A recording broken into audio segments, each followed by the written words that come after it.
Everything started one specific night when a woman who was traveling with a young child arrived at the Tungtoon shelter, asking for a safe place to stay. However, the owner refused to let them inside, claiming that they were already caring for too many people. At that moment, the woman offered the man a bribe of a single silver coin, which was more than enough money for the greedy man, to decide to make an exception for them.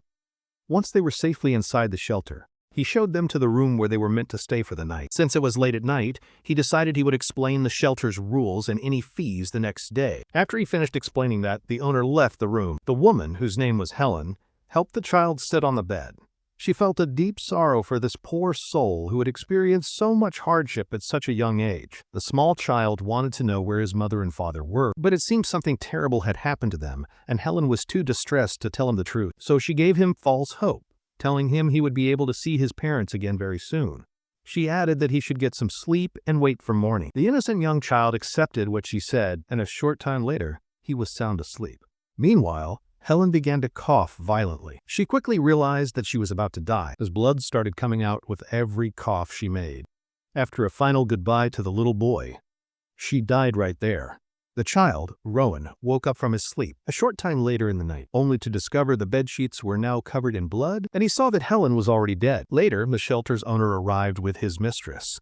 They were both very annoyed to find the woman had died inside their shelter. The mistress observed that the boy had the same light-colored hair as Pauline, a woman who had been living there for some time. Just then, Pauline herself appeared, and it was clear she looked very similar to the Rowan. The mistress quickly ordered that the boy would be placed in Pauline's care from that moment on. Because the shelter was not a charity, Pauline and Rowan were forced to beg for money together on the streets. Now, let me tell you about this Tungtoon shelter. It was supposed to be funded by charity and government aid, a safe place for the homeless. In reality, it was an evil place that exploited children by charging responsibility fees to make a profit. Pauline properly introduced herself to the Rowan, and then she asked him what his name was. Rowan did not answer. He was still thinking about Helen, the woman who had just died. Pauline could clearly see the worry written all over his face, so she decided to sit down next to him, and she gave him some words of encouragement. She did not know his full story, but she said the past was behind him and he needed to be strong to survive. If he remained positive, she believed happiness would eventually find him. She held out her hand and encouraged him to work hard to improve his own life. The Rowan, took her hand immediately, and with that, a new part of his life started. From then on, he pretended to be Pauline's son, and they begged together. Although their mother-son relationship began as a necessity, Pauline always cared for him as if he were her own son. She made sure to protect him from bullies and other people on the street. With all the care she provided, the boy never felt lonely, not even for a moment. In this way, 5 years went by very quickly, like a soft breeze. Now the boy was 8 years old. His name, as you know, is Rowan. As they were sitting together one evening, they expressed appreciation for each other's hard work over the years. That morning, Rowan had heard a rumor that Pauline would be leaving soon, and he wanted to talk to her about it. Pauline did not look happy as she confirmed the rumor was true. She explained she had been offered a job as a maid in a noble's house. Rowan was truly happy for her new opportunity. He was sure she would be an excellent maid. Pauline teased him for being so worried about her, particularly when he already had so many of his own problems. The boy, meanwhile, was very grateful for all she did for him over 5 years. When Helen died, when other kids bullied him, or when street people fought him, Pauline was always there for support. Before he even realized what was happening, tears began to fall down his face. He knew he should be happy for her, but the idea of her leaving was breaking his heart. First it was his parents, then Helen, and now Pauline was about to leave him. The thought of being abandoned again tormented him. Pauline quickly helped him to stop feeling so sad. She reminded him that even if someone is not physically with him, it does not mean he is truly alone. He is only alone if his heart feels empty. If he keeps the memory of those who left and looks inside himself, he will see how much they loved him. So whenever he starts to feel lonely, she told him to just close his eyes and listen to his heart, because she would always be right there with him in spirit. The days passed, the sun set, and another night came while he was standing deep inside the woods. Rowan remembered Pauline's final words to him. Feeling lonely, he decided to close his eyes, placed his hand over his heart, and tried to feel the presence of the people who mattered to him. As soon as he did this simple action, mana began to swirl all around him. Even though his eyes were closed, he could suddenly see through everything around him almost as if the whole world had become visible to him at once. It was not just the world. He could also feel the presence of his parents, Helen and Pauline. Every single person that he cared about felt much closer to him in his heart. Many years passed quickly since Pauline had left the shelter. During all of this time, she had not contacted Rowan even once, which made him think that she was still very busy getting used to her new life. All he could do was pray for her safety. In the meantime, he had been begging alone like the other children. The director assigned him to Zone 1, the best area because he earned a lot of money. He was treated better than other kids. Then there was this man who acted very friendly toward Rowan. His name was Blake, and he was the supervisor for Zone 1. He had been acting very friendly and nice to Rowan since he heard about the boy's sad past. He was also the person who helped Rowan understand that the cluster of light he saw with his eyes closed was mana. Because Blake was so helpful and kind to him, Rowan had no reason at all to dislike the man. This man had condensed light inside his body and was a skilled swordsman who used mana. Since Rowan could see mana, he noticed Blake's mana had a strangely dark and murky glow. Here is some information on how mana works. Mana is the key element that forms the world. People take in mana by breathing, which unconsciously affects the world's natural flow. Out of all the people in the world, a few individuals, like Blake, can use the power of mana through different training methods known as mana cultivation. Blake had clearly instructed Rowan not to attempt mana cultivation without the right knowledge, as it could be very dangerous if done incorrectly. As a few people passing by tossed some coins into his bucket, Rowan sincerely showed his gratitude to them, just as any beggar should. Some ladies who were passing by found Rowan to be very cute and adorable. They were unable to resist his charm. Meanwhile, Rowan was lost in his own thoughts, trying to improve his control over his mana abilities. First, he was trying to get accustomed to seeing both real objects and mana at the same time, and he finally succeeded. This small accomplishment brought a faint, victorious smile to his face. It had been difficult to see both at once, but now he was getting used to it. However, this victory came with challenges, as seeing both physical objects and mana at the same time still made him feel dizzy and tired. Blake suddenly appeared, seeming fascinated by how much money Rowan had already collected in his bucket. Rowan humbly dismissed his own charm, saying that it was all because of the kindness of so many good-hearted people. Blake advised him to remain aware of any potential danger. He warned that Rowan's success might make other people feel jealous, so if Rowan noticed anything strange or unusual, Blake told him that he should report it to him immediately. After giving that advice, Blake started to walk away, but not before he waved goodbye one final time. It seemed that Rowan had already noticed something strange, but he did not really want to tell Blake about it. He had seen strangers in the crowd, people with strong, bright mana, who seemed to have condensed it inside their bodies, just like Blake. But what made them different from other mana users was that the mana of the two strangers he saw yesterday had an unusually bright glow. What concerned Rowan more was that those men were watching him closely. They had disappeared instantly by jumping over buildings. They did not seem threatening, and Rowan wanted to keep his ability to see mana a secret. As a man dropped another coin into his collection bin, Rowan noticed that the container was already completely full, so he started walking toward the base camp to get it replaced with an empty one. But as he was walking down the street, he saw some men hiding in the shadows who had the same strong colored mana inside them. He was sure they were the same men from yesterday. It was not just one man, but several of them, and they were all continuously following him from a close distance behind him. Rowan had no idea what these suspicious men were planning to do. He felt especially scared because this was the first time they had followed him so closely. One man was behind him, and another was to his side. All he had to do was somehow get back to the safety of the base camp.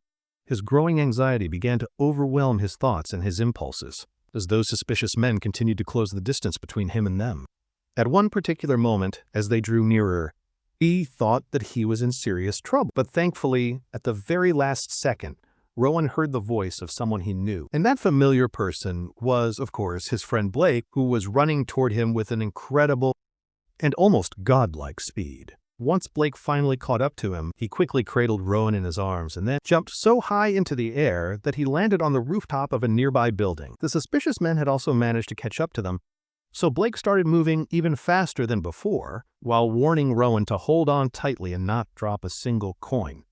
Otherwise, they might go to bed hungry that night. Meanwhile, Rowan's mind was already completely lost in his own thoughts, which made Blake feel very confused by his behavior. When they finally arrived at the shelter, Blake put the boy back down on the ground, but Rowan was still totally lost in his thoughts and unresponsive. Blake assumed the boy had been so frightened that he froze up completely. Now that they were safe, he assured Rowan the danger was over and told him to go inside. Once the boy was safely inside the building, we learn he was not unresponsive because he was scared into silence. It was actually because he was amazed by a major breakthrough he had just experienced. It happened back when he and Blake were escaping from the men. He was able to clearly see how mana flows through a person's body during movement. He even saw how condensed mana moves when strength is concentrated in the arms and legs. In fact, he could identify the exact number of bursts it takes to jump from a rooftop. So he decided to try it again to confirm the full capabilities of what he just discovered. He drew in mana as he breathed, circulated it throughout his entire body, and began to condense it, getting ready to release the power when he needed it. It seems the little boy had finally understood how to use his mana correctly. The next step for him to take was, all that remained was to actually test his new ability. Meanwhile, the other children who had been at their begging posts started to arrive, completely unaware of why they were all being called back. That is when Rowan's senior arrived. He knew that all of the children were desperate to know what was happening, but he told them not to worry because it was nothing serious, so they should not feel stressed about the situation. Once the zone leaders completed their inspection, everyone could return to their duties. He was not sure how long it would take, so he told them to stay quiet in their rooms, all except for one child, who was Rowan. He was instructed to pack his belongings because he was being moved to a new location. A little later, the quiet boy followed his senior, making sure to walk just a few steps behind him. At one point, Rowan was asked to stand to the side while his senior talked with the big guy. Naturally, the boy was very curious to know what they were discussing with each other, but he was standing too far away to hear their conversation. So Rowan began to circulate his mana through his body and then concentrated the energy on his ears to enhance them. And just like that, it worked perfectly because he could hear their conversation loudly and clearly from far away. It seemed they were talking about Rowan, who was being moved into the main building and away from the dormitories. Even his senior did not know the reason. Since the orders came from the director, he guessed the director simply liked Rowan. He couldn't blame him, since the boy was very good looking. Also, considering what happened in Zone 1, it made sense to prioritize his safety. Those suspicious men Rowan encountered might be from the Union. We do not know what this Union is yet. Rowan realized they must be talking about the men who were following him earlier today. The big guy then called the boy over and motioned for him to follow along with him. After a short walk through the shelter, they made their way across the main building of the shelter and finally met a woman named Amy, who was standing at the front counter. The big guy told Rowan to greet her because she would be responsible for his well-being from now on.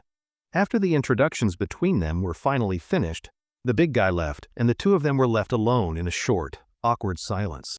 Amy broke the silence by asking his age. The boy quickly answered that he was 10 years old. He also confessed that he could not read or write because he never had the chance to learn. Amy said she had expected that, since he was from the dormitory. She told him that starting tomorrow, she would teach him everything, so he could call her teacher. In a less formal setting, he was also welcome to call her big sister. Now that she looked at him more closely, she noticed his face was very handsome for a boy from the dorms. The quiet boy simply asked her why he needed to learn how to read at all. Amy seemed a little annoyed that he did not even know the reason why he was there. She explained that a reading event is when someone reads a book aloud to a group for a special occasion. Sometimes the author of a new book hosts it, or it might be hosted by nobles as part of a social event. Reading well is very important among the upper class, and this time, Rowan was going to perform by reading in front of the shelter's important patrons. If he performs well, he could even be chosen to do a special private reading. You see, children who read very well are often adopted. The ones selected for adoption typically read privately for their sponsor. But for someone like Rowan, who cannot read at all, it will be a major challenge. After hearing all this information, the boy did not even react. He did not look confused or overwhelmed in any way, which left Amy feeling both intrigued and very puzzled by him. She just gave him a kind and affectionate pat on his head, before she then instructed him to follow her again. She brought him to the new room he would be staying in, and she introduced him to the other children living there. After she finished the introductions and left the room, Rowan began to put his things away inside his own personal closet, something he never had in the dormitories. It was then that one of the other boys approached him. looking at him with disbelief, as if he could not believe Rowan came from the dorms. Although the boy was in disbelief, he also seemed very fascinated. He admitted he had never met anyone from the dorms before. As a friendly gesture, he introduced himself as Theo. He said the blonde girl is named Noah. The boy in the middle is Hayden, and the quiet girl to their left is Lily. Theo then explained the benefits of living in this part of the shelter. No one would bully him here, and he would no longer have to go out begging. The children who take part in reading events assist in the library, work in the reception hall, and help guests. The kids in this specific room manage the library, organizing books and handling daily tasks. Since Rowan was a new addition to their group, they gave him a very warm welcome and said they were grateful to have him join them. As it grew later into the night, Rowan lay down in his bed.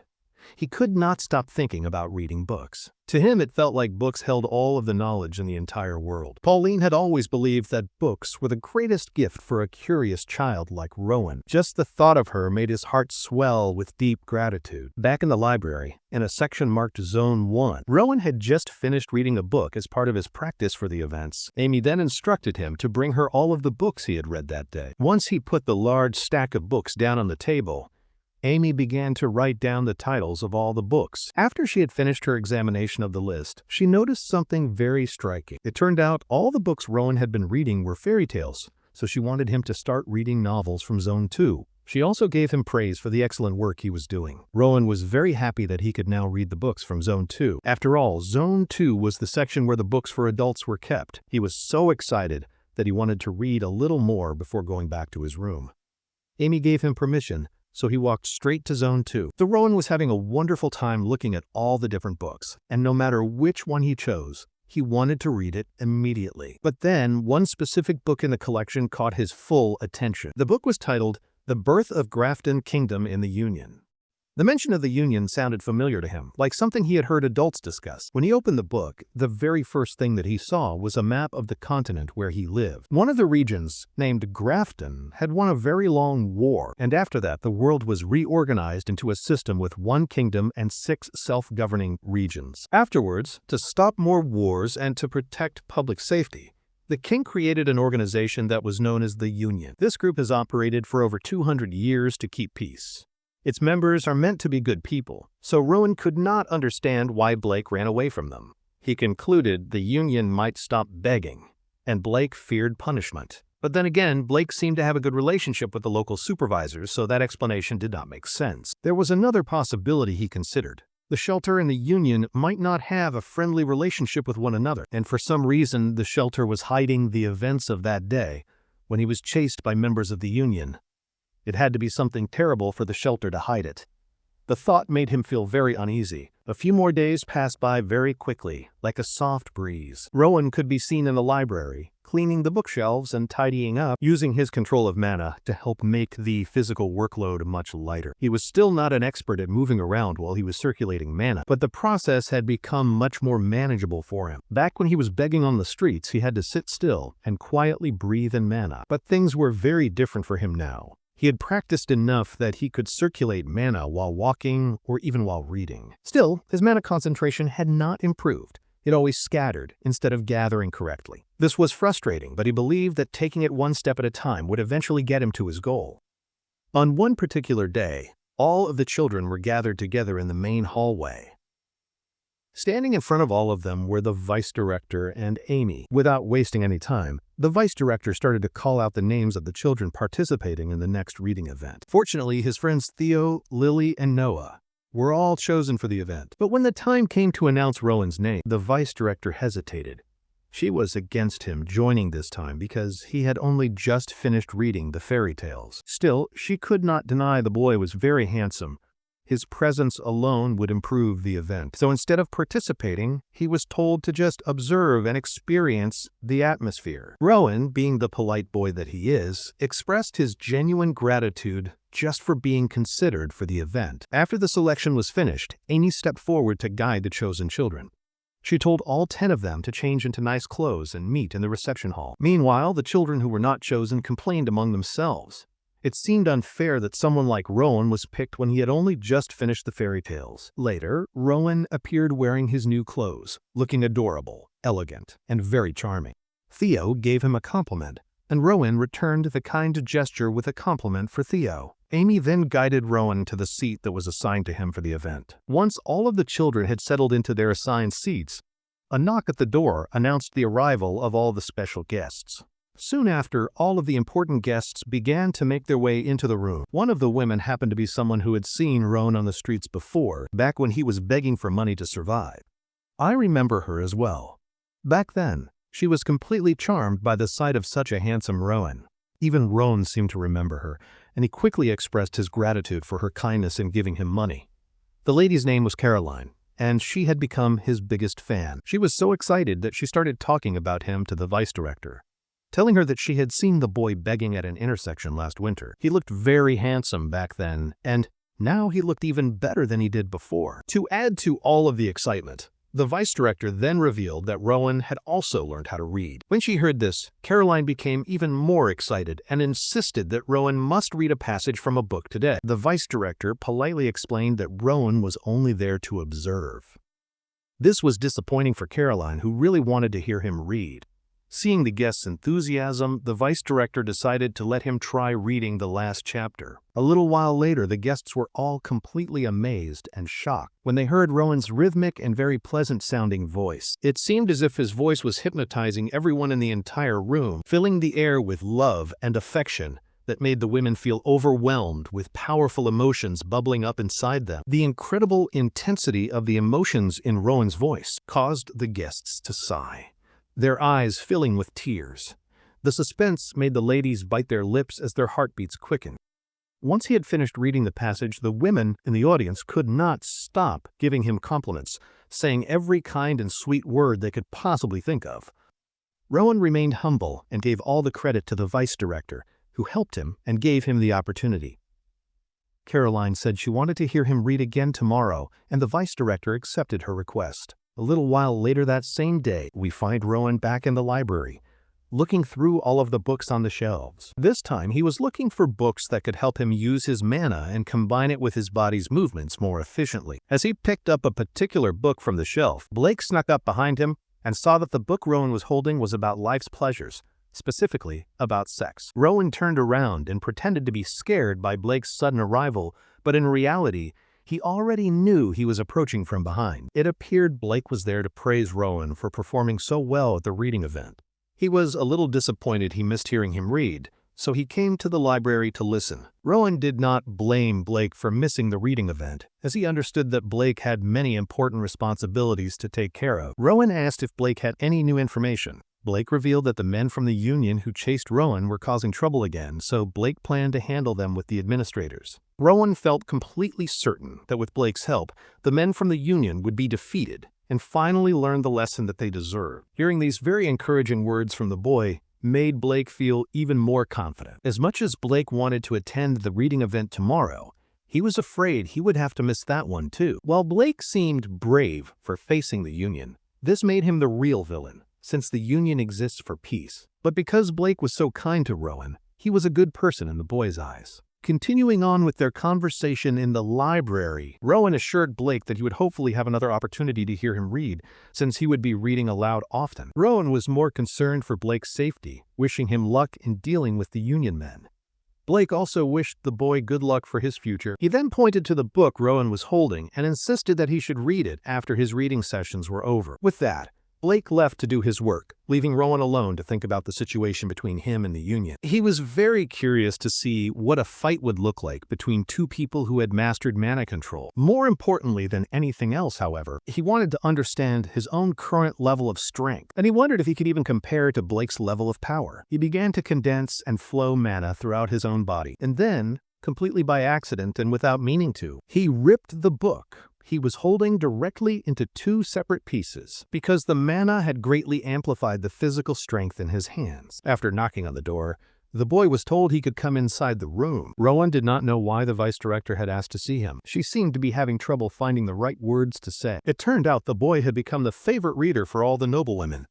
They only wanted to hear his voice and did not care if he read alone. The demanding women had ended up giving the poor vice director a major headache, so she tried her best to fulfill their nearly impossible requests. Now, she was reluctant to ask the boy if he could do it. Rowan had no problem with it and was willing to try for the vice director. In the next scene, the vice director officially announced the name of the special reader for that day. But to the complete shock and surprise of everyone, Theo's name was called instead of Rowan's. This made Theo stutter, because he could not believe that he had been chosen. The vice director congratulated him, along with the other children. Even Theo felt that it should have been Rowan instead. The blue-haired boy said that Rowan's reading was so elegant and good that he would surely end up in a great place. As the chosen special reader, Theo then left for his next destination, watching him walk away into the distance. Even Rowan felt a little sad that Theo had to leave. However, this feeling of loss only stayed with him for a very short time, because immediately after, Rowan continued his reading and amazed the noblewomen with his poetic voice. He had no time to feel sad or think about the loss, as he was busy with his duties. Since the boy now had a heavy schedule, the vice director reminded him he would attend both the morning and afternoon sessions, meaning he would be doing double shifts. Even the vice director felt sorry for putting so much pressure on him, but he was just in very high demand. Instead of seeing it as a burden, Rowan viewed it as an opportunity and felt grateful that people enjoyed his reading. At the same time, the boy confessed that he always felt emotionally drained after reading sessions, so he requested a break after each one to calm his mind. Of course, the vice director could not refuse the boy's sincere request, but she told him not to go past the backyard. Rowan agreed to this and was happy to get that much. Staring out at the garden, the boy found himself alone in a quiet place. Here, he was able to practice his mana circulation once again, concentrating his mana on specific areas like his muscles, joints, and bones. Rowan was experimenting based on a book's instructions. After that initial concentration, he could then channel the mana throughout his entire body. The key factor for success in this process is pure willpower, because mana needs more than just a thought to move. It also requires a strong desire and a command to act. Rowan's entire body was illuminated, with the bright mana flowing throughout him. At the end of the process, he was back in a normal state. The only issue was his mana concentration, and he could not tell if the problem was his body or his skill. But for now, the boy did not want to rush it, believing it was more important to fix his weaknesses so he would not end up like others. Back when Blake carried the boy to the shelter, he had been unable to even walk on his own. Rowan suspected the union members probably got tired of chasing him, which was a relief. He also observed that even people who use mana could become weakened and exhausted from overusing their power. Rowan wanted to figure out how to use stored mana and considered the possibility of using external mana as if it were his own. After all, he had already tested this theory by putting mana into his voice and sending it out as an audible output. This created the possibility of changing external mana as long as it had a particular shape or form to it. Rowan continued to experiment with this new possibility and then made an amazing discovery when he caused a single leaf to levitate in the air. In the next scene, the special reader was chosen once again, and this time it was Lily. Of course, just like Theo, she received applause and was told to be safe on her journey. But for a strange reason, Lily became flustered and was speechless in front of Rowan, much to his confusion. The girl stuttered as she tried to confess that she was in love with the boy. But unfortunately, she was interrupted when the other kids started discussing their confusion. Knowing Rowan was the best reader, they couldn't believe he was skipped twice. At this point, they were sure the vice director was involved, believing that Rowan was a golden goose for the shelter because he brought in so much profit. Poor Lily's confession was completely ruined by the interruption, especially after Rowan asked her to repeat herself because he had missed it. But still, Lily went away crying, having lost her only chance to confess her love. As for Rowan, the boy was busy thinking, remembering how the special readers were all supposed to go to a good family. This meant if he had the chance, he could experience a new world with more life experiences. This might help him learn about mana storage faster. The boy's curiosity continued to grow stronger. The very next day, while he was taking one of his scheduled breaks, he was experimenting with the same levitation technique as before. Rowan found it easy to do because he had repeated it. All of a sudden, he then sensed a purple trail of mana nearby and noticed a man trying to sneak into the shelter's grounds. He recognized this man as the big guy who had brought him to the main building. The big guy fell down with a heavy thud, and to the boy's surprise, he saw that his mana was fading away. Suddenly, another man quickly ran over to him and immediately began to check on the injured man's condition. They discussed what happened and the word union was mentioned in their conversation. Rowan overheard their conversation about the incident and was then told to go back inside quietly and to pretend that this never happened. The boy was still frozen in shock, having no idea what was actually going on. What was more, the afternoon reading session was suddenly canceled without any prior notice, and the children were strictly instructed to return to their rooms immediately. Nothing like this had ever happened before at the shelter, so the children were confused. Amy focused her attention on Rowan and strongly urged the boy to get himself ready, because this time he was going to be the special reader. While he was preparing himself for the very important event, the boy looked sad about what was happening around him. He remembered Amy's serious tone, which was missing the usual kindness she showed him. Thinking about what happened earlier with the two men, he wondered if they were the reason for the afternoon reading session's cancellation. Although the boy felt uncertain about the situation, he stepped forward and found Amy, who was also waiting for him. She was dressed up and ready to go to the sponsor. But deep inside, he knew that something very strange was happening at the shelter. Seeing the boy's well-prepared outfit, she seemed dazzled for just a moment, but she did not say anything to him and just instructed the boy to follow her. Rowan asked if he was being adopted by Caroline, which would have been a good outcome, but to his shock it was someone else. But once again, Amy did not say a single word in response. The two of them made their way to a different relief, a shelter known as the Annex, which looked much darker and gloomier than the places he knew. Even Rowan could sense that the building was full of evil people inside of it, all of them holding a suspicious kind of mana. The big guy took the boy inside, believing it was very important for them to hurry up. While leaving the big guy, Rowan gave one last look at Amy's face, which seemed to appear neutral. Inside, he noticed the building had no windows and was gloomier than he expected.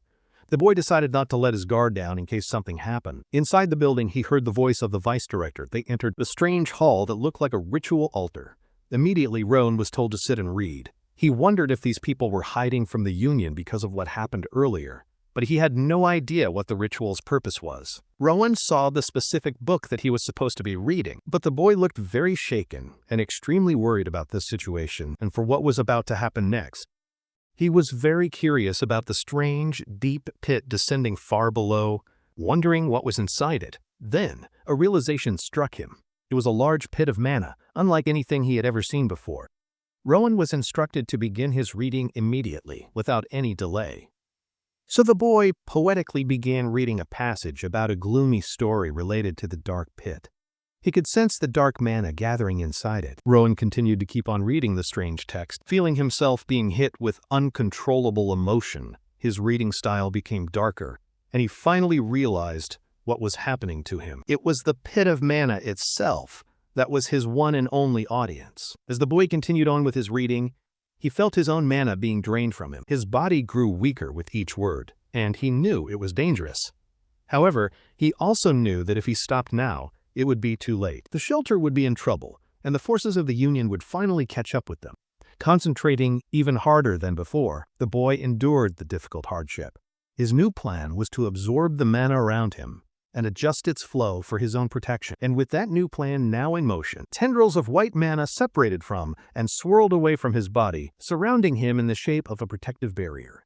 His complete control over the mana flow was a total success. Now, the boy was happy, because he no longer had to worry about the effects of reading. He planned to delay for a little while, and he could tell if the Union members arrived by using his mana detection. Rowan continued to read the words from the book aloud, but he was taking too long. The people who planned his death expected the ritual would be finished by now. Realizing they needed to check on what was happening, they decided it was time to make a move. But Rowan was already completely prepared for their arrival. He sensed they were coming, and wondered if he had successfully bought himself enough time for his plan. But his focus was suddenly broken when he saw the people from the shelter bursting into the room. One of the men was shouting angrily as he made his way inside, but to the boy's great shock, they were actually going underground instead of coming toward him. This made him wonder what exactly was being fed to the dark pit below. The scene changes to the housemaster, who is getting slapped hard across the face. The vice director grabbed him.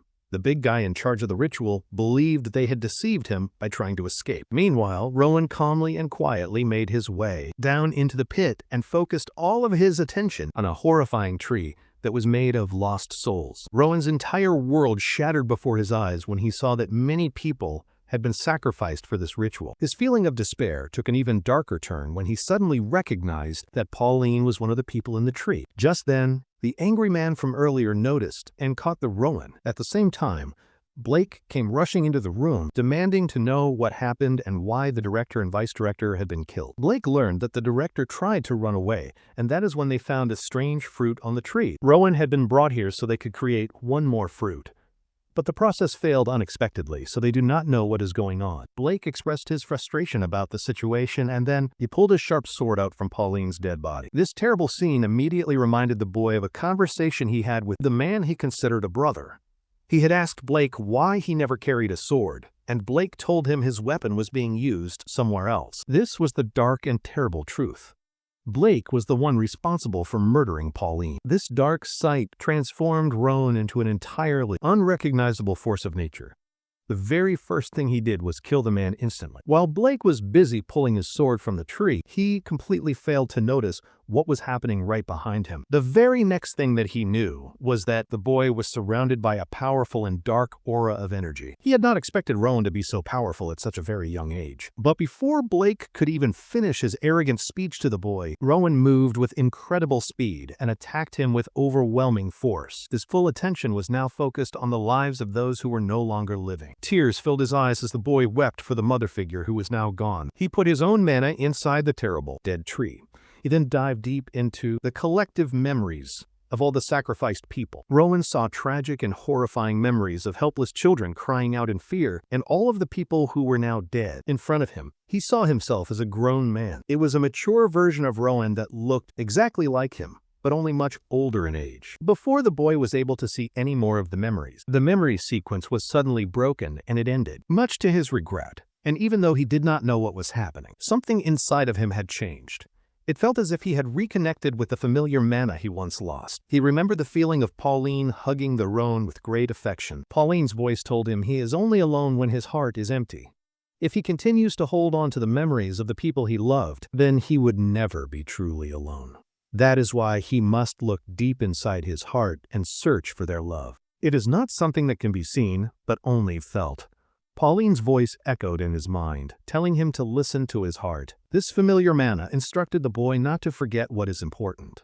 And though his memories and the love he shared with his mother figure were gone, they would still remain inside of his heart now, and would be there forever. And with the end of their emotional and heartfelt reunion, he snapped back to reality. Blake had his sword pressed against the boy's neck. He revealed he waited for Rowan's sake, or he would have ended things sooner. But he always knew the boy was very clever. His subordinates had ended up ruining their original plan. But now he was curious and wanted to ask Rowan a question. Blake asked the boy to come along with him, or else to die a quiet death alone. Breaking his silence, the boy coldly asked where they would be going. Blake explained they would probably go to another farm where Rowan would take care of trees like the one here. Blake would be his manager. In other words, he would officially become a member of the secret group known as the Rebel. What is the Rebel? It is the group of a cult leader who wants to change the world with dark magic. Blake is just a servant to this leader. This led to a chilling question from Rowan, his eyes now lifeless. He wanted to know if Blake was responsible for creating the tree. To that, the swordsman said that he did not have that kind of power, so that was not the case. He only observes the creations of the high priests who can make such things. Anyway, Blake had no more time to talk and demanded the boy's answer. Rowan declared his decision maturely, completely rejecting the offer. In that case, Blake was very dissatisfied with Rowan's answer, and he swung his blade at the Rowan. This man was the same one who treated him like a little brother. I expected some hesitation, but no, he really tried to kill him. Luckily, Rowan was able to stop the blade, much to the complete and utter shock of the man. The boy easily stopped the sword with 2 fingers, using his external mana control. Rowan then asked if Blake was the one who killed Pauline. The arrogant swordsman wondered if the boy would want revenge if he said yes. In response, the boy broke the sword with his powerful mana, declaring that Blake would not live to see another day. Now that is an incredibly cold statement. And it is also sad, if you really think about it. Blake was hit with a powerful strike that made him drop to his knees in pain. The boy had even warned him to dodge, but he could not. Before Blake could even speak his curses, Rowan coldly ended his life by slicing him in two. The boy coldly stated that people like Blake should not be spared or feel that they had been wronged by others. After all, this was just the direct result of their own terrible actions. And from now on, Rowan will ensure he delivers justice to people like him. By the end of his declaration, Blake was sliced in half. However, Rowan's problems were not quite finished yet for the day. As he detected more than a few people coming down to the lower levels of the annex, the group arrived, and their leader commanded them to search the entire area thoroughly. This man was the Union's Faith Division vice captain, named Oscar, who noticed the boy's talent and asked him if he could use telekinetic powers. The boy was confused, so Oscar changed his question and asked if he learned magic from the rebel group. In response, Rowan denied this and said he never formally learned magic, but was self-taught. This came across as a completely ridiculous claim from a boy who was only 10 years old. But Oscar could tell that the boy was not lying. The vice captain introduced himself and learned about the boy. Rowan impressed the vice captain with his sharp observation, showing his knowledge of the Faith Division's reconnaissance missions and swordsmanship. He even identified Oscar's rank from his badge. The vice captain was truly amazed by the boy's clever and careful observation skills. He thought it was a good time to talk outside and told Rowan to get the sword. Using his power, Rowan showed his telekinetic abilities, shocking the vice captain, who could not believe a 10-year-old could be so skilled at such a young age. One of his subordinates quickly told Oscar about the tree's origin. They believed it was created less than 2 years ago, and the binding spell appeared to be undone. But even so, Oscar thought any high priest would have left mana traces if they undid the spell, unless it had been Father Scion, of course. As for Rowan, he was still lost in his own thoughts, staring at the poor, sacrificed children. The children who were called special readers were used as sacrifices. Theo and Lily were both gone, and Rowan felt extreme guilt for not being kinder to them. He then asked Oscar if he had seen many trees like this one on his missions, which would mean the Union would investigate more farms to stop the rebel group. Although Oscar answered the boy, he made a notable observation about Rowan. Normally, a child his age would be overwhelmed with sadness. But this kid was different. He seemed determined, with a clear resolve and a noticeable anger inside him. Rowan then requested to be taken in and to join the Faith Division. Oscar gathered his thoughts, believing the boy was clearly affected by the shock of his trauma, but he was hiding it like an expert. For now, he told the boy they would conduct a special investigation before they made a decision about his future. He was then instructed to follow Oscar and his men, and as he was walking away from the tragic scene, he spotted a single coin lying on the deceased vice director's body. The boy quickly snatched it and then left the area with Oscar. According to their official observations, there was no noticeable damage to the quote-quote-quote pillar of faith. 13 casualties were from the evil organization, while 3 people were found dead from the shelter. 2 main culprits are suspected, and one of them appears to be Amy. Also, the high priests and main executives of the rebel group apparently only created the initial ritual area. They still need to find the true cause of its collapse, which is why more investigations are happening. With the initial report now concluded for the moment, the vice captain turned to Rowan, asking him where the boy felt the most comfortable. Rowan replied that he liked the library, so respecting the boy's preference, the considerate Oscar decided it would be best to talk there. He told the boy to lead the way for them, and in the very next scene, they were sitting inside the library discussing their plans. Oscar expressed how even in the library he found no books on mana cultivation, so he was very eager to know how the boy managed to learn magic all by himself. Rowan's simple answer was that he just figured it out, which is a clear sign of his genius. Talented people often cannot easily explain their intuitive skills, so this reaction is common. Anyway, back to the story. Rowan then called himself smart, which I personally find to be really cute. Even the vice captain believed the boy was telling the truth, and that he might be very talented. Still, he wanted to hear the boy's side of the story about the events that had just happened. The boy then started to talk about the very first time he had arrived at the shelter. They continued their conversation for a very long time, and he eventually concluded his thought that Pauline was likely the one responsible for giving her special powers to him. After hearing Rowan's story, the vice captain was still confused by many parts of what happened. For instance, the boy had never received any training for mana, but he still managed to kill 2 men from the rebel group, including Blake, a skilled swordsman. Furthermore, he also managed to break the high priest's powerful ritual conditions, which is not a simple accomplishment for anyone to achieve. Currently, the boy seems to use telekinesis without saying any magic words, which is also very unusual.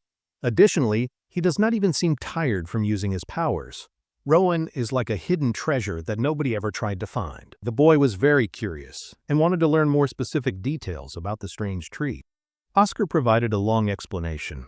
In simple terms, it is a special device for rituals that the rebel created to take human life.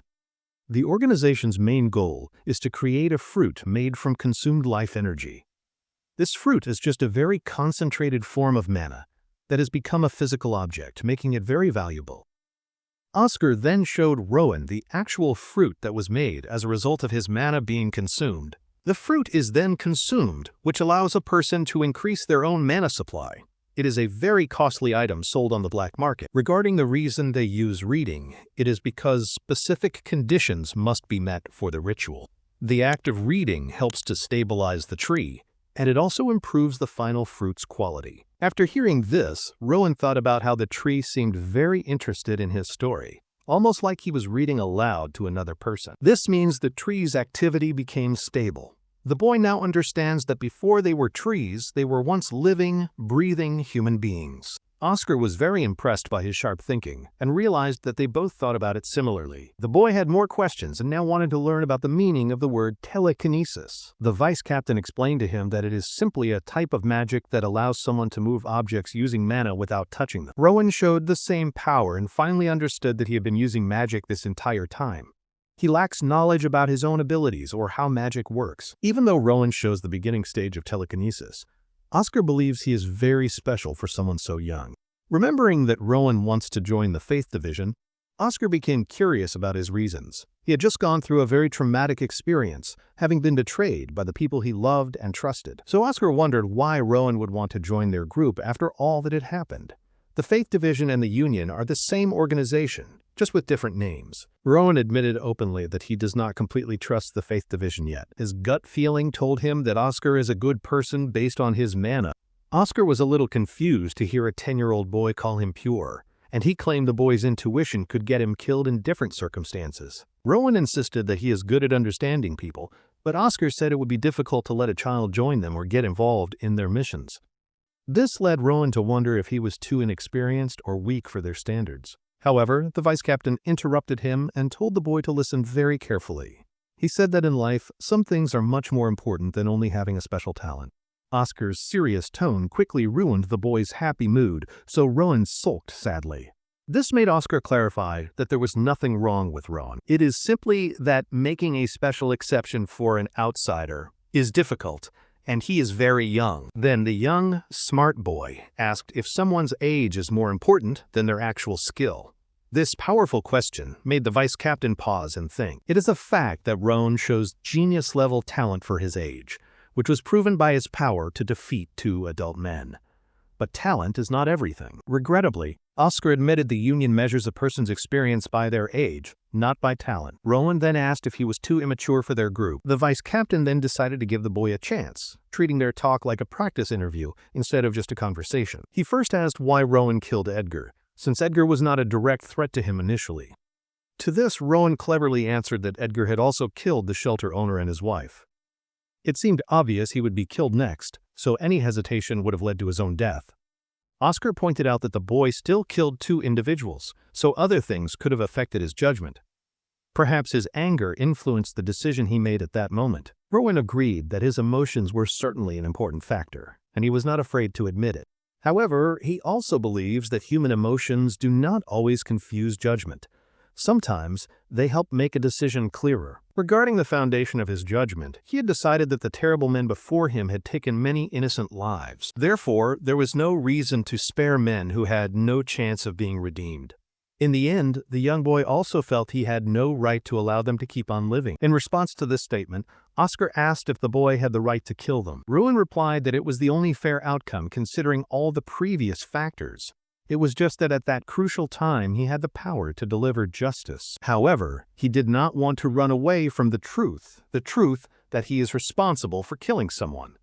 That is why he offers no excuses. So the vice captain then asked him if it was really necessary to kill those men. To Oscar's shock, Rowan admitted that ultimately certain people are given the job of carrying out executions. Then, with a very cold and intense look, he also stated, The union existed for that same purpose. In that short moment, the vice captain saw something special in him. It is true that the union's purpose is to act upon its core values, but more importantly, their ideal is creating a world that is filled with happiness and laughter everywhere. They want a world that is completely safe from any harm. They want it to be as stable and peaceful as possible for all future generations. Even though this perfect ideal can never be fully reached, it remains the impossible goal the organization always works toward.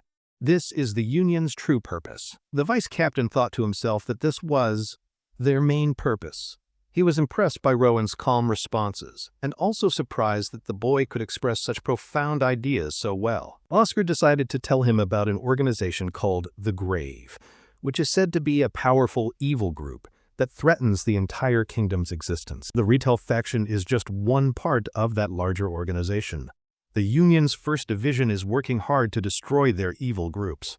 Although the process will be difficult, he believes Rowan's help could be the final push they need to succeed. The boy was confused by Oscar's comment, so the vice captain explained that Rowan will go to the Union to demonstrate his skills, and after he proves himself, they will accept him as a member. For the time being, he wants Rowan to live up to his own high expectations. The meeting ended. Outside, Oscar and his team gathered together. He announced the Tungtun Shelter's evil deeds to aid Rechu's dark plans, but fortunately, the Union has succeeded once more and destroyed the darkness that was in this area. The Tungtun Shelter will now resume its normal operations. After that, he gave the signal for the division to leave. Finally, he called over to Sienna, one of his team members, and gave her instructions. At first glance, the young boy saw that she was glowing with ripples of blue mana. Oscar wants the boy to be taken safely to the Union, so Sienna will be his escort. Sienna introduced herself as a member of the Pillar of Faith and explained it will take 2 weeks to reach the Union because the journey is very long. She told him to quickly pack any important belongings he might have. Luckily, the boy had nothing of importance to take with him. Sienna told him this was his only chance to pack and said he could ask any questions. Rowan directly asked about her race and discovered she is a dark elf. Rowan was shocked by her bright aura and said that he believed dark elves were supposed to have a much darker aura. The girl seemed a little confused by his comment. Rowan apologized for being too forward. He is simply curious about her. Sienna responded that his own bloodline is likely the reason he is acting this way, but she did not explain her comment any further and got on the horse so they could depart.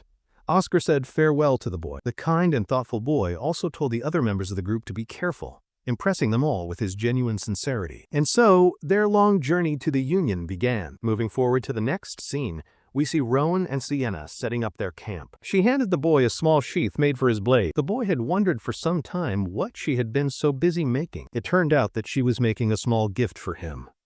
Rowan was very happy and spoke to her formally. She did not like being addressed that way, but calling her big sister also felt awkward.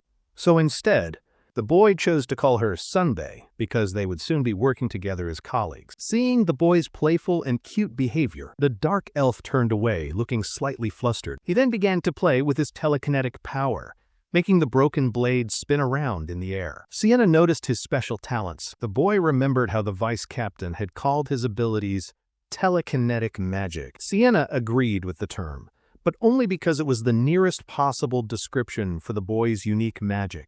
Confused, Rowan asked what term best defined his power.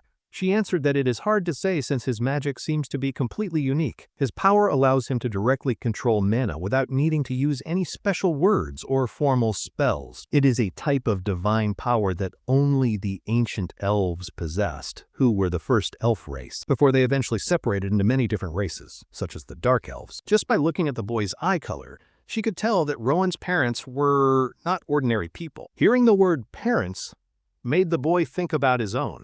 The next day, Rowan and Sienna finally arrived at the Union, a place that looked like a town. As they walked inside, she explained that it was divided into 2 kinds of areas, the residential and the commercial zones. But one thing was absolutely certain. Every race comes here to get supplies. It is the most reliable and powerful location on the whole continent. This is not only due to its buildings, but because the strongest people in the world come here. This is the reason the Union is called the Sword and Book of the Continent. Warriors and mages all come together here to guard the citizens from evil groups like the Grave. Rowan was learning many new things and absorbing all the information, while Sienna showed him his new home. Walking ahead, they were greeted by Lazarus, who was the director of the union's management department. He was very interested in the boy and asked to speak with him privately. So they went to speak inside of a very bright room. It was so bright that the boy made a mental note of it. Now, based on what Sienna said, he had learned this place is where military groups gather. What was noticeable about the man before him was that Lazarus seemed to have the most radiant and well-controlled aura he had ever seen. This made Rowan wonder about the amount of strength this man held inside him. The director politely asked for the boy's hand, and then held it within both of his. Suddenly, the boy felt an intense sensation. He realized Lazarus was attempting to control mana with much more skill. It was the final result of the same thing Rowan had been doing, but much better. It made the young boy very happy to learn there were people who could handle mana with such an incredible level of mastery and skill. Lazarus's eyes quickly moved to the small coin the boy had taken from the deputy director. Rowan clarified that he did not steal it. Instead, he took it back because it was his grandmother's. It was simply the act of taking back an item that was already his. The director wanted to see the emblem and asked the boy to give it to him. But after trying his absolute hardest, Rowan could not seem to pull his hand away or move his body. It was as if both of their bodies had become connected and joined together. Lazarus's incredible control over mana was amazing to see. Rowan thought that if he could just endure the pressure of both the gravity and the mana simultaneously, then he might be able to break free. And he actually did break free by using a technique which impressed the director very much. He had always hoped to learn if this type of power was real, and seeing Rowan's ability in person surprised him even more. However, something about what happened bothered the little boy, because he thought he could have performed better. All he really did was copy the director's mana control. But the director was able to notice. Inspecting the emblem, the director's mana wavered for the very first time, a change that the young boy noticed almost immediately. He thanked the boy for showing him something that was so valuable. But Rowan was curious and wanted to ask him a question. He wanted to know if Lazarus was actually the strongest person in the Union. In response, the director laughed and denied it, saying he is just an old man assisting the younger generation. He also called himself a raccoon, but the boy, focusing on the details, completely missed the figurative meaning of the word. To answer his question honestly, Lazarus explained that the 7 team captains are incredibly powerful, and there is also the commander, who is a true master. There is also the governor and the top leadership of the Union, so when compared to those powerful people, he is just a raccoon, as he said. With his questions answered, Rowan asked to visit again to make more inquiries about the organization. Lazarus was very happy to give the boy his time, as long as he made an appointment with him first. From first impressions alone, the boy had developed a liking for the director, categorizing him with the words good and strong. He thought about the director and felt satisfied with his decision to come to the Union. Anyway, the boy was shown his new home. His new home is the Union School, also called the Union Academy. Usually, whenever a team member must leave for a mission, they will send their children here. This is the ideal place for the boy to improve his skills, because he could become a very powerful member in the next 5 years. However, Sienna reminded him that this academy does not specialize in one area. It is a mix of all different skills, such as swordsmanship, magic, and martial arts. They are mainly responsible for improving the students' talents, using basic theories, and essential fundamentals. The thought of attending a real school filled the boy's heart with happiness, and even Sienna was happy for him. The next section of the story will focus on the Union Academy. Our favorite young genius looks majestic in his new uniform and asks the woman if she is a teacher. Realizing she had forgotten to introduce herself correctly, Daphne told him she is the head of academic affairs and that she also teaches languages. Daphne gave him the first-year class schedule and a list of subjects he could choose from. The available subjects covered a wide range of topics like mana, swordsmanship, and even astronomy. Everything on the list looked so interesting to him that he checked every single box. When Daphne got the list back, she was very shocked. She explained to him that it would be extremely difficult for a boy to handle so much. If he attended all those classes, it would be a major problem if he failed any of them. But the boy's curiosity had no limits. He truly wanted to learn it all. Daphne stressed that there would be far too much homework for him to complete. Also, studying is not very easy for the majority of students. But this kind of idea was unfamiliar to the boy, who did not understand why studying is difficult. After hearing his question, Daphne understood that she was talking to a very unique child, since most children do not like to study. In any case, she decided to accept his original list and suggested they go to the first class. In the next scene, the boy followed Daphne all the way into the classroom. His eyes moved around quickly to observe his new surroundings. It was not any different from what he expected. The children in this room have much denser mana than he has. This confirms that his own body is the primary problem, just as he had first guessed. Anyway, Daphne introduced the late new student to everyone in the class. Rowan was given the spotlight to introduce himself to the class. And he remembered his experiences during the reading sessions, which made the feeling seem familiar. The boy politely introduced himself and said he hoped to get along well with everyone. His voice was so moving that it even touched the teacher's heart. This boy is unstoppable. He does not need anything more than his voice. Anyway, he quickly went to find his seat. Daphne started the class and explained they would be learning from page 24. First, Rowan was asked to read for them, since he learned how at the shelter. The teacher was happy for him to read, but when he opened the book, he remembered that it was the same one Amy had tested him with back at the shelter. Rowan spoke beautifully with an elegant tone, which impressed his classmates with his very distinct voice. For a moment, he felt a little annoyed to connect the book with the girl who had betrayed him. After all, Amy turned out to be a member of the rebel group. Still, he wanted to give her another chance and hear an explanation from Amy's side, because he does not yet know how she truly felt about him. Even at his young age, the boy thought that people are much more complicated to understand than any textbook. By the time he finished reading the passage, his entire class was roaring with praise for him. Even the teacher was extremely impressed with the boy and applauded the school for enrolling such a talented student. By the end of that class, Rowan found that he had new fans, who told him that Daphne is not the type of teacher who is easily impressed by students. But the boy's words had been so lifelike and full of real emotion. In contrast to his new fans, there was also a girl who had short hair and green eyes. From the very first glance, he recognized her as the person from the vision he saw before. Sophie Pobel introduced herself as the class president and the student representative. They shook hands and Sophie asked what elective class the boy had chosen. He told her that he was interested in swordsmanship, but she noted that he only had a small dagger. So perhaps he was also trying to become a union member. While that might be true, Rowan remembered that he was not thinking about that when he chose his subjects. He simply wanted to study all of them, but now he is curious and wants to know if swordsmanship is required to join the union. Finding it to be a strange question, she gave the boy a weird look. This made him wonder if he had said something strange. In the next scene, all the students arrived at the training grounds, where the instructor was waiting for them. Suddenly, they all started to run toward the instructor, which confused the boy very much. They told Rowan that they were going ahead. But that was not the surprising part. The most surprising part was their use of mana, which gave him more than enough reason to do the same thing. The boy happily sped past all of his classmates, even though he had a late start. It was shocking, even for the student president. Sophie could tell that his speed was extremely unnatural, because he passed every student so easily, taking the lead. The boy happily challenged them all to chase after him. Seeing the students making a commotion about the new kid put the instructor on edge. He could not believe the boy was able to run so fast with such a small body. It made him curious enough that he wanted to observe the kid more closely. The students were all very tired after the race because our boy completely beat them. Anyway, they quickly gathered together in an assembly. Rowan was still happy about his new friends who could use mana like he does.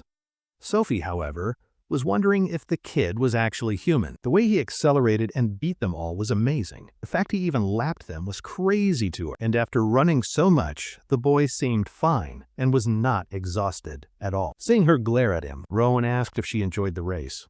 Sophie was startled and thought to herself that he must be a demon anyway. After the kids had received enough rest, the instructor introduced himself as Diego Sanchez, a master of swordsmanship and their teacher.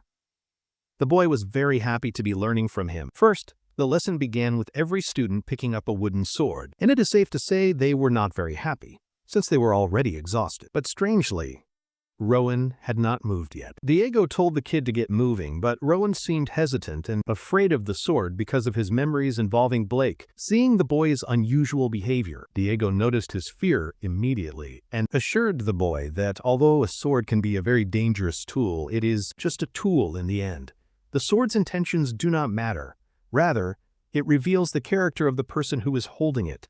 That is the reason he wants the kid to face his fears. That well-spoken description of the sword being just a tool really connected with the boy. He came to the realization that if Blake had used a staff instead of a sword, then he would just be afraid of staffs.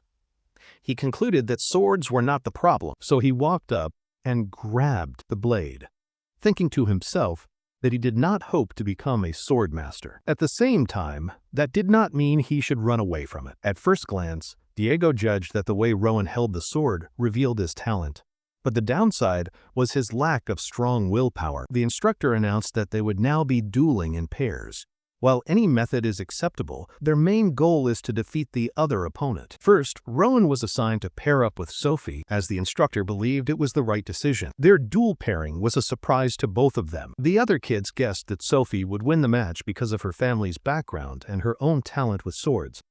Anyway, their teacher gave them the signal to prepare for the battle. The fight began with Sophie taking a wide stance with her sword, eyeing down her opponent. Come to think of it, this was the boy's first time seeing real swordsmanship. He found her control over the weapon impressive, and thought it felt very different from the terrifying feeling he had experienced before. Adjusting his own blade, he wondered what good swordsmanship truly meant. So the boy got into his stance, hoping to learn with this new opportunity. The boy's stance by itself shocked both the instructor and Sophie, because he was using a perfect neutral stance. It was a miracle to see the boy master the stance so naturally on his very first try. Still, Sophie refused to lose a sword fight because her family's pride was on the line. Armed with that strong determination, she met the first attack from her opponent. Rowan missed, but it surprised her a little bit. It felt as if the boy already knew where she was planning to attack. Knowing that Sophie was aiming for his chest, he dodged her swing not just one time, but again and again until she was being blocked and forced backward. Sophie found herself getting discouraged during the fight because her cautious opponent had read her every single move. It was as if the boy was seeing the future right before it even happened. In the end, she admitted her defeat and asked for another match. Rowan smiled at her and agreed to her request. After the match, they talked for a long time about how well he had performed. She was very impressed by his natural talent for holding a sword.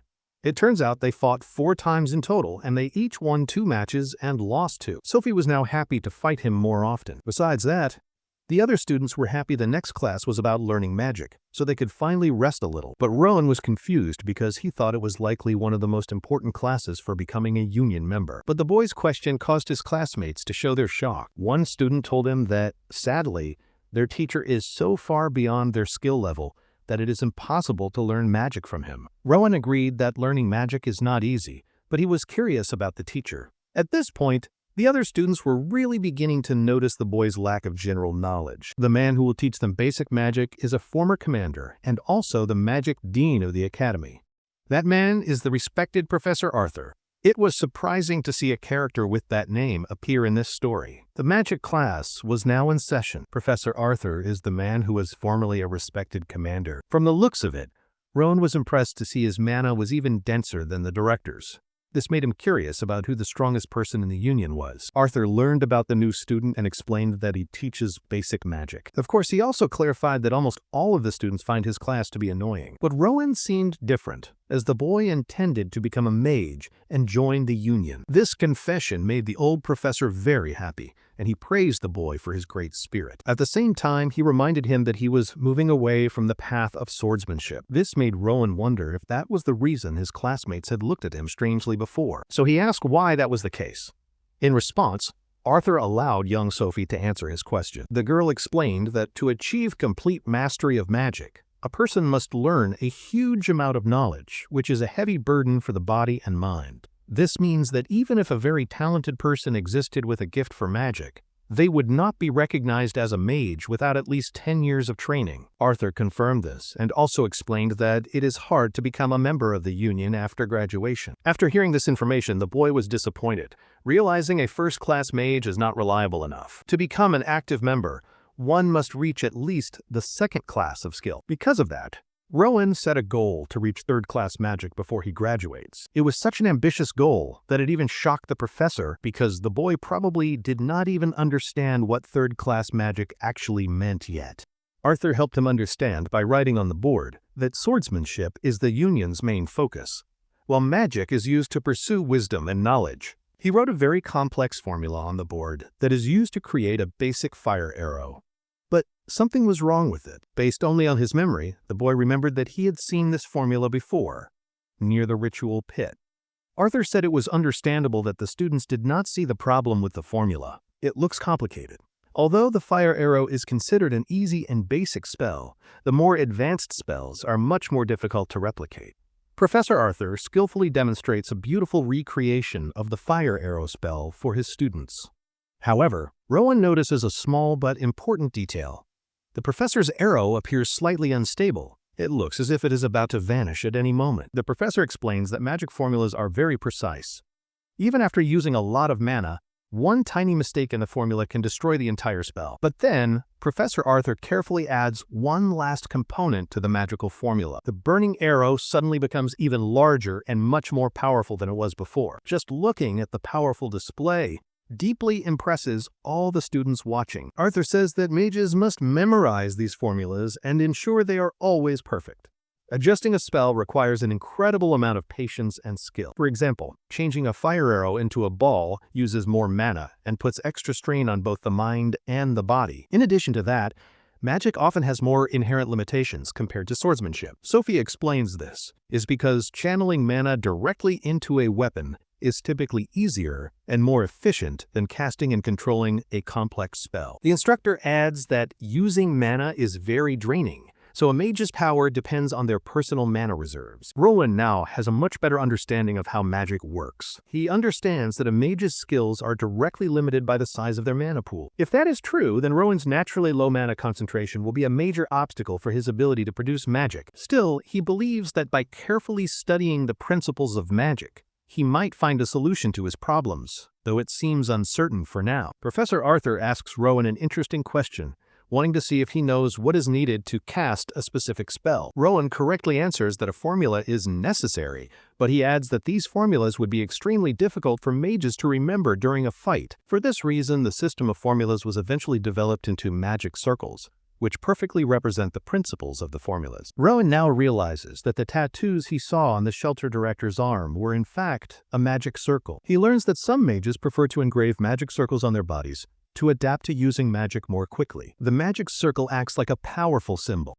And if the formula can be thought of as the equation, then the magic circle is its symbolic representation. Following this line of thought, Rowan then asks if chanting is the method for the verbal conversion of the formula. Startled by Rowan's sharp observation, the professor wonders how he was able to reach that specific conclusion. Rowan explains that the formula Professor Arthur wrote on the board seemed to serve as a blueprint for creating a fireball. If one considers the magic circle to be a symbol, it means that chanting is simply the linguistic conversion of that same spell. This comment makes the professor smile with pride. Although it was Rowan's first day, he showed a thoughtful grasp of a concept that many mages still study deeply. Professor Arthur is truly impressed by how quickly Rowan is understanding these complex ideas. He confirms that chanting is just saying the correct words, and infusing mana into each word creates the incantation for a spell. To prove his point, the professor casts a powerful fireball spell, this time using only his incantation. He also explains that things like speed and tone affect the spell, as does the caster's emotional state, making it similar to a recitation. Yet, no recitation in Rowan's entire life had ever fascinated him as much as this one. The professor worries he might have scared Rowan by explaining the complex details of magic. He wonders if Rowan still wants to achieve his big goal. Surprisingly, Rowan is more interested now. The professor is pleased by this and decides to start the class by teaching ancient languages. Each student receives a book to decode the language, and they are already dreading the difficult task. By the end of the difficult class, Sophie feels completely exhausted from all the new homework. She now regrets enrolling in so many different classes this semester. At the same time, Rowan seems completely unaffected. He filled his entire schedule with classes, leaving no time for breaks. His curiosity is so intense that it even annoys Sophie. Anyway, Sophie finds out Rowan's roommate is Lucas, a name he does not seem to recognize. She says goodbye to him and then leaves for the evening. Back inside his dorm room, Rowan is already working hard. He tries to understand the spell based on the formula. Since he lacked the mana reserves to use powerful magic in the usual way, he needed a new approach. He wonders if he should try to create a new kind of magic that is better suited to his own unique abilities. To his complete shock, he ends up successfully creating an actual, functional spell. This is an incredible accomplishment, but it comes with a significant drawback. Although he successfully cast the spell, the physical toll it took on his body was immense. In the end, it caused him to lose consciousness completely. When he returns to their room, Lucas is shocked to discover an unconscious Rowan lying on the floor. He is left wondering what on earth could have happened to him. While unconscious, Rowan begins to hear a very familiar voice calling to him. It's the voice of Sienna, who feels she and his other teachers burdened him with too much, thinking he was extraordinary and could handle more than was fair for his age. Finally, Rowan's eyes slowly open, and he sees Lucas looking down at him. Lucas is incredibly relieved and happy to see that he is okay. Lucas is a kind person who cares for Rowan and was worried that something terrible had happened to him. He formally introduces himself as Lucas von Parcell, confirming that he is Rowan's new roommate. Lucas is just glad to see him awake after he passed out. Rowan is surprised to hear that he was unconscious, but it seems to be nothing serious. However, Rowan does not understand why Lucas was so extremely worried about him. It turns out that Lucas was specifically tasked by his father to look after Rowan, which is an interesting plot development. Lucas reveals that his father is none other than the vice captain, Oscar. He is also really hoping that Rowan will say good things about him to his father. Based on his friendly manner, Rowan feels he can trust him. It is also easy to mistake Lucas for someone older or an upperclassman due to his tall stature, but in reality, he is just Rowan's classmate, though he is 2 years older than him. This is not because of a late admission, but rather because he has failed to meet the attendance requirements twice before. He seems to be an expert at failing.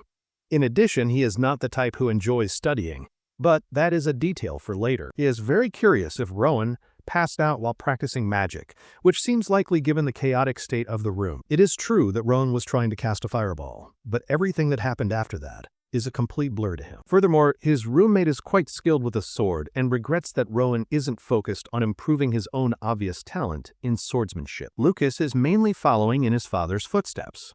Additionally, Rowan makes another interesting observation. Even though Lucas was 2 years older, he possessed a much more powerful and dense mana signature compared to the other students. His physical stature is also quite impressive.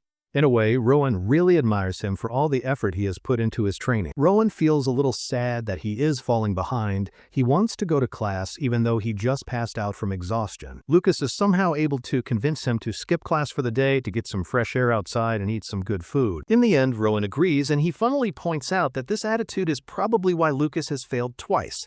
He jokes that Lucas would skip class for any minor reason. Fast forwarding to their session of skipping class together, they find a place to eat.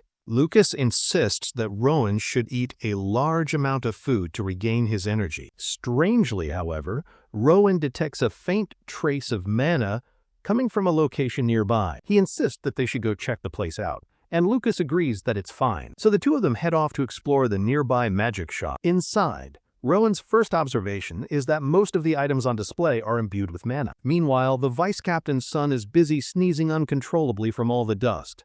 At that moment, Rowan has a sudden and unfortunate realization. He is completely broke and has absolutely no money to spend on anything. He regrets not being able to keep some money from the shelter. But Lucas then offers to treat him. He promises to buy Rowan whatever he needs, saying it is an extension of his father's request. Lucas is proving to be a true friend. But Rowan is hilariously mischievous, as he jokingly asks Lucas to buy everything inside the magic shop for him. Lucas shows him a handful of coins, which is clearly not enough money to buy many things.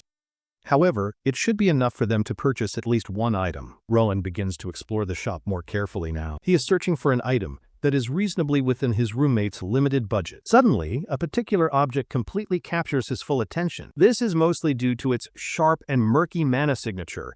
It's an egg with a strange magic circle carved on it. But fortunately for them, the price on the item is quite low. The shop owner approaches and explains that he is holding the Stone of Galatea. He says that it is mostly used as a nice decoration for one's home. Everybody believes the egg is unhatchable and therefore completely useless beyond being a simple showpiece. Rowan asks what is inside, but that is something not even the shop owner knows for certain. According to lore, the stone acts as a cage for an unknown creature. The shop owner acquired it thinking it was useful, but no one cared, since it never hatched. The stone is just one of many magical items, so Rowan is curious if something will actually happen if the seal is broken. The shop owner advises him to keep his expectations low, as it's a long shot that would require a very unique spell to open. However, Rowan is now extremely intrigued by the mysterious object. From its appearance, he can tell the magic circle is expert level and at least a dozen times more complex than a simple fireball spell. Turning his attention back to his friend, Rowan asks Lucas for his opinion. Lucas thinks it is much better than a boring book and jokes that it could also be used to crack someone's skull open. In the end, Rowan decides to purchase the stone and happily leaves the shop with his new magical item. It is already evening, but Lucas wants their day of skipping class to end on a high note. He suggests they should go visit the most impressive place in the entire Union. They arrive at the majestic clock tower, a sight that leaves Rowan completely speechless. This clock tower serves as the main headquarters for both the governor and the commander. Lucas can only remember seeing the former commander once in his life when he was a child. Intrigued, Rowan asks for more details. He learns that the man was wearing a very impressive white suit. Any other details besides that are difficult for him to describe. The best way to describe the commander would be as a white swan, with his subordinates being like contrasting black crows. This is another detail that Rowan did not know. He knows about the existence of rankings, but nothing more than that. Even an expert at the 7th rank among the captains is powerful enough to defend an entire city by themselves. Then there is the commander, their leader, a man so incredibly powerful that he could challenge an entire nation by himself. That is the true definition of power. Finally, there is the governor, who is the highest authority on the whole continent and holds a rank equivalent to a king. From this distance, Rowan reflects on the long path ahead of him to reach the level of such great people. He has a strong ambition to stand alongside those figures one day. Rowan and Lucas remained at arguably the most impressive place in the Union until the sun finally set and the night sky appeared. The young man was captivated by the sight of the watchtower and its incredible height. It is visible from almost anywhere inside the Union, and some parts are visible from the Academy. Struck by curiosity, he asked Lucas what the red hands on the clock were meant to indicate. He wanted to know how to read what the clock face says. Lucas scratched his head and squinted his eyes, pretending to think very hard about the question. He tried his best to remember. He finally remembered that the characters written on the outer red band of the clock indicate the current year. Upon closer look, Rowan saw the symbols were from ancient languages. Giving up, Lucas admitted he never learned how to read these types of clocks. Rowan processed the context clues and read the year 262 on the watchtower. That seemed correct, as they are currently in Kingdom Year 262. Working from his first guess, Rowan read the other dials, which likely indicated the month and day. The time was 7:20 p.m. on June 14th, 262. Rowan only needed a moment of thought to figure it out. Yet Lucas, who grew up here, had never bothered to learn to read the clock. The reason the young prodigy was so fascinated with the tower was that he had seen it before in a grim vision. The illusion from the tree showed the clock tower as a centerpiece of destruction. If Rowan remembers correctly, the clock in his vision was pointing to June 14th, 272. This is exactly 10 years from today. After staying for a little while longer, the two roommates finally decided it was time to head back to their dorm. Once he was certain Rowan was safe, Lucas picked up his wooden sword and headed for the door. He may skip classes, but he never misses a day of training. If he skips even a single day of his physical training, he feels his body becoming sluggish. And so, the young prodigy was left all alone to think about his chaotic thoughts. The apocalyptic vision that the mysterious tree showed to him is very hard to ignore. There is a strong possibility that it was not just a simple illusion. It could have been a precognitive dream, giving him a glimpse of the future. If that is the case, he must try to change the future. To gather his thoughts, Rowan closed his eyes and entered his mind palace. First, he needs to collect as much information as he can from the memories he has stored in his mind. With his incredible ability for perfect recall, he reviewed the snapshots of the clock tower he saw earlier. Piece by piece, he reconstructed every small detail with perfect accuracy. Once he was satisfied with the amount of data he had, he moved to the next step. He began to fill in the gaps between his memory's blind spots in their correct chronological order. Rowan identified specific things that appeared in the past that would later cause deaths in the possible future he witnessed. The buildings, their roofs, and their structures were all accounted for. He recalls seeing the corpse of a person who died from a collapsed roof. The young prodigy meticulously overlapped what he knew of reality with his dark vision. He carefully stitched together what happens in each scene. Once he finished filtering everything down to the most important details, he moved on. He pulled up the memory of the truly dreadful illusion he had experienced before. He recreated the scene that was shared with him by the mysterious tree and enhanced the areas where he could add more detail. For a brief moment, he hesitated, not wanting to replay that sorrowful scene again in his mind.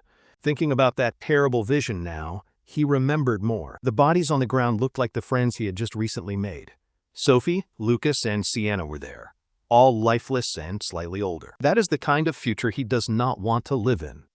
It puts into perspective how weak he is now and what a failure he will be. For the moment, he wants to know what rank he managed to reach in that vision. From all the fragmented pieces of the vision, only one of them contained an image of his future self. After searching through the vast amounts of data stored inside of his mind, he found it. He finally found that single lingering scene that showed his future self. From the vision's default angle, his rank badge was not visible on his side profile. Refusing to give up, Rowan's analytical mind developed a method to change the viewing angle of the memory. This new method required him to immerse himself much deeper into the shared vision of the burning union. After confirming that all of the details in the vision were in order, he proceeded. Rowan turned his full attention to the image of his supposed future self. From inside this memory, he should be able to reconstruct what truly happened during this terrible vision. When he focused on his future self's chest to see the rank badge, he noticed something horrifying. Young Rowan felt his blood run cold. It was difficult to see at first, but his future self looked bloodied and beaten. In the place where his rank badge should have been, his chest was a massive, empty wound, exposing his insides. It appears his friends are not the only ones who will suffer a terrible fate. Rowan himself is destined to die a gruesome death. After he forced himself to go through that very traumatic process, he withdrew. Young Rowan pulled his consciousness back out of the nightmarish vision. He slowly opened his eyes and sat there alone with his troubling thoughts. He wondered if the vision was intended to be some kind of warning from the tree. The fall of the Union means the death of the kingdom and the continent. It would be the end of the world and the complete extinction of humanity. As far as he understands, the tree is a creation of black magic made from human mana, molded by sacrificial victims who were between life and death. Besides all the horrible scenes, a mysterious hooded figure was also present in the vision. Maybe that person holds the key to understanding the full story. Rowan maintained a healthy dose of skepticism about the validity of the illusion he had witnessed. But to ensure that the depicted scene does not happen, he must create a different future using the little information he has. The most effective method for him to do this would be to start by changing himself. Since his future looked bleak, knowing his rank is a lost cause. He was wearing the Union's black suit, so perhaps not becoming a member could change history enough. Perhaps he could take an official role within the management bureau instead, since they wear red suits. Or he could do the unprecedented and aim for the white suit that only the commander wears, achieving it before the vision comes true in 10 years. The next day, the roommates got ready for their academic pursuits after skipping school. Lucas reminded Rowan that Professor Daphne had asked him to visit the faculty office before class. After delivering the message to his new roommate, Lucas cheerfully went on his way toward the campus by himself. Rowan wondered why Professor Daphne would have asked to meet with him privately. After putting on his uniform, he went straight to the faculty office.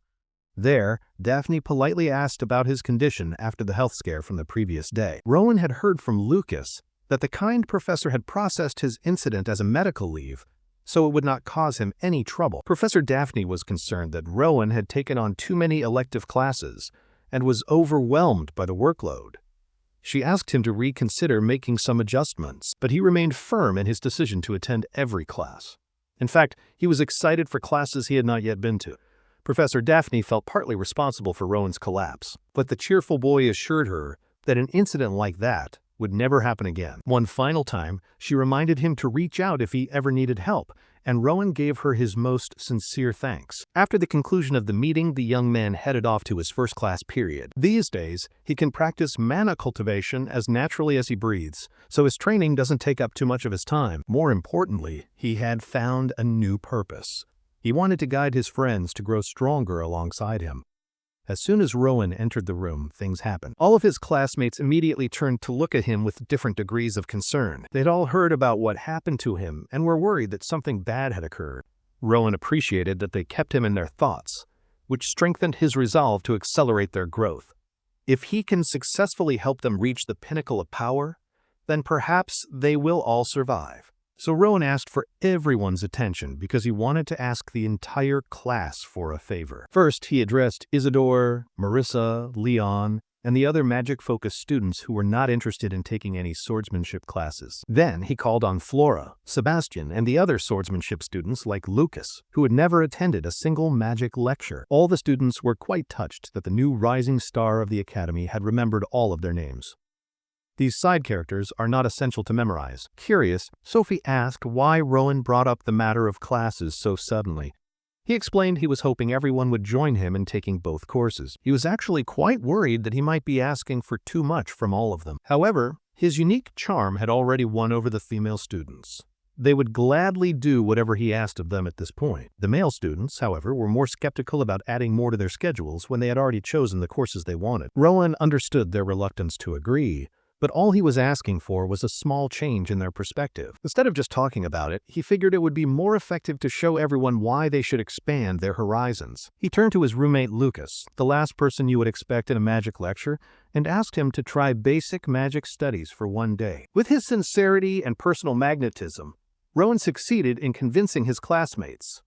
They simply found it very difficult to say no to his face. The Dean of Magic Studies, Professor Arthur, entered the lecture hall and saw that there were no empty seats for today's class. He had heard the rumors about how Rowan had encouraged everyone to attend the magic class today. In all honesty, Professor Arthur felt invigorated at the sight of a completely full lecture hall, thanks to Rowan's efforts. Rowan simply wanted to show all of his classmates that magic is not something distant and foreign. Hearing Rowan talk about magic so optimistically, Professor Arthur became curious about his progress. He asked what Rowan had planned to show the class. Rowan asked for permission to step up onto the teaching platform for a moment.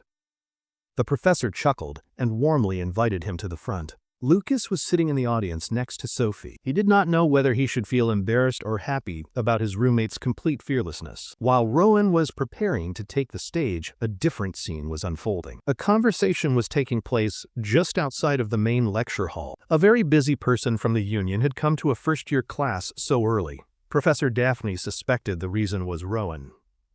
Director Lazarus admitted the boy was one reason. Besides his interest in Rowan, overseeing the school was also part of his bureau's official duties. In addition to the two union officers, Miss Sienna Runner had also come to visit since it was her day off. She may have been off duty, but Vice Captain Oscar had given her another task to complete. More interesting than the Dark Elf's presence, Mr. Diego Sanchez had left his swordsmanship training field to attend a magic class. He heard that his top freshman swordsman had enrolled in the magic class today, so he wanted to see what the fuss was about. Beside him was the principal himself, who had just tagged along to accompany Director Lazarus for the visit. Professor Daphne looked at the unusual group of highly ranked and respected members of the union gathered there. She reminded them that they must avoid doing anything that could possibly disrupt the class. They were told to observe quietly. As soon as she carefully pushed the lecture hall door open, she saw it. Daphne was immediately greeted by the intense, burning sensation of a blazing fire. A crimson flame danced in the air, consuming the room's oxygen. In contrast to the fire's destructive blaze, its creator was calm. The young man who had created the fire looked like the very picture of joy and wonder. Meanwhile, Professor Arthur had created a magical barrier to shield the other students, while Rowan impressed him with a perfect fireball. It does not matter how talented a student is. The fireball is not a spell that someone of Rowan's young age should be able to use. For safety, casting such a spell is outside the first-year curriculum.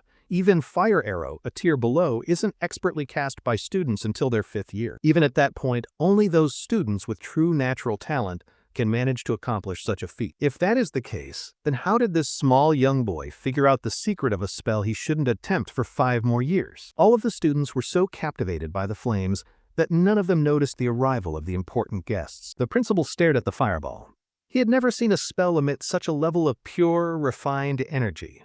It was almost like watching holy magic. Diego Sanchez is a sword master, but even he could recognize the spell's abnormal density and perfect stability. Director Lazarus thought that it defied common sense. It is true that a first-year student should not be attempting such magic, but technically, the fireball spell is categorized as a simple spell overall. That does not make Rowan holding the fireball in mid-air any less impressive.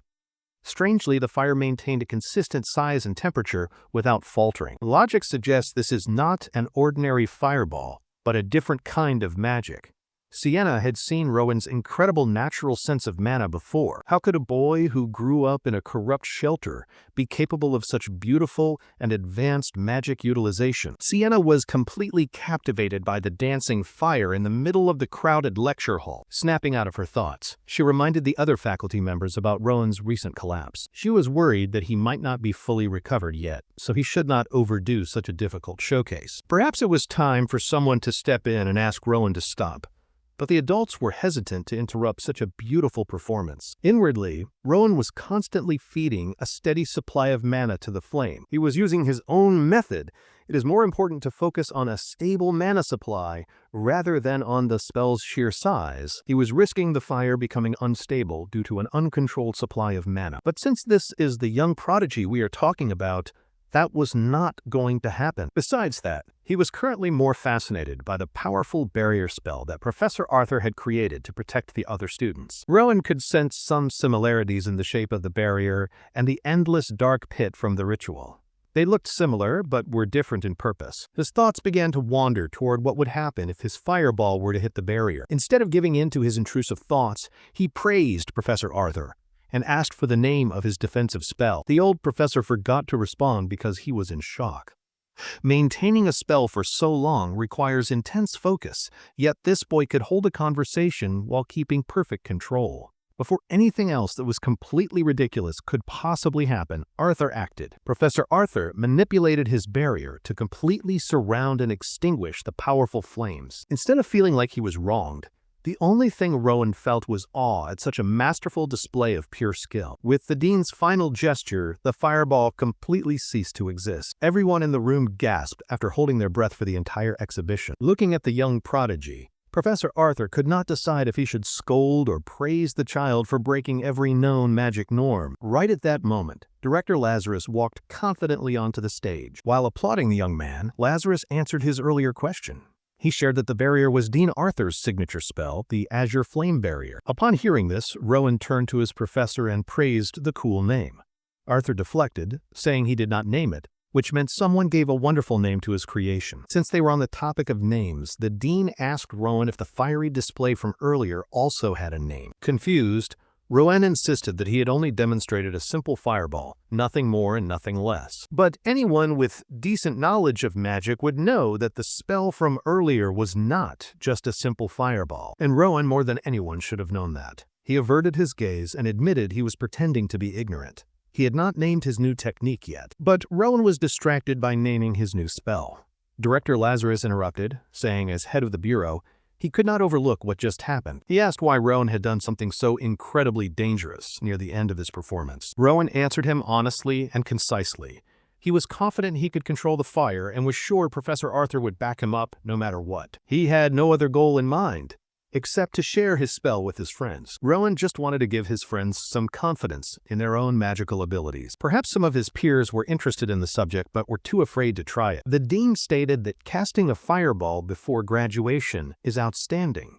What do you call a freshman who surpassed that? This was Rowan's way of showing his peers that nothing is impossible. He could only speak with such optimism, because he was completely unaware of what a monstrous genius he truly is. Still, as an educator, Professor Arthur felt embarrassed. He wondered if he had been limiting the younger generation's potential with his conventional words. Now, this young child had made him realize that his own viewpoint might not apply to every student. Then Rowan turned to the old dean and humbly asked for a little more time on the podium. There was still something else he wanted to show his friends. This time, the young prodigy called his roommate Lucas up to the stage, much to Lucas's surprise. While wondering what he did to deserve being used as a guinea pig for everyone to stare at, he walked up toward the stage. Once he arrived at the podium, Rowan excitedly explained that he wanted to help the swordsman cast his first spell. The way Rowan sees it, magic and swordsmanship are both about manipulating mana in different ways. Lucas trains his body and mana daily, so he should be able to cross into magic. Still, the third time repeating freshman had never studied even a little bit of magic theory before. How was he possibly going to cast a spell? Rowan suggested starting with an incantation. Since Lucas completely lacks magic training, an incantation should be more intuitive for him than a magic circle or a formula. So he slowly began to recite a fiery incantation in the tongue of the ancient language. Lucas tried to follow along, but he could not quite grasp the tricky pronunciation. Rowan attempted to stay patient while he taught Lucas with enthusiasm. However, they could not get through a single sentence. Rowan thought someone who repeated the first year 3 times would have some familiarity with the ancient language. Still, he was not giving up. Rowan translated the incantation to explain the meaning of what they were trying to create.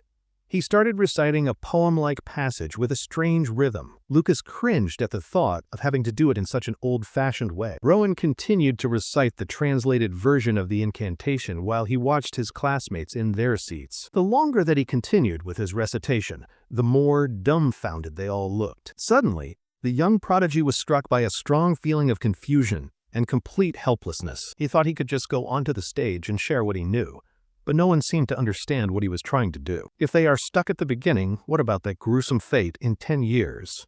If they don't get stronger, Rowan won't know what to do. He started with the simplest incantation, something he thought even Lucas could grasp. Yet not only the other students, but even Sophie looked completely lost, as if Rowan were speaking an alien language.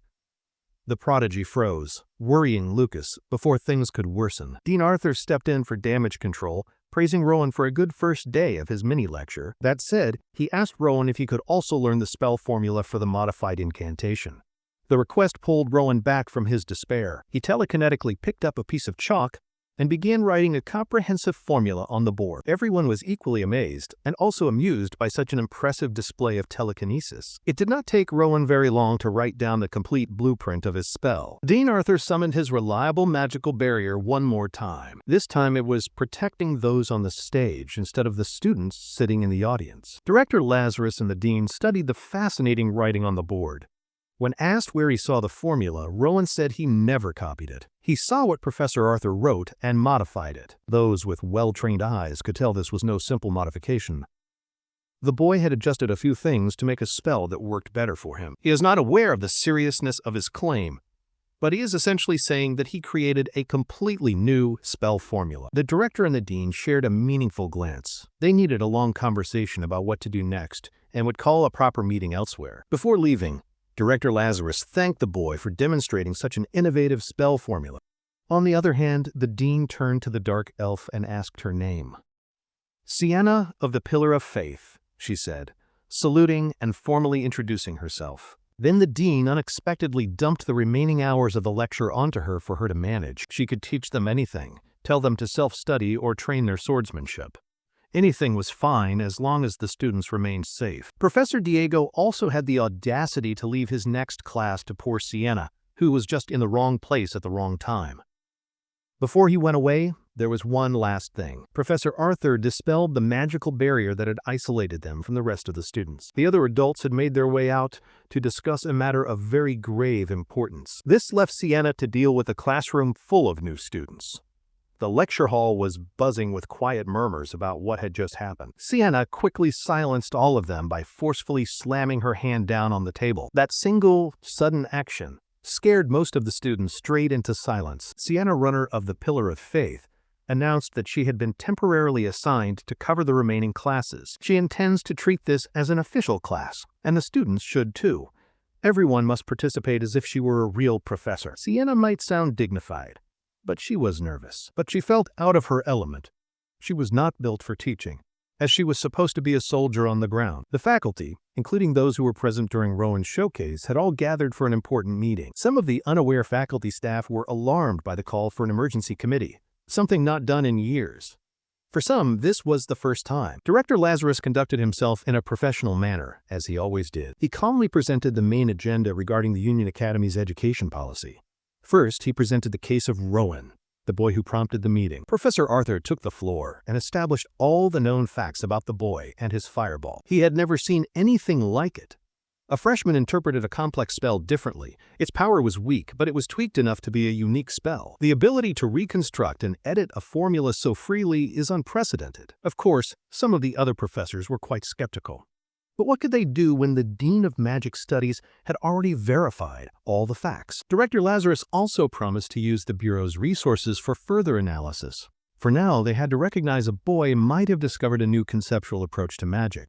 Sure, Rowan sounds like an unparalleled genius, but as an academy, they must ensure he receives the appropriate education for his needs. Some wanted to use their trusted and true methods, but others believed such a genius should receive specialized education that fits his advanced level. However, personalized education goes against the principles of their public institution. They could not afford to lose such a capable individual through poor handling. Another professor suggested letting him join the union early. That idea immediately received a great deal of pushback from the others. Regardless, a shift to proper field education seemed necessary, but they needed to be thorough, which led the professors to ask if there were other concerns about the boy. Dean Arthur grew silent as he contemplated this. He finally spoke up and suggested that Rowan might have some potential personality issues. From what the other professors had heard, the boy was kind and polite. The dean was not denying those traits, but he feared Rowan needed to be more considerate of others' feelings. The union is a group that values ability and performance above all else. With Rowan's talent, he is certain to stand out immediately. As he is right now, the boy might have a difficult time being accepted. He could fail at the final stage of the admission exam. This would be a simple interview with the one person who values character above all else. Some professors quickly came to Rowan's defense. They saw his actions were based on good intentions. He had just unintentionally created discomfort due to his own cluelessness. For students, the level must be balanced for mutual growth. The gap between the prodigy and the other freshmen is too large.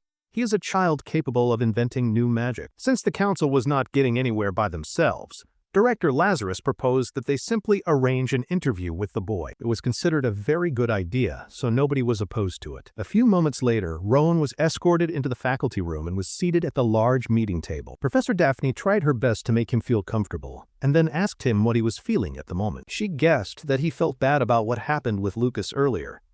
She was right. Rowan felt frustrated for not understanding his friend's capabilities. Dean Arthur jumped in to comfort him regarding the difficulties of teaching magic.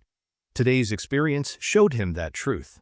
So Rowan had been thinking and formed some hypotheses. He thought about his classmates. Perhaps Lucas didn't give magic a chance because he is not interested. Maybe he started with a sword too early, and his brain developed only for that skill. Maybe Rowan pressured his friend to focus on a different field without considering his personal circumstances. He felt regretful and ashamed about these thoughts. Besides those thoughts, he was also worried that Lucas and some of his other new friends might actually be sick. This prodigy considered his perfectly normal peers to be sick, just because they possessed normal talents. Dean Arthur assured Rowan that there was absolutely no need to worry about any kind of sickness. Hearing the old professor's reassuring words helped to reduce the load on the eccentric prodigy's heart. Seeing Rowan smile, the director spoke. Director Lazarus then jumped in to ask why he was so eager to teach everyone magic. He explained that it did not have to involve magic.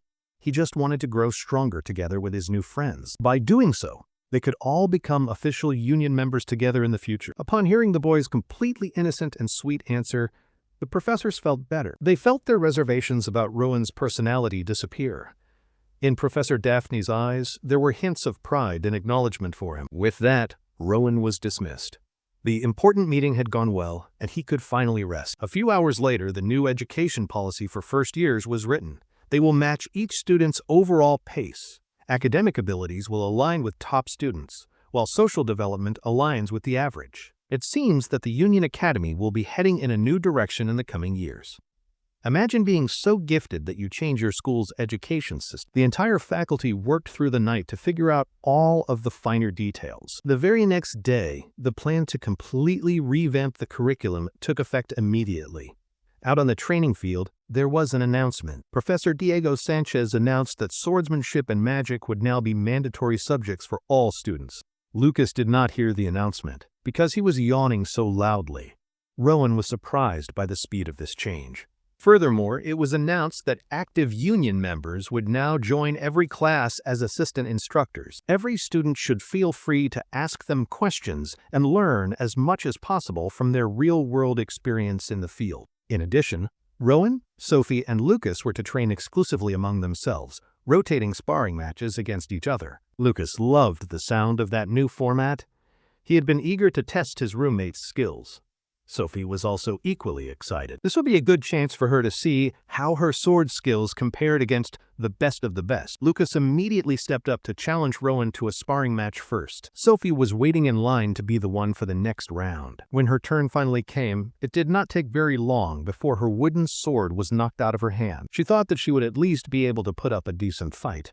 but that now feels like wishful thinking. Rowan was a monster who could read her sword path like an open book. However, she was not one to give up. She saw a brief opening but failed to capitalize. With more training, maybe she can land good hits. Quickly recovering from her surprising loss, she respectfully shook Rowan's hand in sportsmanship. She also asked him if he could see any terrible flaws in her current sword technique. Rowan casually explained that her mana flow was slightly off. If she could learn how to adjust the flow's direction, she should see improvement right away. Lucas chimed in and simplified it by saying she should stop swinging wildly without control and focus on precision instead. Furthermore, her legs sometimes wobble, most likely from a lack of strength. Rowan agreed. Lucas was a bit harsh, but he was making a good point. Still, while Lucas might have a point, his explanation did not paint the whole picture of the issue. At the moment, Sophie is splitting her mana with a 50-50 ratio between her upper and lower body. If she shifts more mana to her lower half for better stabilization, her stance will improve. While Rowan gave valuable advice, Lucas offered playful insults. Watching his top 3 students getting along with each other in their own unique way made Professor Diego smile. He couldn't believe Professor Arthur would say Rowan has personality issues. Seeing how innocent and kind-hearted the boy is, he thought the adults were worried for nothing. A few days later, Professor Daphne called Rowan to the faculty office for another conversation. She had been essential in making sure that the boy has everything he needs. These days, Rowan no longer feels the burden in his heart regarding his friends.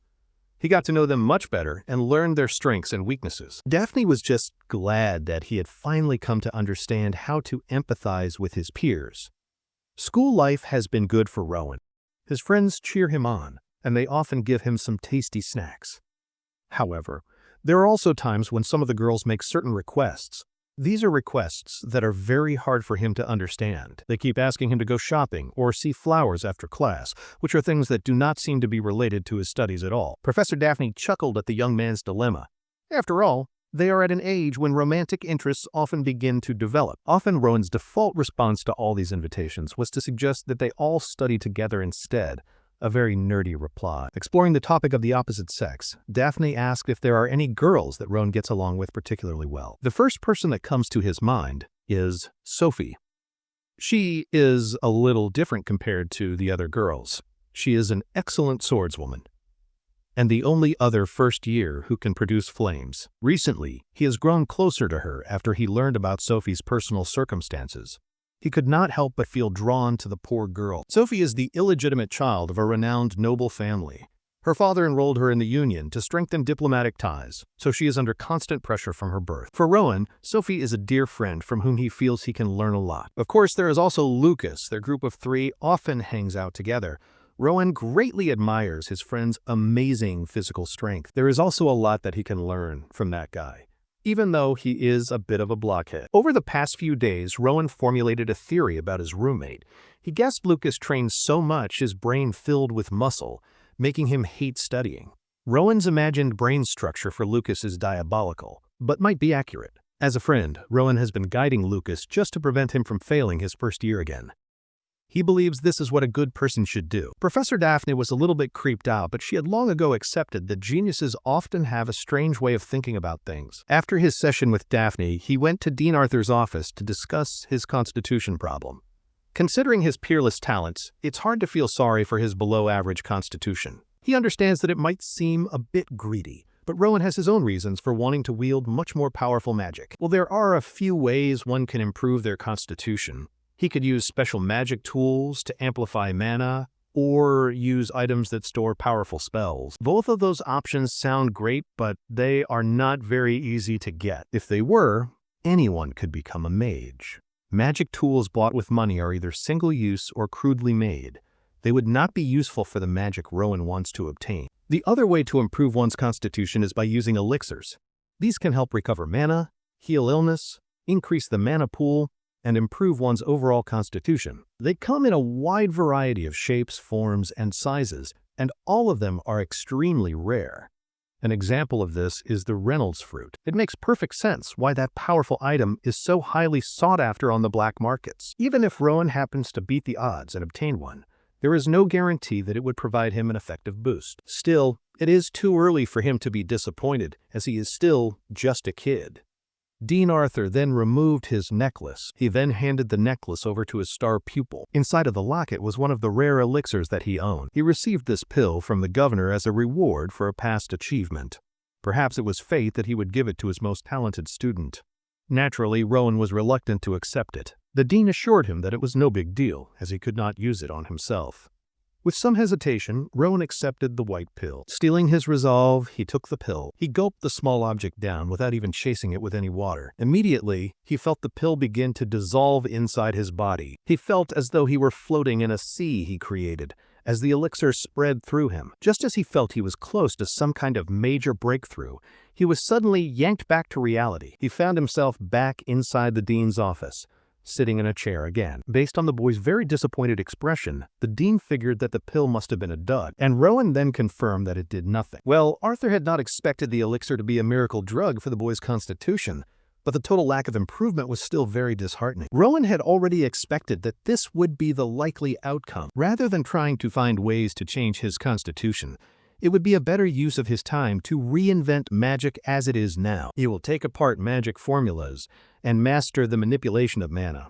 He will create his own branch of magic that is perfectly suited for his personal use. This visit was not a complete waste of his time. At least now he can focus completely on a single solution. 6 months have passed since Professor Arthur gave him that white pill. Do not worry, it was a wholesome act. Today is an important day. Today is the final exam for the first-year Magic Studies course. Rowan stood before the panelists, Dean Arthur and Director Lazarus, and silently produced 2 small fireballs in his hands. The 2 senior figures were clearly impressed and captivated by such a masterful display of pure skill. Then Rowan increased his power and made the small flames rage and grow much larger. They had seen it many times, but Rowan's way of handling mana directly is always a sight to behold. It's an incredible talent. At this rate, he might start combining other magic branches. Even though everyone praises his skill, Rowan is worried that such weak magic cannot be used in the Union at all. Dean Arthur assured him that casting spells without an incantation is enough to prove his ability is on par with a 4th-class mage. No one can dispute he qualifies as a high-level mage. He must forget his worries about destructive power and focus on his strengths. Rowan just needs to continue going down the unique path that he has paved for himself. The dean challenged him to analyze and recreate spells up to the 4th class, based on his own understanding. To make this easier, he will be granted free access to ancient texts in the library. Regarding his constitutional issues, it would be best if they kept that information secret for now. Since there were only the 3 of them in the room, the dean and the director decided to form a mages' pact. The 2 senior mages took each other's hands to begin the pact. They then began to chant a strange hymn together in perfect unison. Unaware of what was happening, Rowan just saw this as 2 old men doing strange old man things in the middle of his exam. Another full year has passed since the time of that assessment. Rowan and his friends had just entered their 3rd year at the Union Academy. Today, Professor Diego called his fellow faculty members for an urgent summons. While the issue was technically under his own discretion, he felt it was necessary to share it with his colleagues. From this point on, the school will no longer teach Rowan any movement techniques, martial arts, or swordsmanship that involve using mana. With a hint of concern, everyone present was curious about the reason for this very sudden announcement. Diego explained what they all knew. Rowan has a firm intention to join the Union. Now that he's a 3rd year, it's better for him to avoid high-risk combat courses. Diego was basically saying that Rowan should focus entirely on magic above all else. That is what the boy needs and wants to do. Dean Arthur knew Rowan as a talent one would want to keep selfishly. Letting that talent go for the future's sake was the best thing Diego could do, though it was not an easy decision. Sienna Runner, who had taken a teaching role after filling in for classes a year and a half ago, asked Diego about Rowan's current physical level. In all honesty, Diego estimates the young man just needs to draw his sword to pass the first Union entrance test. He is that good. A rare natural talent. His overall destructive power is a bit lacking, but that particular aspect can always improve over time. Since they were on the topic of power levels, Daphne turned to the dean and asked how strong Rowan had become as a mage. After a brief and thoughtful moment of silence, the dean answered her question. Dean Arthur simply declared that there was nothing more that he could possibly teach that child. He is already far beyond anything an old man like Professor Arthur could possibly mold. Right now, Rowan can freely apply 1st and 2nd class magic. He is also on his way to recreating the formulas for 3rd class spells. Because he is such an extraordinary child, he often treats complex formulas like they are simple toys. He is already a monster and only a third-year student. Now that he is starting to hit his growth spurt, the young ladies cannot get enough of the golden boy. He could steal anyone's girl in a heartbeat, so he has been written to only care about his studies. The first magic studies lecture of the third year concluded without any kind of fuss. Professor Arthur reminded everyone about their assignments and then called Rowan over to speak for a moment. He wanted the boy to stay after class so he could tell him about the magic scholarship exchange tournament that would be happening soon. There is no better representative for them to send than their own homegrown Union Academy genius. Admittedly, Rowan had never heard of this event, despite being at the Academy for 3 years. It was once held occasionally to exchange opinions about magic. The event was discontinued many years ago as the era of magic slowly began to wane. The fact that it is happening again now is all thanks to Rowan's very existence. Hearing the dean say such a completely ridiculous thing truly shocked the young man. You see, Rowan's growing reputation and the tales of his accomplishments have finally reached Schwerin. Schwerin is an autonomous kingdom, the only one left among the 7 kingdoms. At its heart is the Magic Tower, an institution for developing the arcane. The Tower Master is the Duke, and they are isolated. Schwerin is the heart of the magical world. In truth, Professor Arthur also came from that place. He trained there until he became a third-class, high-level mage before he joined the Union. Since he was originally from there, he must know their general line of thinking. He figured those mages are motivated by curiosity. They are unsure how much information Schwerin has, but they know surface details. The magic fanatics heard about a 4th-class mage at the Union Academy. Although that specific term is being thrown around, Rowan is still not entirely comfortable with calling himself a 4th-class mage. Regardless, this event is like an academic conference to verify these records firsthand. From a magic study perspective, Schwerin wants an edge. They likely want to debate the Union's renowned Golden Boy. On the one hand, it might actually be better if Rowan just decided to pass on this challenge. But once he hears what the grand prize is, he might find it very hard to refuse. The Union will adjust the schedule and provide everything in exchange for a valuable elixir. Even after the disappointment from a year ago, the allure of obtaining an elixir is still very tempting. However, this might also mean that the people from Schwerin have found out about his constitution. But the dean assured him there's no way they know. A scholarly debate is about interpreting magic formulas.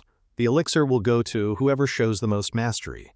Rowan could win an elixir just by arguing with someone. The dean assured him he will get the elixir as long as he wins for the Union. With the possibility of scoring big, how could he say no? A few days later, the day of the Great Magic Exchange had finally arrived. The Schwerin side was made up of cloaked mages, an entire battalion of them. On the Union side stood Rowan and his professors. Dean Arthur mediated for both sides of the exchange, welcoming the foreign visitors very politely. One of the mages, Bert, lowered his hood and referred to the old professor as his senior.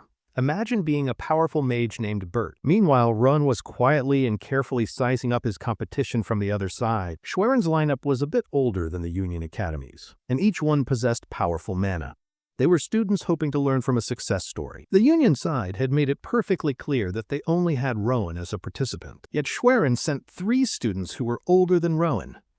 Those petty mages never change and still want to show the world how capable they are. Actually, this situation is probably better for the Union and for Rowan himself in the long run. When he presented the sole representative of the Union Academy, Bert pretended to be very shocked. While the adults were busy exchanging their polite pleasantries, the competitors were silently watching each other. Rowan could feel the intense gaze of one of the Schwerin students fixed upon him. So in response, he simply gave the guy a friendly smile. Feeling suddenly awkward and flustered, the other student quickly averted his gaze from Rowan.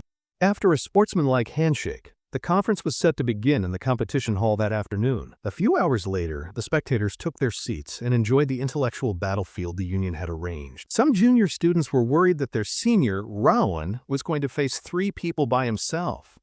They feared that their upperclassmen would get hurt. The girls then cheered as loud as they could, almost shattering the eardrums of Lucas, who was sitting nearby. He interrupted their conversation and asserted that this was only a magic debate, not a duel to the death. The girls argued that debates can be just as dangerous as physical combat. What if their senior Rowan got hurt by harsh words? Lucas was simply shocked that the junior female students even knew who he was. Well, it is hard not to recognize him when he is always by senior Rowan's side. Beside him sat Sophie, The two of them came to watch their friend dominate the competition using only words. Finally, Professor Daphne walked up to the podium to announce the official start of the event. She announced the beginning of the magic scholarly exchange between the two factions. The junior girls from earlier raised a cloth with Rowan's name on it. It was a hardly inappropriate reaction for a scholarly debate. Finally, the star of the show, Rowan, walked in. The three boys from Schwerin also entered. With everyone now present, Professor Daphne explained the official procedure and the debate's structure. Each representative would take turns presenting a topic, write spell formulas, and then continue to a question-and-answer session. The first debater for the event is Ali Marco from the Kingdom of Schwerin. He will be going up against Rowan from the Union Academy in this first round. Since Rowan was given the priority to pick the very first topic, he chose carefully. He chose a subject that was very near and dear to his own heart. He chose the subject of telekinesis for the first round of the debate. The representatives from Schwerin were completely taken aback, to say the very least. In the opening round, it is common to seize momentum by boldly showcasing the highest achievements of one's own faction. Yet here was the Union's sole representative, deliberately presenting a simple Class 1 spell like telekinesis. Some Schwerin mages thought it was a joke, and the rumors were exaggerated. They did not travel all this way just to witness low-level intellectual nonsense. Dean Arthur and Director Lazarus both wisely held their tongues and said nothing. Ali Marco dismissively disregarded Rowan's proposal, saying the topic was beneath the level of this honored forum. Rowan asked if he was mocking Schwerin. Rowan simply elaborated that even basic telekinesis holds deep complexities that are worth a serious and rigorous discussion. Ali Marco argued that diving deep into such a simple spell would be a waste of time. But aren't mages meant to devote time to exploring truth, no matter how small? Running out of patience, Ali Marco finally agreed to Rowan's proposal to debate about telekinesis. Since he was unfamiliar with the format and did not want to be rude, Rowan asked Ali what topic he had prepared. Severely underestimating the Union's sole representative, Ali Marco proposed the idea of debating the complexities of the fireball spell. He condescendingly explained the topic might be difficult for someone of Rowan's age, but he was fine with an easy opponent for this rare occasion. Arthur figured that Schwerin must have heard the news about Rowan's fireball and was now trying to set a trap for him. But the young prodigy threw a curveball at everyone listening. He proposed that they should cover both telekinesis and fireball together as a single package deal. He thought it would be more meaningful and insightful if they covered combining two well-known spells at once, instead of just talking. Rowan telekinetically picked up a piece of chalk and started writing his initial formula on the board. Ali was flustered at the blatant display of no-chant casting. Ali Marco refused to be so easily overshadowed by his opponent.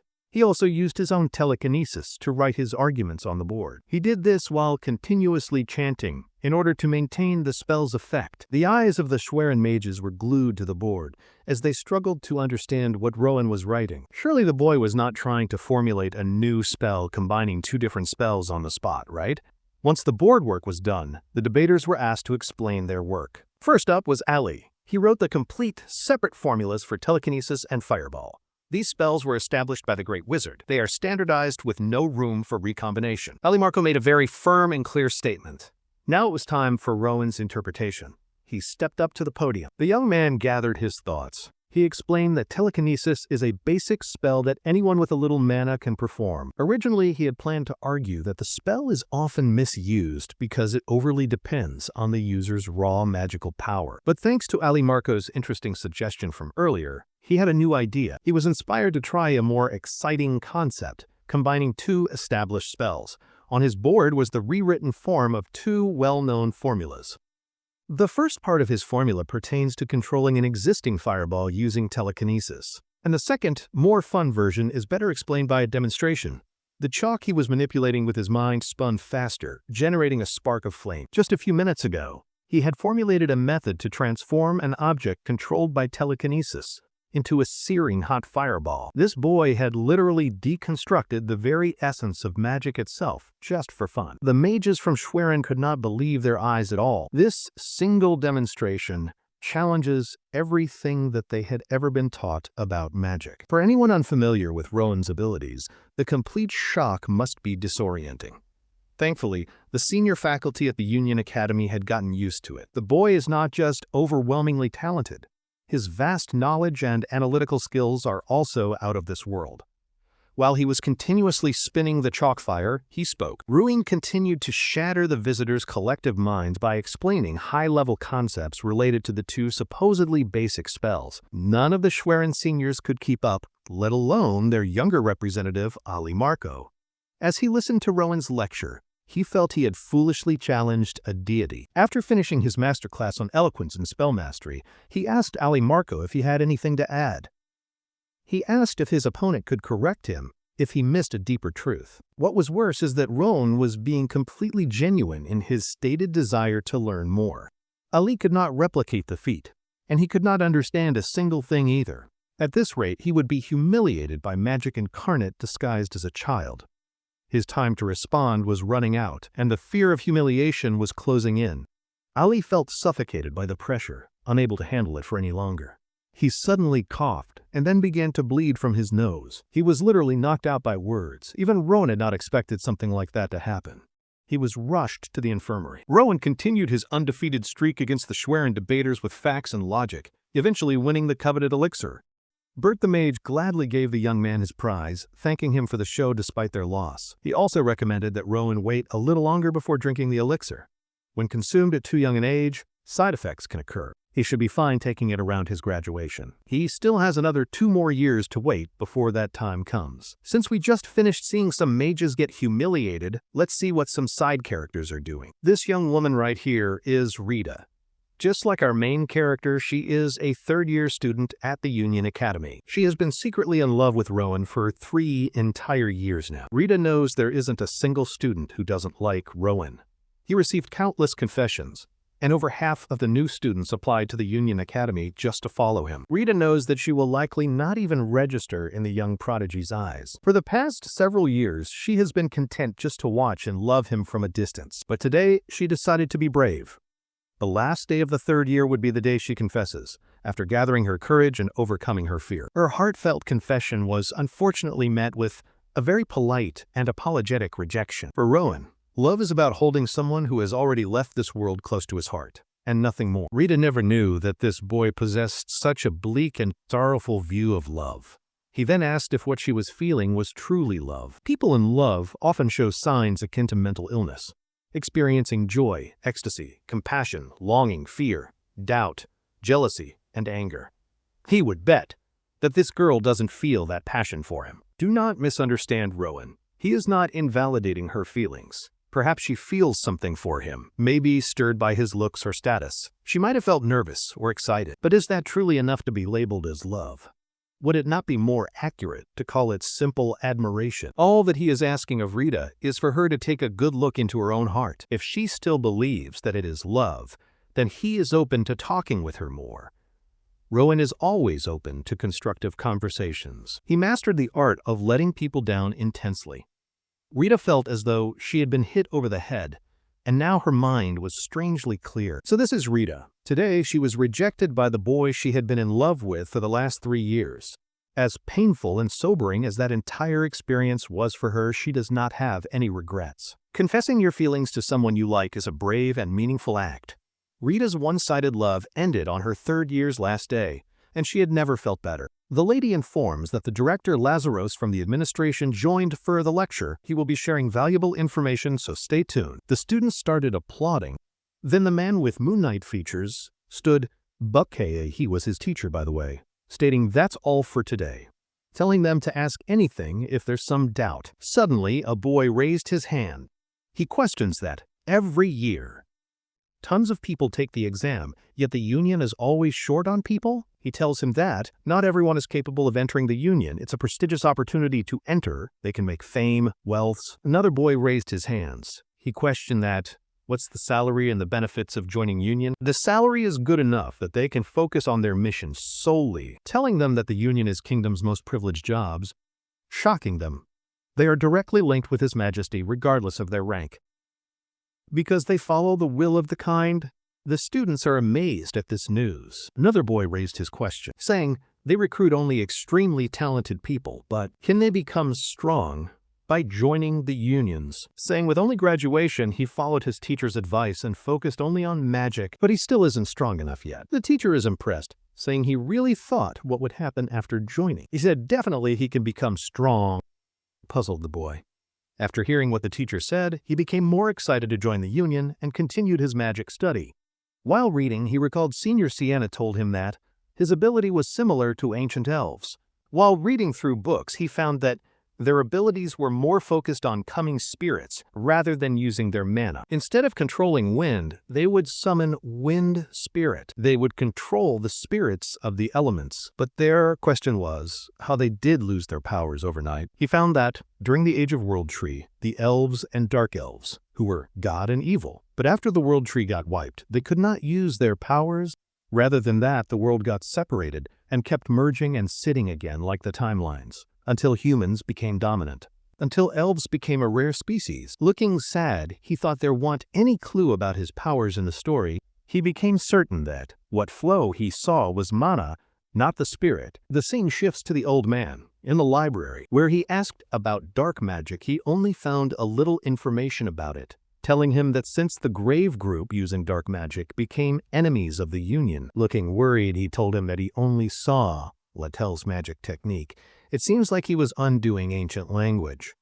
But he was not sure of the same result. The man told him the difference was in their mana. The but amazed answered yes. He told him that he can't see his mana yet, but the group like dark used dark mana. He thought the mana he saw before was dark mana, asking further what was dark mana, telling him that if mana makes up everything in the world, dark mana makes the world evil. He tells him that the demon works is made of dark mana, and demon use dark mana as their source of energy. Even the Sikh group are using dark mana similar to demons.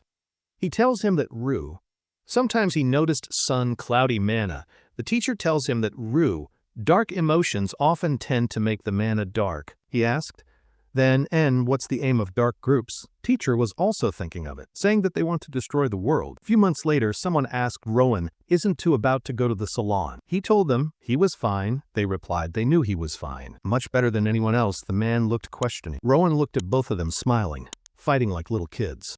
The girl told him come over when he was ready, having the man by his ear.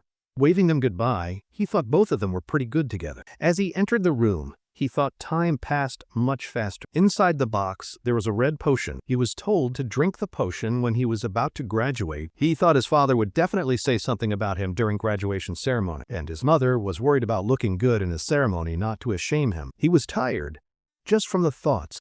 But they were his family now. There he must protect. He was not alone as he got his family. That was something that Pauline's mother taught him before she passed.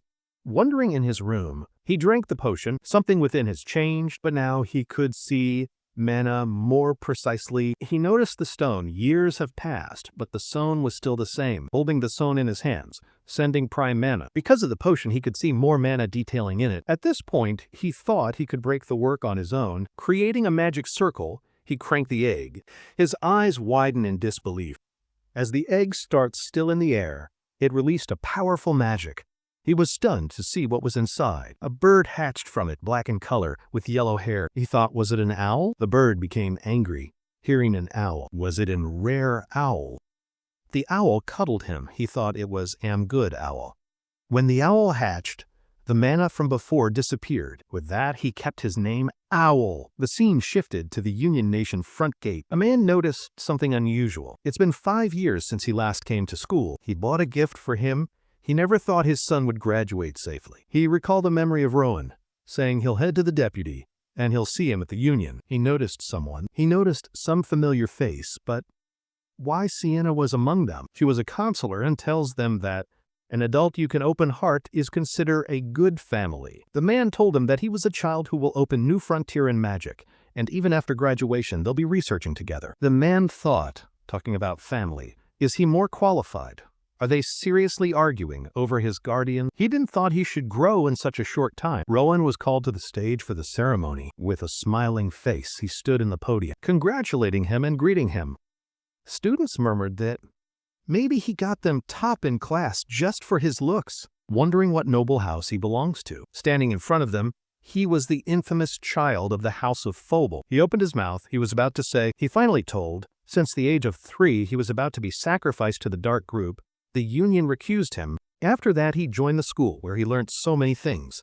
and got his resolve to protect lives, declaring that his ability solely will be determined on protecting people, the people who helped him grow in this righteous character.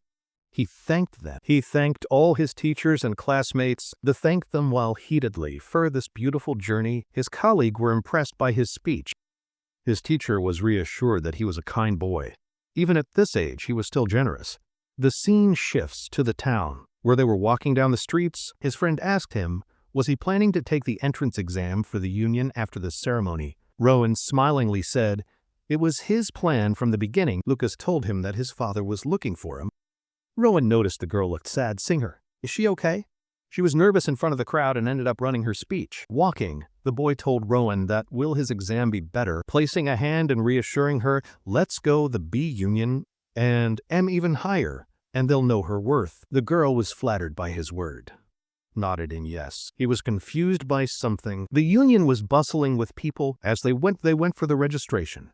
He introduced himself as Rowan, graduate from the union school. People nearby started looking at, was really from the union school? They started remembering that the minimum age for the test required is 15.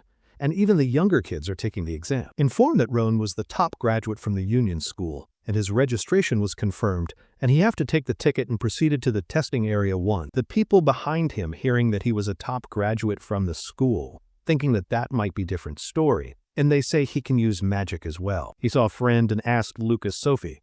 They informed, yes, let's head towards the testing area. Lucas, the first round was about the demonstration of the skills. Sophie, yes, he to show his skills in front of the supervisor.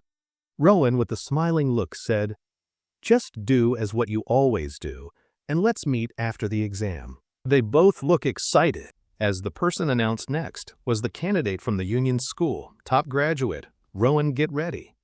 As he reached the testing area 1, Gollum suddenly appeared before him. As the test begins, Rohan raised his hand. Blue mana started to appear from his hand. Bystanders were shocked to see such mana. Gollum began melting like a chocolate cake. As the Gollum melted completely, only his core remains in the air.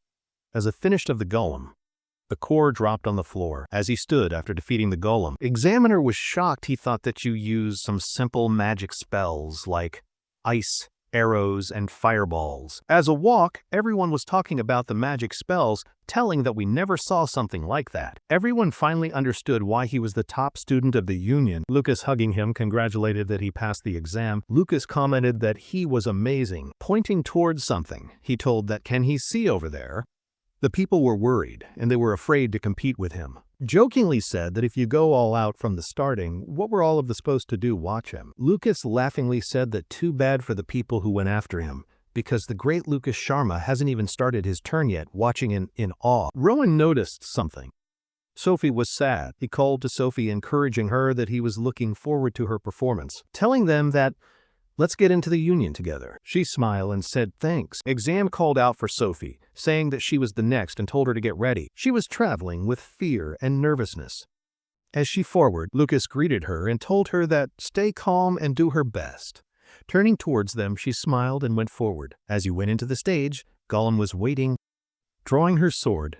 Everyone was watching. The spectator commented, that looks like she was going to use the Phobal sword technique, but her stance was not looking great. The girl asked him, how did he know that? The man said with Phobal family a few times. So he knew the technique. It was a difficult technique where strikes were continuous, just like an illusion, very difficult to counter. She knew that the Phobal technique was heavy because of the depth of a blade. Become one with the body as a style value that above all, but as he saw her drawing his sword, there was no depth in it. The girl asked what she'd do now. The man replied that at least she should learn the basics. They have knowledge, it's better. Sophie doesn't deserve any harsh comment like that. As the fight was about to begin, she got into her stance, rushing towards the Golem with incredible speed. Yellow flame emerged from her, cutting the Golem into pieces. Man, who was speaking with girl, both of them were astonished, but Rowan looked satisfied. As the Golem turned into dust, she was happy that she could defeat in such a short time. Examiner, looking stunned, told her that she passed and can take her stamp in return. Spectators were amazed by the speed and extent touches. How could a Golem be cut so easily? They couldn't believe what they saw. Lucas and Rowan looked happy, saying that 6 consecutive strikes, and she is the second best skill user from her family. As she came, both of them congratulated her for the victory. Lucas mockingly told her that she was looking a bit rusty. Maybe she was nervous. As it was his turn, he told them that just watch and learn. As he went to the stage, turning towards them, he told that it's just a warm-up. As the battle began, he jumped toward the golem, cutting the monster into half, destroying his core. A single string defeated monster.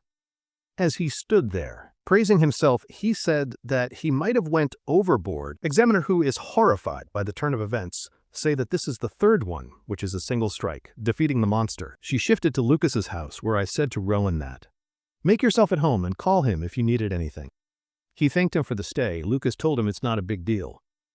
Lucas told him that the dinner is ready, and he should just fresh up and come for the dinner.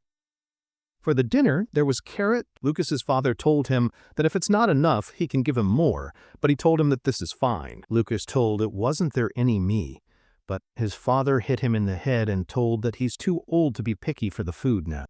Rowan was stunned by their friendly act and behavior. Realizing the food was not tasty enough, he asked him about his gift, and Rowan told him that that was exactly what he needed. The man told him that he knew Rowan was special, but he didn't thought that he would see such high level of magic in the exam. The man told him that you were waiting for the second round. With a pleased smile, he told that he can expect good results. 1 week later, when the day finally came for the second round, two men watching there call that it's been a while since many applicants have passed. Among them, there were so many good students. And they complimented Rowan that he was the brightest kid of the union. The man confirmed that he was Rowan, who was currently appealing the second test. He thought that it was a great leap, that he doesn't have to fight Lucas or Sophie. But he thought, who will be fighting him? His eyes widened as he saw someone. He saw the man from before. The man asked him, have they met before? He recalled that he was the person who was analyzing Sophie's word technique during the test. He complimented the man's knowledge and said that he'd like to learn something from him. Man couldn't remember him. The man pulls out his word and say that as he is a graduate now, he'd like to teach him some lessons. As they stood before each other, as the examiner said, begin the fight.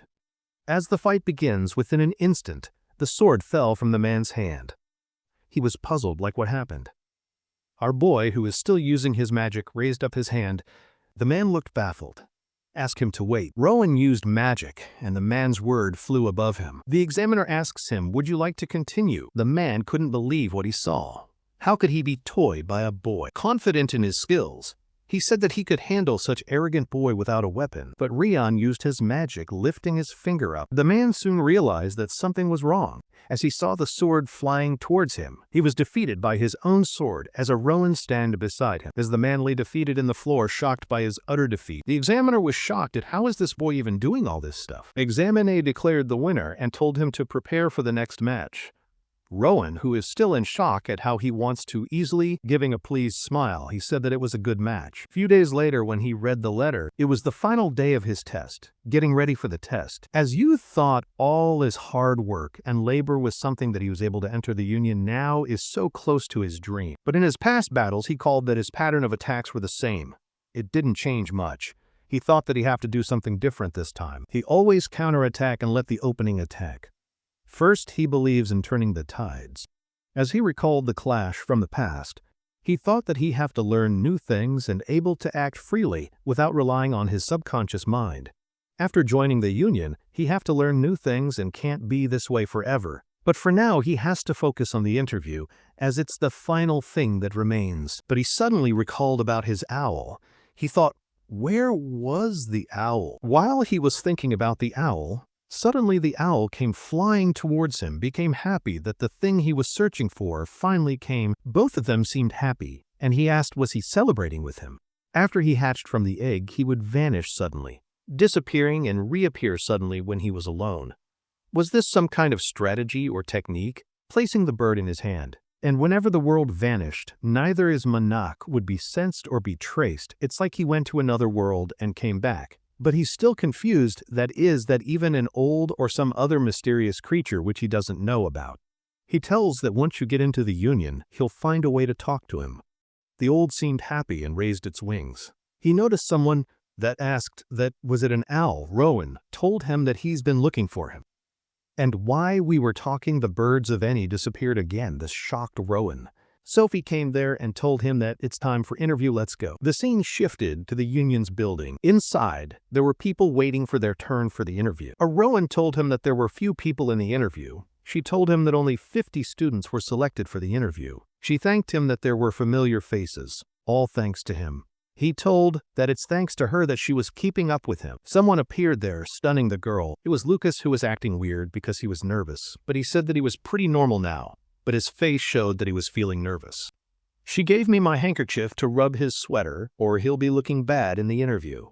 Rowan told him that he's never nervous unless it's adults talking to. Maybe it's because of the deputy director, Oscar. We see another person who is acting low-key weird. Lucas said that while others come right back like they gave up halfway, but some people are taking a long time. Das Rowan. Told you that. Is there something to discuss about? Rowan told him that he attended to more years schooling than them. Angry Lucas replied that, thank you for the information. Rowan told him that, isn't this interview supposed to evaluate good characters among them? Lucas, hugging him in a playful manner, told that, does that mean he doesn't have a good character? Both of them were alerted when the examiner said the next was a Rowan get ready. As he stood before the gate, he noticed that the gates responded to the visitor's mana, and he'd like to examine it sometime, but not now. When he entered inside the room, he noticed that no one was around here and thought maybe the interviews were not present. But suddenly he heard a voice from behind calling him, come over here. As he followed the voice, he reached another door. As the door opened, he was stunned by the view inside. He sensed overwhelming amount of mana calling him. A lady looking like an elf was calling him, covering her eyes. An elf was standing there welcoming him. Puzzled, he find me know that the sound that he was hearing belonged to he. He was astonished that this was the most pure and solid manner he ever felt, and for some reason it was so warm and welcoming. This was the most highest level of magic and mana he ever knew, and this was his dream to reach one day. As she told him to have a seat and have some tea, they finally sat and were having a cup of tea. He recalled that she is the governor of the union, the most powerful lady around. He was lost in his thought that could he reach that position someday. Suddenly he noticed. The lady spoke and said, seems like the tea suits is taste, and he replied in a yes. It was very warm and refreshing, like it was just harvested from the tea estate. She told him that it was because of his unique body constitution, and his body couldn't store mana. She consoled him, saying that he must have been lonely all this time, and it must have felt hard to reach that level. He was silent and couldn't reply a thing, realizing he never thought about it. He always felt like his heart was filled with his loved ones, and he was never lonely. She told him that despite his loneliness, he grew up and became a strong person. It was his first time hearing something like that. He has always been acknowledged for his efforts and skill, but someone never truly understood his past. This was his first time that someone saw him and his loneliness. Such word of kindness made him cry. He wiped his tears and thought, why was he crying? Was it because of the manner that she was emitting? The governor told him that, though his body was lacking, but his heart was pure and honest, he was a kind and generous kid.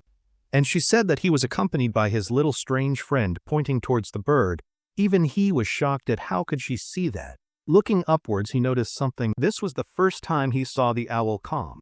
As the bird sat on the table, she said that it's a wonderful owl. Thought that she not only knew about his past, but also about his present. It was like she knew everything, and he was thinking about asking him the vision that he saw earlier. Could him know about that too? As he asked him that the vision he saw earlier was that the future, he was worried. Paused for a moment, she told him that there was nothing as a fixed future. If he saw something from the future, then there are chances that it might not happen. Everything depends on him and his will. He becomes what he believes in the future he wants. He too realized that what he saw was just one possibility of the future, but not exactly the future. He just have to work hard to prevent the possibility. That's what humans have been doing for a long time. Ask, the governor said. Looks like he finally understood the path he must take and work for his future. Smiling with happiness. Next day, the Oscar's house. Oscar has prepared a variety of dishes, but with carrot, saying that he had made them with extra efforts so they should celebrate it. As they were eating, Sophie asked him that where will they be assigned. Oscar replied that it's hard to see. The governor probably made the arrangement during the interview. He told them that only 10 people have passed, including the 3 of them, and only the 3 of them graduate from the union school. Rowan thought that there's a possibility that the 3 might end up together, while inside they were just a family. He was Lucas's father and their uncle. But as soon as they step out, they are departed director and the members.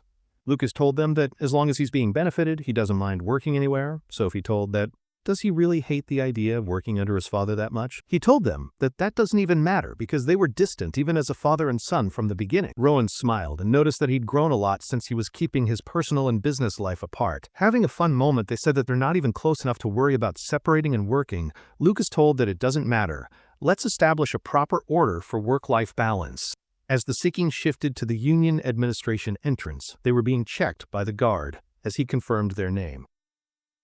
Rowan recalled that he visited the administration building before, but he was never treated with such respect. Now he feels like his status has really changed into someone special. As they walked forward, he thought that what will be needing. When they reached inside, they were shocked to see something. It was a blacksmith chamber filled with heat and metals. It has to be called the book and sword of the Union. They need their own weapon crafted that suits them. Leaving them to Mr. Alec, who was blacksmith dwarf, he told them to pick a weapon they like and suits them. Lucas picked a long sword while Sophie was still thinking. As the Rowan was searching for his weapon, the dwarf of blacksmith noticed him. As Lucas picked up his sword, they told him that confront and swing, that's what confident. As he swung the sword, Mr. Alec about him noticed something, sighs that if they added more weight and sharpened the tip, it will be more destructive, and they can adjust the length so can train with ease. Next, he called out for Sophie. As she slashed the air with multiple strikes, he told her that as for Phobal styles of swordmanship, she lacks power, but unbalance and stability were excellent and top-notch, stating that she had trained her lower body very well. Mr. Alex says that now that she's in the Union, there is no need to restrict her into her sword style. She could use a shield with her sword as well. She said she'll think about it. He said that he will make both the sword and the shield for her. Next, he called up for Rowan, while she was still confused that what kind of process is this. As he walked forward, he asked him was he a mage. Rowan stood silently. The master blacksmith finally turned to Rowan, asking if he was a mage. With a quiet and simple confirmation, Rowan answered that he was. The blacksmith considered making a weapon for a mage, but Rowan interrupted, stating that he had a rather unusual request in mind for him.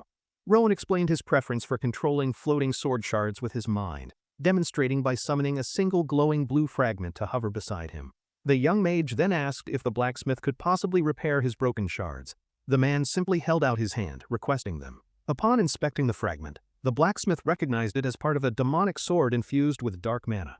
Calling Rowan an interesting person, he explained that reforged, the single broken sword could be transformed into 12 separate blades. Rowan's face lit up with hopeful excitement. The blacksmith quickly tempered his enthusiasm, warning him that the reforging process was far more difficult and delicate than it sounded in simple theory. He explained that each piece must hold the exact same amount of mana, illustrating the delicate balance required for the dangerous task ahead. A single mistake could destroy the artifact forever, a task for a high-level mage. Rowan calmly asked if that level was all he needed. The blacksmith was stunned by his casual confidence. Rowan, completely serious, then announced that he would perform the delicate magical process himself. The blacksmith nervously wondered if this kid was just incredibly arrogant or if he actually had the skill to back up his very bold claim.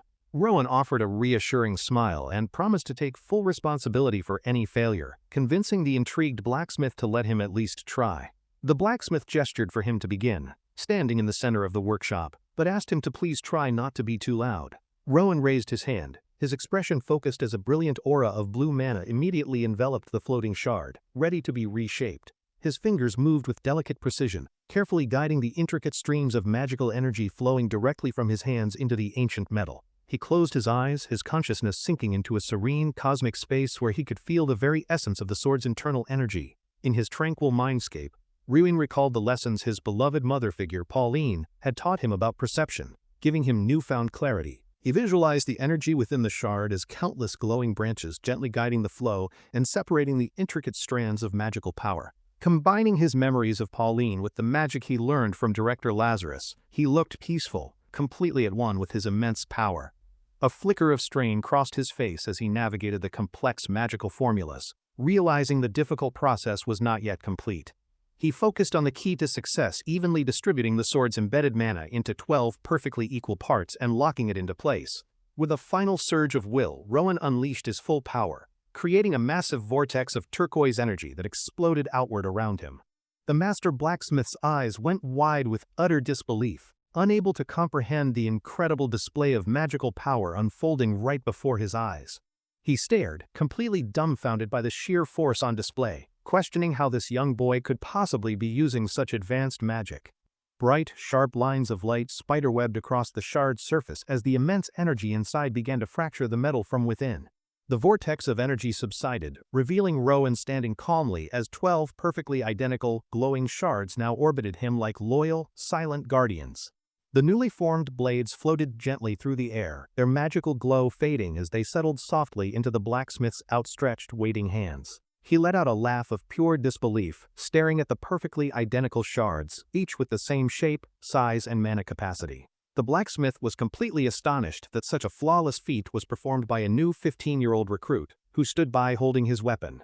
A newfound respect filled the blacksmith's expression. He silently vowed to pour every ounce of his legendary skill into forging these perfect materials. New Union recruits sat in a grand hall as a stern instructor announced the official start of their full-fledged preliminary training program. The instructor reviewed the Union's 7 divisions, explaining that each recruit would be assigned to one and carry out missions under its banner. He outlined their future, starting at the lowest rank of Oz, with promotions earned only through great merit, impressive achievements, and proven skill. The instructor warned that the world would be harsh, and that simply bearing the Union's name would make them targets for countless enemies. He added that even the very people they swear to protect might disrespectfully refer to them as the kingdom's dogs behind their backs. He encouraged them not to waver, reminding them that their sole purpose was to ensure the kingdom's peace and help build a better world.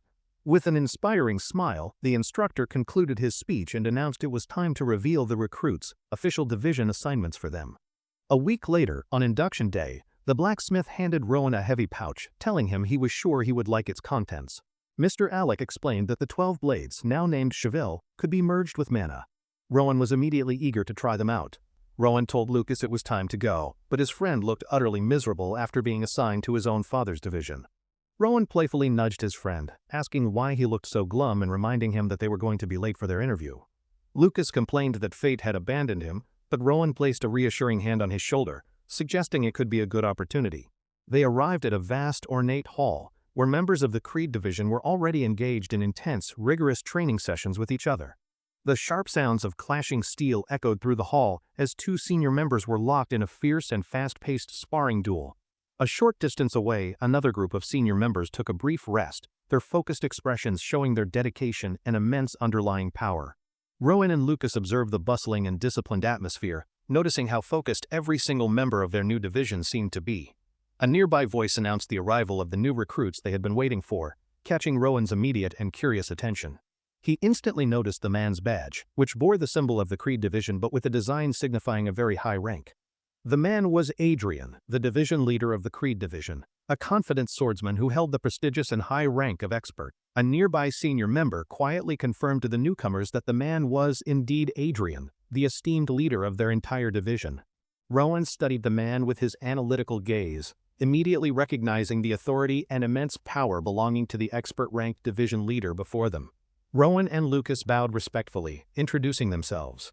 Adrian welcomed them, remarking that he was bored and wanted Rowan to show him his skills. Both Rowan and Lucas were taken aback by the sudden request, confused as to why the commander wanted a demonstration of Rowan's abilities. Adrian casually gestured to the side, announcing that he had already chosen a suitable opponent for the new recruit's impromptu combat evaluation.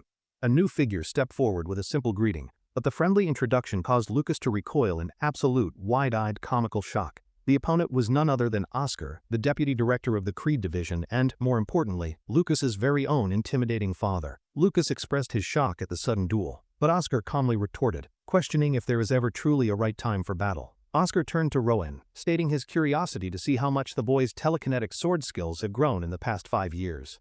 Rowan met his gaze with quiet determination, replying that he was also eager to see how much stronger he could become here. A small, proud smile appeared on Oscar's face as he noted to himself that the young man was as confident as ever. Oscar drew his massive claymore, telling Rowan that a real match requires actions, not words, and challenged him to show his true abilities. Rowan calmly replied that his greatest strength was magic, as his 12 new mana-infused blades appeared and began orbiting him in a shimmering circle. Crouching into a ready stance, Oscar noticed the new weapons, remarking that there were more blades than he remembered Rowan using before. Rowan explained they were an induction gift. Oscar immediately recognized the blacksmith's work and asked if the new weapon had been given a name. Surrounded by his floating arsenal of blades, Rowan stood with quiet confidence and told him the weapon's name was Cheville. Oscar pondered the name's meaning, wondering if the small blades could live up to it. Rowan admitted he was also curious about their power. Rowan then requested a favor from the deputy director. Oscar looked at him with interest and asked what it was he wanted. With unwavering confidence, Rowan asked to be allowed the first move, a bold request that greatly impressed the watching division leader Adrian. Oscar's gaze sharpened as he realized Rowan's confidence was not arrogance, but a sign that the sharp young man had a plan. Rowan stood ready at one end of the hall, his blades hovering, while Oscar waited at the other, his own massive sword resting patiently. A powerful crimson aura erupted around Oscar. He warned Rowan that he would not tolerate a sloppy imitation of his family's fighting style. Rowan recalled his 5 years of sparring with Lucas, knowing the Passoff family's powerful claymore swordsmanship style very well from constant practice.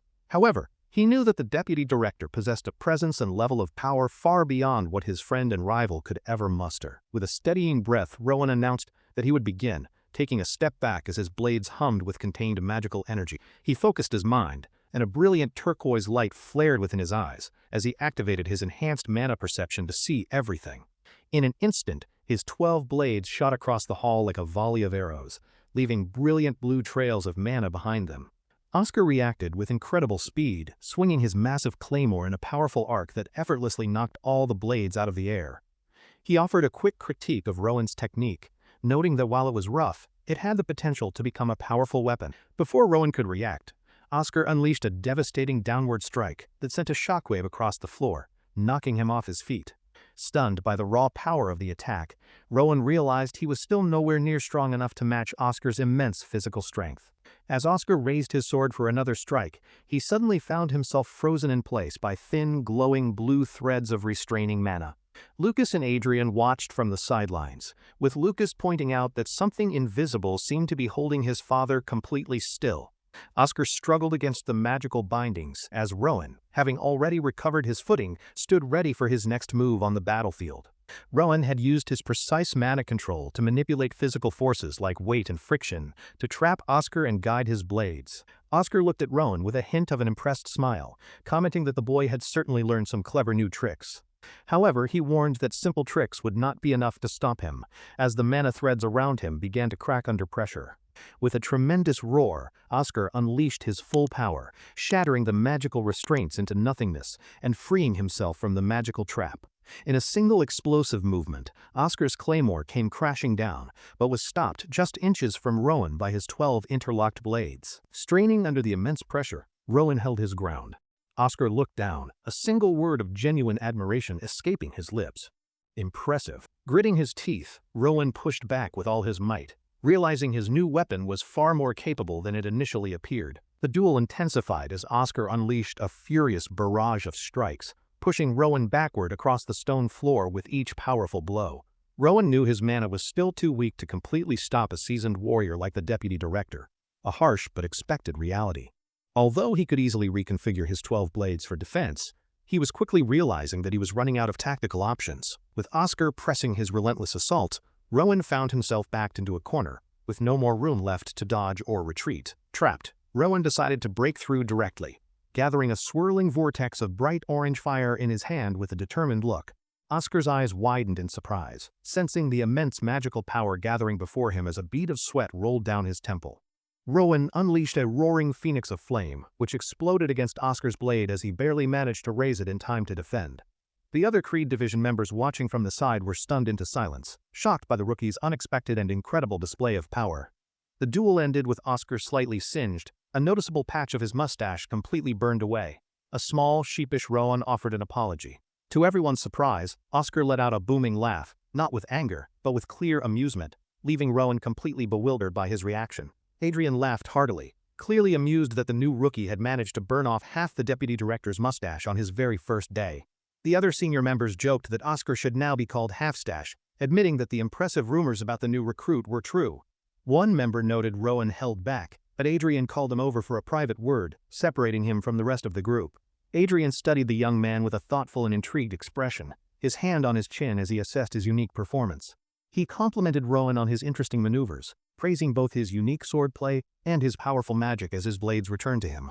Adrian asked for his thoughts on Oscar's swordsmanship. Rowan respectfully described it as a combination of intense force and graceful, flowing movements. Adrian pointed out that Rowan had dodged those powerful attacks with surprising ease, but Rowan humbly admitted he felt rushed and unsatisfied. Adrian smiled, noting that regardless of his feelings, it was clear that the young man had learned a valuable lesson from the duel. He praised Rowan's good work, explaining that the Creed division values adaptability and that his creative style would fit in perfectly with them. He offered some final encouragement, telling Rowan not to rush his development and that his former teacher, Diego, had prepared him well. Adrian then turned and called out to a dark-haired elf standing nearby, who turned and responded professionally to her commander's summons. He gave her a direct order she was to personally help Rowan develop his skills and grow even stronger, an assignment she accepted. With Rowan's evaluation complete, Adrian turned his attention to his friend's son Lucas, wondering who would be a suitable opponent for him. A mischievous grin spread across his face as he exclaimed that he had just thought of the perfect opponent for the next match. He cheerfully announced that Lucas's opponent would be none other than the deputy director of the Creed division, his own father, Oscar. Lucas's face drained of all color as he stared in utter horror, silently pleading for someone to spare him from this terrible fate. Later, Rowan stood in the training hall with his new mentor Sienna, who said they needed to review his match before beginning. The two of them stood facing each other on the training floor, ready to begin their first official session together as student and mentor. Sienna gave him a blunt assessment, stating that while his magic was excellent, he had a critical weakness in any form of close-quarters combat. She explained that if he could not maintain a safe distance from his opponents, he would always struggle to gain the upper hand. Rowan listened to Sienna's sharp critique, his expression turning serious as he clenched his fist, knowing that she was absolutely right. She emphasized that the larger the power gap, the more dangerous it becomes to allow an opponent to get close, like he did. Sienna drew two short swords, telling Rowan to watch carefully, and explaining that the key to close combat is mastering one's footwork. She moved in a flash, becoming a blur of motion as trails of turquoise mana flowed gracefully from the tips of her blades. Rowan watched, completely captivated by her incredible speed and agility, amazed that she did not even seem to be out of breath. He marveled at her light footwork, seeing how she moved naturally against the flow of mana, a feat that required immense skill. As her blade cut cleanly through the air, he understood that this level of mastery was the result of years of dedicated training.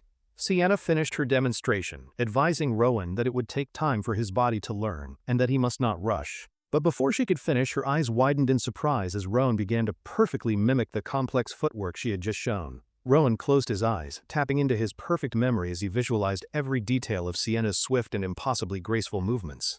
He replayed his duel with Oscar in his mind, recalling every powerful swing of the deputy director's massive and intimidating claymore. In his mind palace, he practiced dodging a glowing replica of Oscar, perfectly gauging the distance needed to evade the wide, sweeping strikes. He then shifted his focus to a thrust, understanding that even the slightest change in the angle of his feet could be critical. He knew that when facing such a precise attack, a single misstep could mean the difference between life and his own certain death. He realized that this part of the training, analyzing and dodging, was something he had been practicing for years, a familiar mental exercise. However, he knew that using his magic to control an opponent depended entirely on his mana, which was still at his childhood level. He accepted the harsh reality that, in the Union, he must assume every opponent he faces would be much stronger than himself. He suddenly stopped moving, realizing that simply copying Sienna was meaningless because their fundamental abilities were completely different and required different approaches. Sienna sensed his breakthrough, and Rowan confirmed her thought, admitting that he could not fight in the same way that she did. Confused, Sienna pointed out that he had just copied her moves perfectly, but Rowan insisted he could not become a fighter like her. She looked disappointed, asking if he was giving up so easily, and wondering if she had completely misjudged his character and his resolve. She reminded him of his immense potential as a mage, telling him that his self-doubt just sounded like complaining to her ears. Her words hit home, and he stood silently for a moment, the word mage echoing in his mind as he reconsidered his path. A wisp of blue flame appeared in his palm as he decided to focus on what he could do with his own magical abilities. An idea began to form in his mind. What if he could control the air currents around him to help him move faster? He took the idea even further, wondering if he could create a barrier to prevent an opponent from ever entering his personal space. He whispered the concept to himself, the idea solidifying in his mind as he imagined what such a defensive spell could do. The flame in his hand grew brighter as he realized he had finally found his own unique path forward. This would be his answer. The swirling blue flame reminded him of an advanced technique his mentor, Professor Arthur, had once shown him during his academy days. A vivid image of the legendary azure flame barrier burned brightly in his mind, a powerful, multi-layered sphere of protective fire.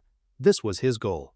He acknowledged his current limitations, knowing he could only partially replicate the spell, but it was a start to keeping enemies out. He felt that this new method was the answer he had been searching for as a brilliant explosion of blue light burst forth.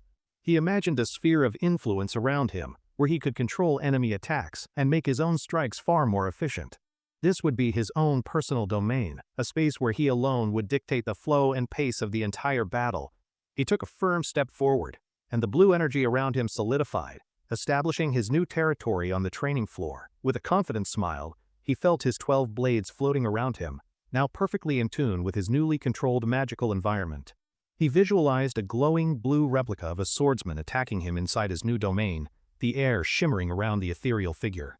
He realized that by subtly adjusting the speed and friction within his domain, he could effectively alter the path of an enemy's attack. His eyes, now glowing with mana, could perceive every subtle shift in his opponent's movements, giving him a clear view of their actions. With his enhanced perception, he easily dodged the blue replica's attack, the controlled environment giving him a clear and overwhelming tactical advantage. Sienna watched from a distance, stunned by the invisible barriers of energy that she could feel altering the very air around them, within his domain. Rowan visualized an opponent made of pure ice, knowing he had to train his body to dodge every possible attack. He continued his mental simulation, effortlessly dodging the Ice Warrior's swift and powerful strikes as if he could see the future itself. Suddenly, in the middle of his solo training, his eyes widened in surprise as he sensed something unexpected approaching from behind him. Before he could turn, Sienna appeared, her twin blades crossed to block an unseen attack that had been aimed directly at him. She lowered her blades, admitting he had found a very interesting and unique method for his own personal training and development. Rowan turned to her, humbly crediting her with inspiring the idea, but she simply dismissed his smooth and flattering talk with a huff. With a determined look, she raised her sword, suggesting that it was time for them to test his new technique for themselves. She declared that the lesson was not over yet as she lunged toward him, forcing Rowan to raise his hand in defense. Her fierce downward slash was stopped in mid-air by one of Rowan's floating blades, which he had maneuvered into place just in time. Sienna paused, her eyes narrowing as she felt an unusual heaviness in the air slowing her movements, wondering what spell he was using. Rowan calmly explained that her first move had been slightly off balance, a flaw that his new domain had allowed him to exploit.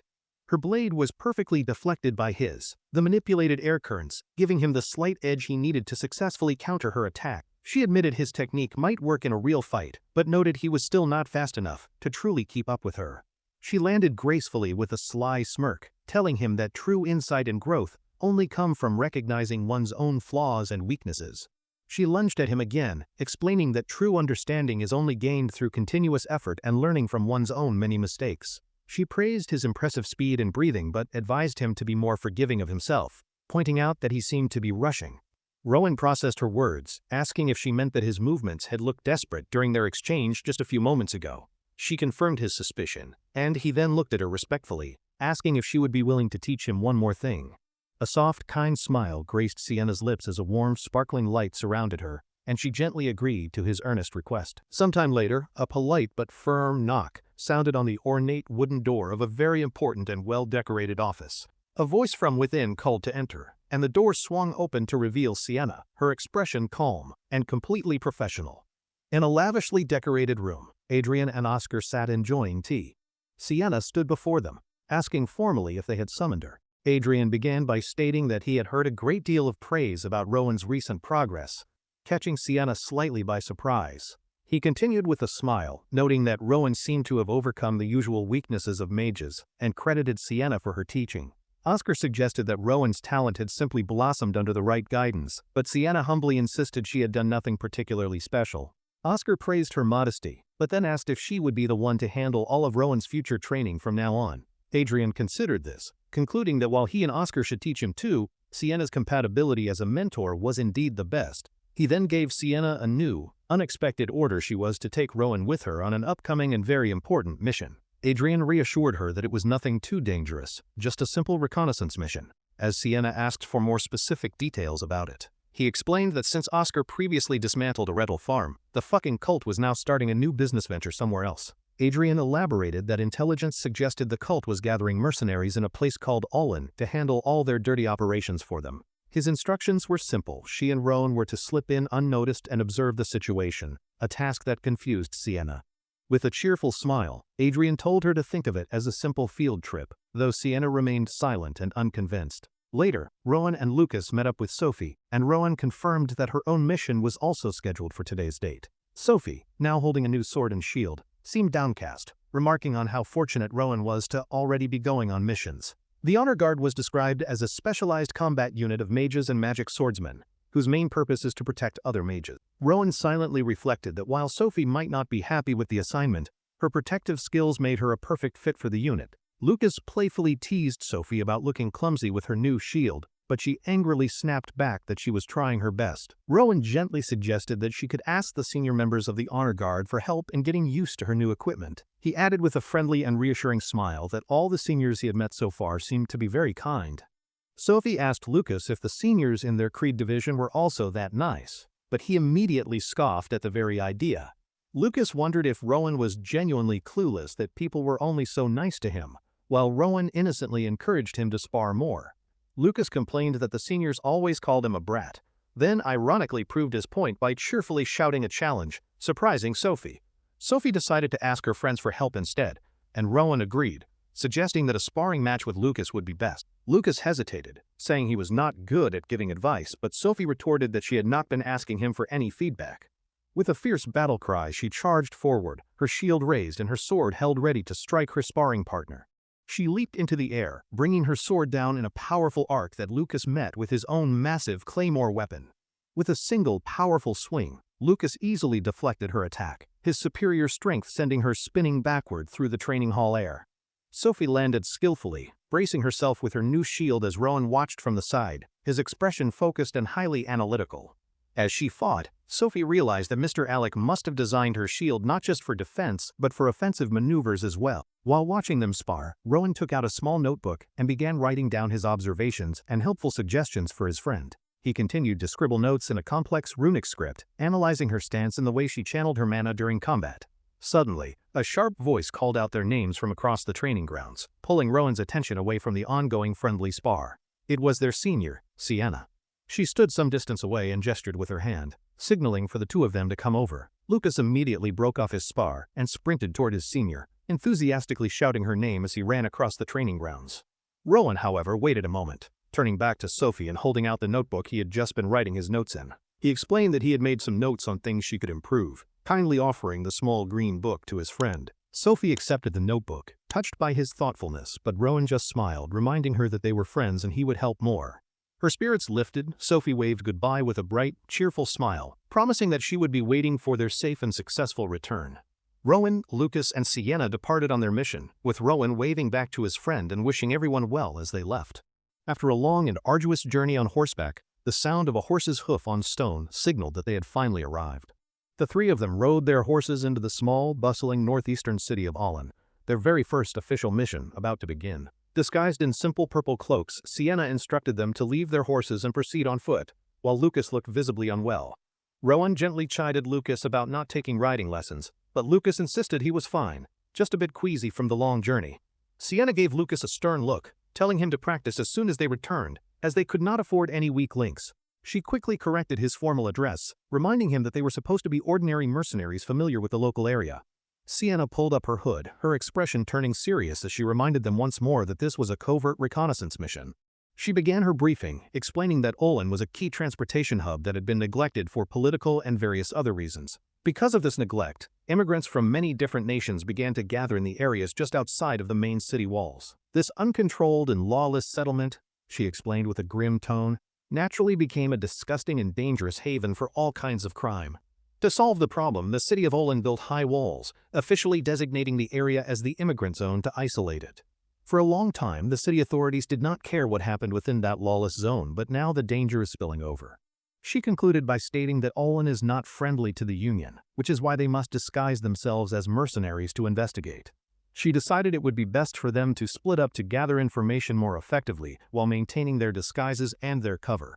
Sienna revealed that the quarantine zone is reportedly overrun with ghouls created by the Redel cult, stressing their safety was the top priority. She confirmed their plan was to pose as a ghoul hunting team to gain access, adding that they were free to improvise inside. Rowan asked a heavy question: is there any way to turn the ghouls back into human beings? Sienna's answer was grim and absolute. She looked directly at Rowan, sensing his internal conflict, and asked if he could handle the grim reality of their current situation. Sienna gave them one final reminder not to do anything reckless, and Rowan and Lucas replied in unison like two young children. Lucas looked at Sienna confused, and playfully reminded her that she had told him not to call her senpai or senior anymore. Sienna looked away with a hint of a blush, sighing in defeat and muttering that she supposed it was fine for now. With their cover established, Sienna gave the order to move out, and the three of them walked toward the quarantine zone's gates. They entered a dimly lit, crowded mercenary guild hall, the air thick with the ominous, dark wisps of highly polluted and dangerous mana. Rowan observed the diverse crowd, noting that the atmosphere felt dark and rough, a stark contrast to the clean environment of the Union. He looked at the hardened and weathered faces of the mercenaries around him, his own youthful expression hidden deep beneath his concealing hood. Sienna stepped up to the registration counter and informed the clerk that she was there to register for the ghoul subjugation team. The clerk asked for her mercenary papers, and Sienna presented the forged documents to him without saying another single word about them. The man asked if she needed a team of 3 or 4, and Sienna confirmed that they were a party of 3. The clerk pointed toward a set of large wooden doors, telling her to go right and join the other waiting teams. As she turned away, he added a grim instruction they would be paid per head, but they needed to bring back tongues. Rowan waited his turn in the long line, while a man behind him yawned widely, showing how long they had all been waiting. Finally, Rowan handed his own forged papers to a different clerk, who looked at him with a bored and unimpressed facial expression. The clerk glanced at the papers, asking if he was a newbie fresh out of the mage's tower, which Rowan simply confirmed. The clerk smirked, remarking that mercenary work builds experience, before stamping his paper and changing their registration to a team of 4. Rowan walked away from the counter, breathing a quiet sigh of relief that he had not been questioned further about his young age. He looked ahead, his expression thoughtful as he wondered who their new 4th member would be, deciding to treat it as an opportunity. He entered the waiting area and saw a group of 3 rough-looking mercenaries who were clearly the team he had been assigned to. One of the mercenaries looked him over with disdain, dismissing him as a frail-looking brat who likely could not even protect himself. Another member sneered, complaining that Rowan would just be dead weight and would cut into their share of the mission's profits. The red-haired mercenary clapped Rowan on the shoulder, telling his companions to just assume that they did not have a 4th member. The leader of the group, a man with sharp eyes, watched Rowan silently before offering a cryptic and rather ominous reply. He added with a chilling smile that, if they were lucky, the new kid might be kind enough to die very early. Rowan sighed internally, lamenting his truly terrible and unfortunate luck in getting stuck with such a group of unpleasant and selfish people. He knew that arguing with these assholes would just be a complete waste of his energy, as the leader told him to move. They left the guild hall and stepped out into the quarantine zone, which looked more like a lively market than a dangerous slum. Rowan walked through the crowded stalls, hearing the various vendors shouting about their wares, from fresh fruit to cheap rooms for rent. He observed the scene with a thoughtful expression, surprised that the outer area of a quarantine zone seemed so normal and peaceful. He deduced that because this area was closest to the main city gates, the high amount of foot traffic made it relatively safe. A soft blue glow emanated from his hand as he scanned the area, concluding that they probably would not run into reptile here. A soft wisp of turquoise mana curled around Rowan as he subtly used his magic to manipulate the air around all of them. He gathered the surrounding disturbances to create a pocket of sensory distortion, allowing him to naturally drift away from the group unnoticed. Now separated from the mercenaries, Rowan believed that conducting his reconnaissance mission completely alone would be far more efficient and much safer. He sighed, closing his eyes in frustration, unable to believe his bad luck in getting stuck with such rude and unpleasant people. Suddenly, his eyes snapped open as he sensed a familiar and powerful magical presence somewhere very close by in the immediate area. He looked up, his gaze drawn toward the rooftops of the nearby buildings, trying to pinpoint the source of the familiar energy. A figure stood silhouetted against the bright blue sky. It was Sienna, watching him from above with her cloak billowing in the wind. From her high vantage point on the roof, she watched over him carefully, her presence a silent and reassuring promise of support. Rowan realized that Sienna was watching over him, a faint blush appearing on his cheeks as he understood that she was concerned. He remembered her earlier briefing, where she had warned him about the ghouls and stressed that his safety was the absolute top priority. He understood that she was watching over him and Lucas because it was their first mission and felt a renewed sense of determination. His first objective was clear: he needed to find any traces of the ghouls. He began to walk deeper into the zone. He recalled what he knew about the creatures, remembering that a ghoul is a humanoid monster created from a still-living human being. This dark transformation was the work of necromancers or black mages, who used their forbidden rituals to create these very foul abominations. The resulting creatures possessed superhuman strength, sharp claws, and a long, snake-like tongue, and were said to feed on human flesh. As he walked through the desolate streets, he admitted to himself that he had only ever read about them in his books. He turned a corner and stopped in his tracks, seeing a young woman huddled on the ground, shaking uncontrollably in a dark alley. The deeper he went, the more the atmosphere changed, with scenes of despair and sick, starving people lining the dirty city streets. Rowan's expression hardened with a grim resolve as he took in the horrifying and sad reality of the completely lawless place. He understood that in a place like this, if someone were to suddenly die or disappear, a memory of Pauline's kind face appeared. The memory twisted into a horrifying image of a soulless, decaying woman. He knew with chilling certainty that no one here would care. He looked at the desperate people, realizing this was why the Rettel cult targeted this place, seeing them as perfect ghoul material. A fierce, determined look filled his eyes as he vowed that he absolutely could not let that happen to these innocent people. He remembered the horrors of the shelter, where innocent children were sacrificed. Here, the ghouls served the same horrifying and evil purpose. He thought of the peaceful world he was fighting for, a world free from unjust deaths where everyone could dream of a hope. He remembered Pauline's gentle smile and the promise that he had made to her all those many long and difficult years ago. Filled with renewed conviction, he clenched his fist, knowing that the time had finally come to fulfill the vow he had made. He continued his patrol, moving deeper into the desolate and forgotten streets of the dangerous and ever-expanding quarantine zone on his own. Suddenly, he froze in place. He sensed something. A flicker of hostile energy coming from somewhere very close by in the immediate area. In an empty square, he saw a lone figure in a purple cloak, surrounded by the mangled bodies of several recently defeated ghouls. A horrifying creature with pale skin, glowing red eyes, and sharp claws lunged forward, which Rowan immediately recognized as a dangerous ghoul.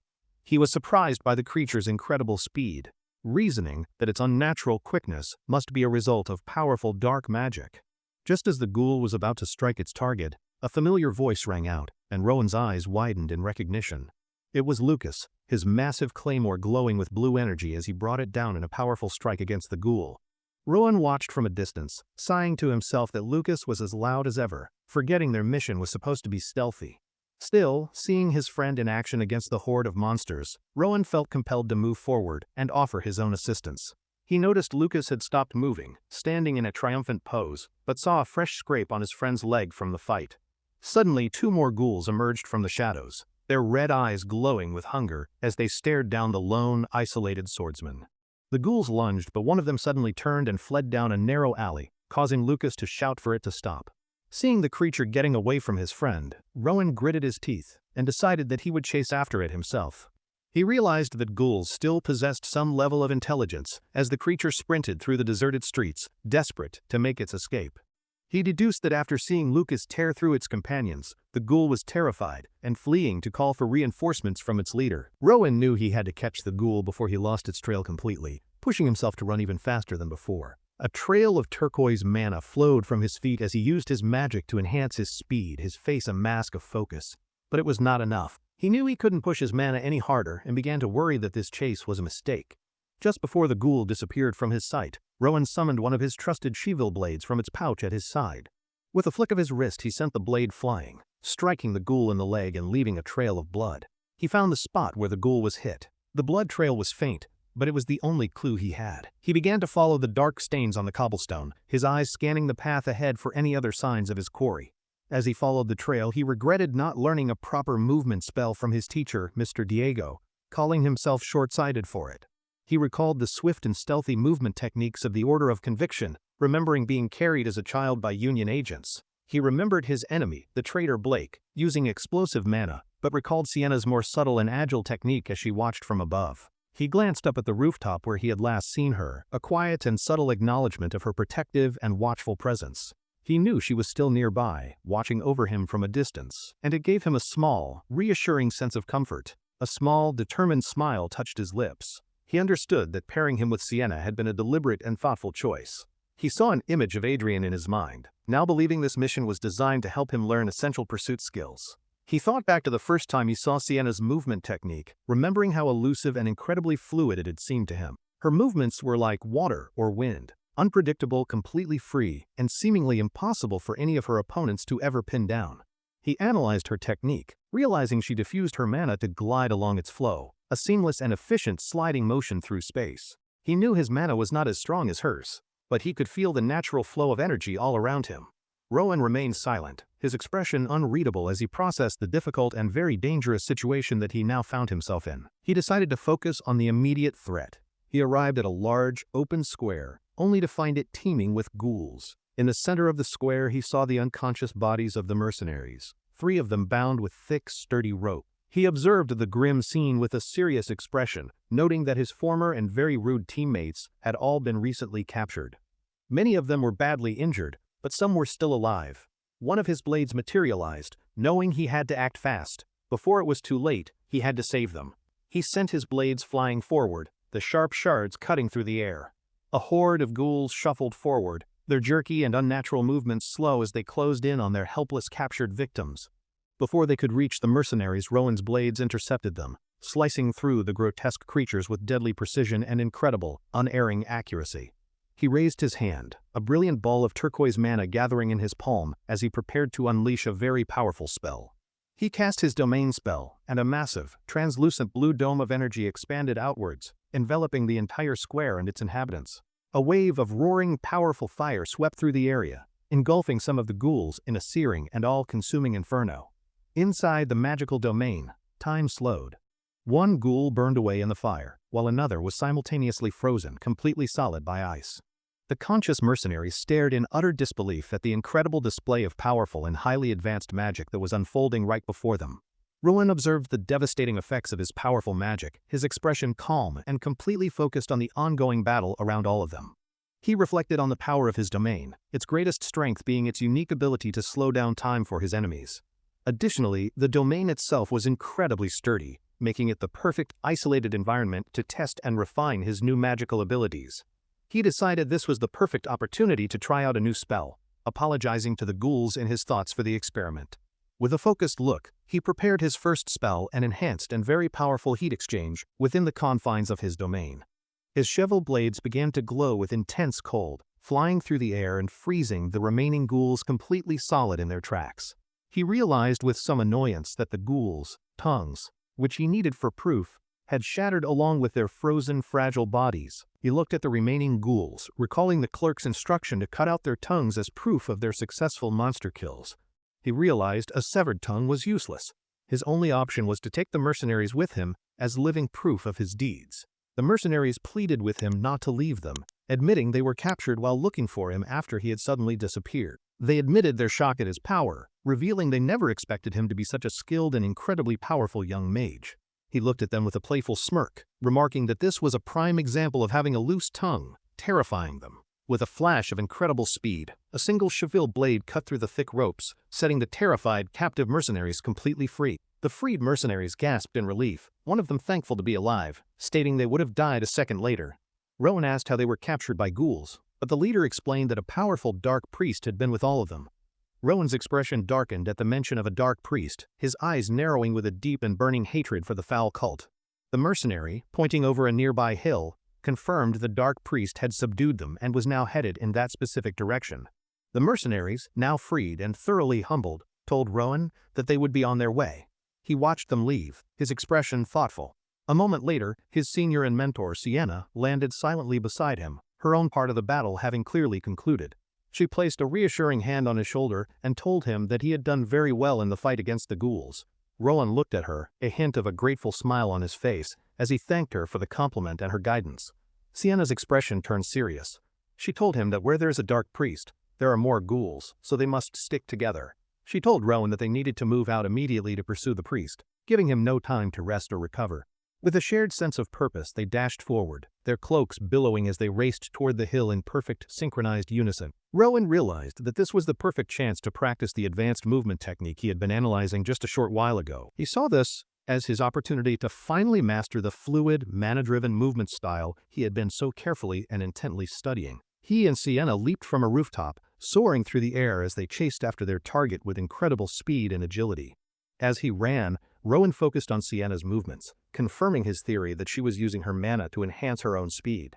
He realized that her technique only looked effortless because she was not forcing her mana, but moving in harmony with its flow.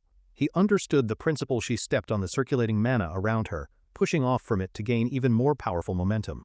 It felt as though she was moving without any resistance, perfectly in tune with the mana's direction, stunning him with its elegance. In his moment of distraction, he misstepped, his foot slipping on the invisible and constantly moving flow of the ambient magical energy. He nearly fell but quickly regained his balance, reflecting on the incredible skill of his mentor, knowing it was natural for him to struggle, but he refused to be left behind by her. With renewed determination, he vowed to catch up to her, no matter what it took. He focused his mind, visualizing the technique. He would reduce the friction beneath his feet and step lightly on the circulating mana. He would follow her path, sliding over the streams of mana in a straight, focused dash. A trail of blue energy erupted. He was now running effortlessly alongside her, their movements perfectly synchronized as they glided through the air with incredible and breathtaking speed. Sienna glanced at him, surprised and impressed. She told him he kept up well and asked if he had a breakthrough. Rowan confirmed that he did, explaining the key was to move with the flow of mana. She was amazed he grasped it. He looked at her gratefully, admitting that he never could have figured it out without her excellent and very clear example to follow. They arrived at the top of the hill and saw a path lined with dozens of ghouls, with the dark priest waiting. He stepped forward, crossing his arms as his 12 shovel blades materialized around him, glowing with an intense and powerful blue light. In an instant, the blades shot forward, slicing through the horde of ghouls with brutal efficiency and leaving a trail of destruction. Rowan stood alone in the now silent clearing as the hand of the dark priest emerged, glowing with a sinister purple energy. He looked around at the carnage, a bead of sweat on his temple as he realized that something was very, very wrong. He recalled Lucas's ghouls having intelligence. The cloaked figure with a twisted, smiling mask, the dark priest, was finally revealed to him. But these ghouls were different. They did not try to run away, but instead became more savage as they were attacked. Rowan realized the ghouls' mindless aggression must be the direct influence of the dark priest. A ghoul lunged at him from behind. Before the creature could reach him, Sienna appeared in a blur, her sword slicing cleanly through the ghouls that were about to attack. Rowan looked at her, stunned by her incredible speed and precision, and called out her name in surprise and immense gratitude for saving him. She landed gracefully, creating distance between herself and Rowan as she prepared to face the remaining horde of mindless and aggressive ghouls. Rowan steeled himself, knowing he needed to stay focused, as a single mistake could put his senior in very grave danger. He crouched, gathering his mana. A glowing ball of turquoise energy formed in his hand as he prepared to cast his domain spell. A translucent hexagonal barrier of pure mana expanded outwards, enveloping the entire area and all the combatants in a brilliant blue light. Within the dome, Rowan unleashed a barrage of fireballs, the streaks of orange light cutting through the slowed time to strike the ghouls. The ghouls were engulfed in the roaring flames, their grotesque bodies writhing in silent agony as they were quickly burned to ash. As Rowan unleashed his magic, he felt the full power of his domain, the combination of fire and ice creating a controlled storm. From the edge of the battle, the dark priest stood with his arms outstretched, his body shrouded in a sinister purple aura. Sienna's eyes widened in horror as she sensed the immense and foul power that was gathering around the evil dark priest.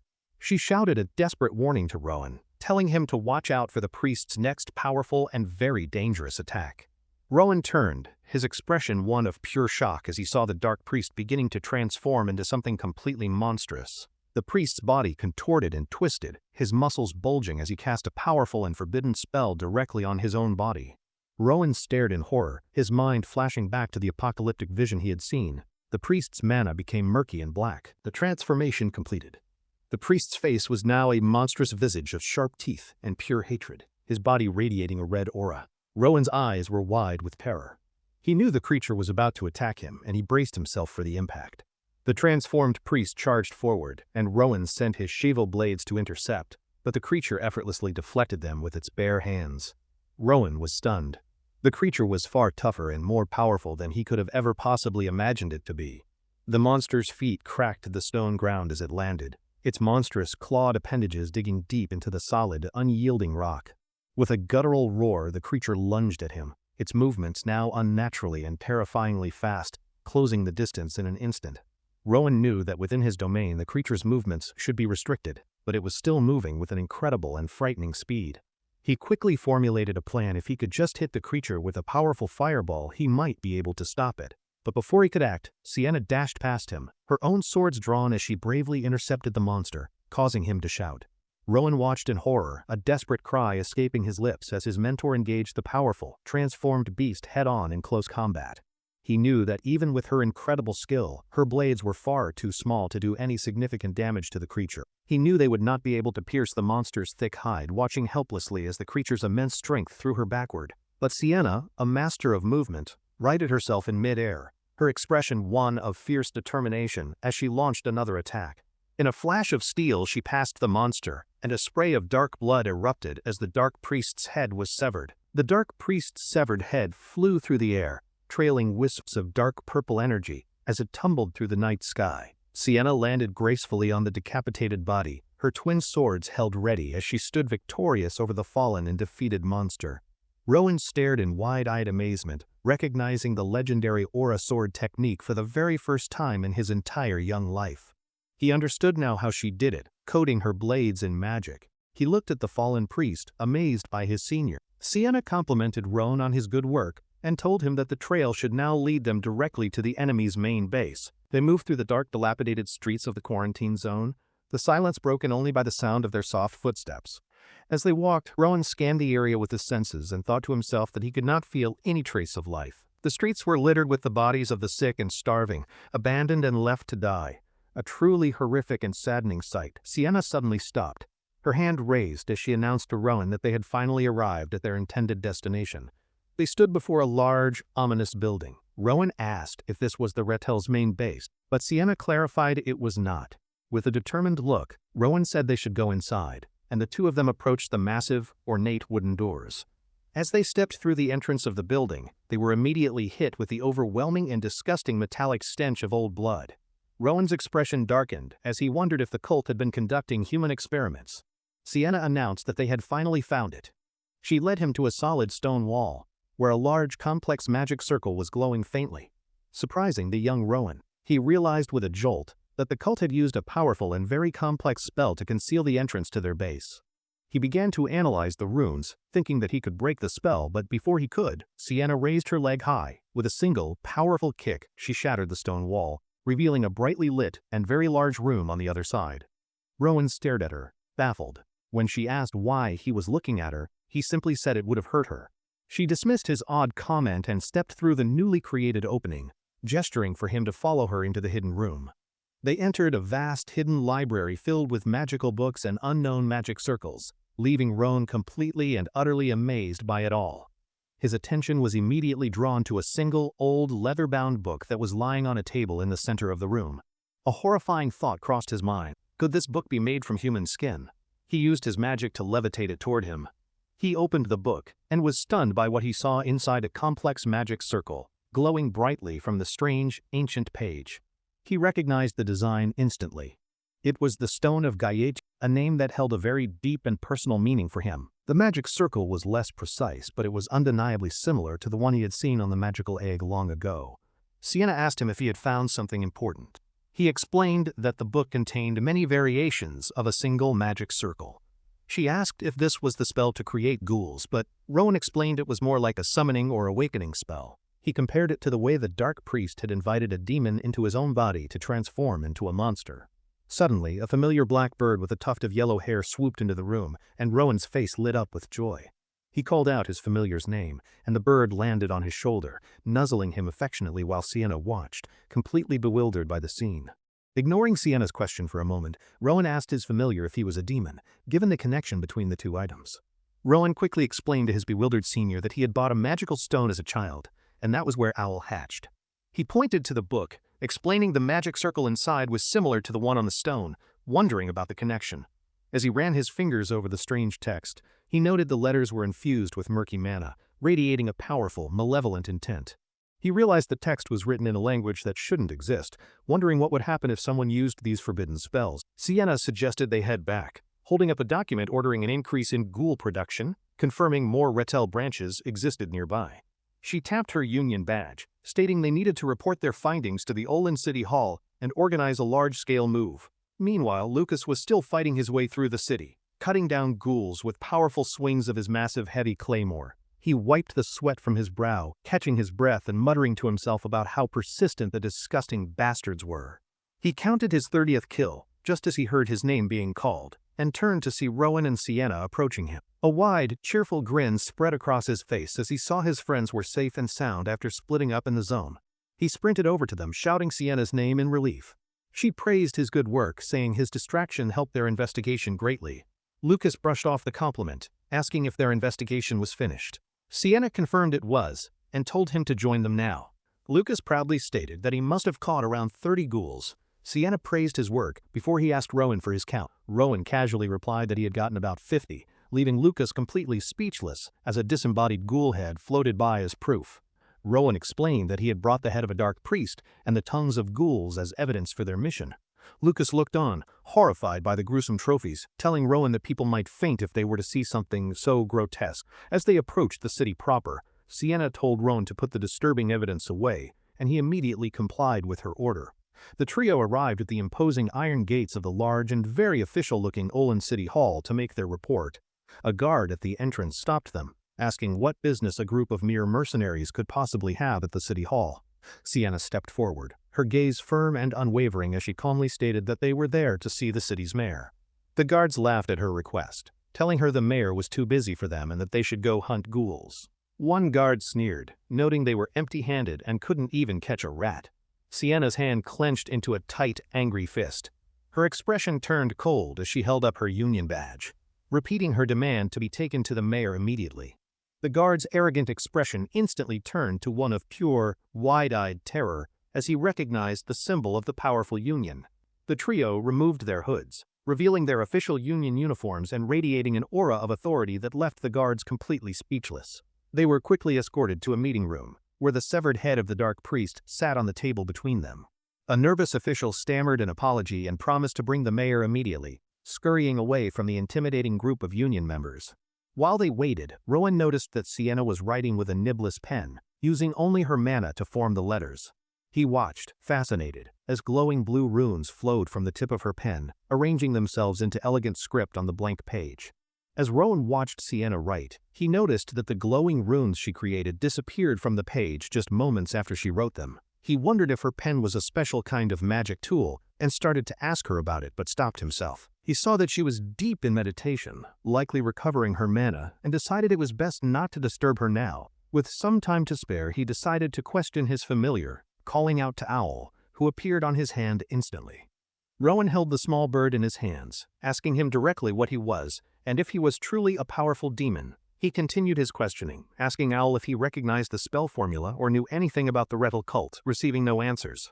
Rowan sighed, realizing he wouldn't get any information this way, as Owl probably didn't even have any memory of its own past. He gently stroked Owl's head, reassuring the little bird that it was okay and that he was not disappointed in him. Suddenly, Owl began to chirp excitedly, flapping its wings. Sienna opened her eyes, remarking on the bird's strange and special ability. But then, a new piece of information from Owl made Rowan mutter in disbelief, completely stunned by what he had just learned. He now understood. In order for Owl to use his power, he needed to eat the severed head of the dark priest. Rowan looked at his small, innocent-looking familiar and asked for confirmation about his strange and very grotesque dietary requirement for his power. Owl looked up at him with wide, pleading eyes, clearly eager to regain his strength, leaving Rowan feeling conflicted about the request. He felt strange about feeding the gruesome trophy to his companion, but Sienna told him firmly that he should just do it. Rowan was surprised, explaining that the head was a great achievement for her, but she insisted it didn't matter if Owl needed it. With the decision made, the severed head of the dark priest was placed on the table before the small and eager bird. In a flash of light, Owl opened its beak impossibly wide and swallowed the entire gruesome trophy, which disappeared completely from sight. Rowan stared in stunned silence, his mouth agape as he tried to process the impossible and very bizarre scene he had just witnessed. Lucas was equally shocked, his arms crossed as he tried to comprehend what had just happened with the bird and the severed head. He recoiled in horror, letting out a choked gasp as a terrifying vision appeared before his eyes after the strange event. A horrifying skeletal face with sharp fangs appeared superimposed over Owl, a terrifying glimpse of the familiar's true and monstrous nature. Lucas panicked, scrambling to find his sword, but Rowan quickly grabbed him, telling him to calm down and explaining the situation. Rowan reminded him of the Stone of Gaetia, explaining that Owl had hatched from it after he broke the magic formula. He explained that the grimoire they found had a similar magic circle, and he suspected that the two were somehow connected. Lucas expressed his concern about the bird's connection to the Rettel cult, but Rowan reassured him that it had been completely purified. Lucas then asked about the head-eating incident, and Rowan simply explained that Owl needed to eat it to use its unique power. He clarified that Owl's special power was its ability to learn an opponent's secrets. The bird then let out a contented burp. Lucas was blown away by the incredible ability, but Rowan admitted that he did not know the full extent of it yet. Just then, the door to the room opened, and city officials entered, announcing that the mayor had finally arrived for their meeting. Rowan looked toward the door with a sharp, knowing smile, thinking that they might be able to test out Owl's new power. A pair of polished shoes stepped into the room as a man's voice apologized for making the important union members wait. The mayor, a nervous-looking man flanked by 2 guards, chided them, saying they should have contacted the city beforehand about their visit. Wiping sweat from his brow, he introduced himself as Mayor Bruce of Olin and offered a very tense and awkward greeting. He took a seat, asking with feigned concern if anything had happened to them during their visit to the dangerous quarantine zone. The mayor's eyes suddenly landed on Owl, who was sitting puffed up and grumpy on the table, clearly confused by the bird. He recoiled in shock, exclaiming in surprise at the sight of what he called a strange and very giant owl. Stuttering, he nervously asked if the Union was known for keeping such strange and unusual creatures as their official animal companions. Before anyone could answer, Owl took flight and landed directly on top of the mayor's head, gripping his hair tightly. The mayor's guards reacted in panic, shouting his name as they moved to intervene and protect him from the strange bird. Rowan calmly said, "Stop," as a single glowing cheval blade appeared, stopping just inches from one of the guards' frightened eyes. The guards froze in place, their eyes wide with fear as they found themselves surrounded by Rowan's floating blades, each one poised. With the guards neutralized, Rowan calmly held up a hand, his expression serene as he focused his mana to control the situation. Rowan lay casually on the table while Lucas stood guard with his sword drawn, and the guards were frozen by his magic.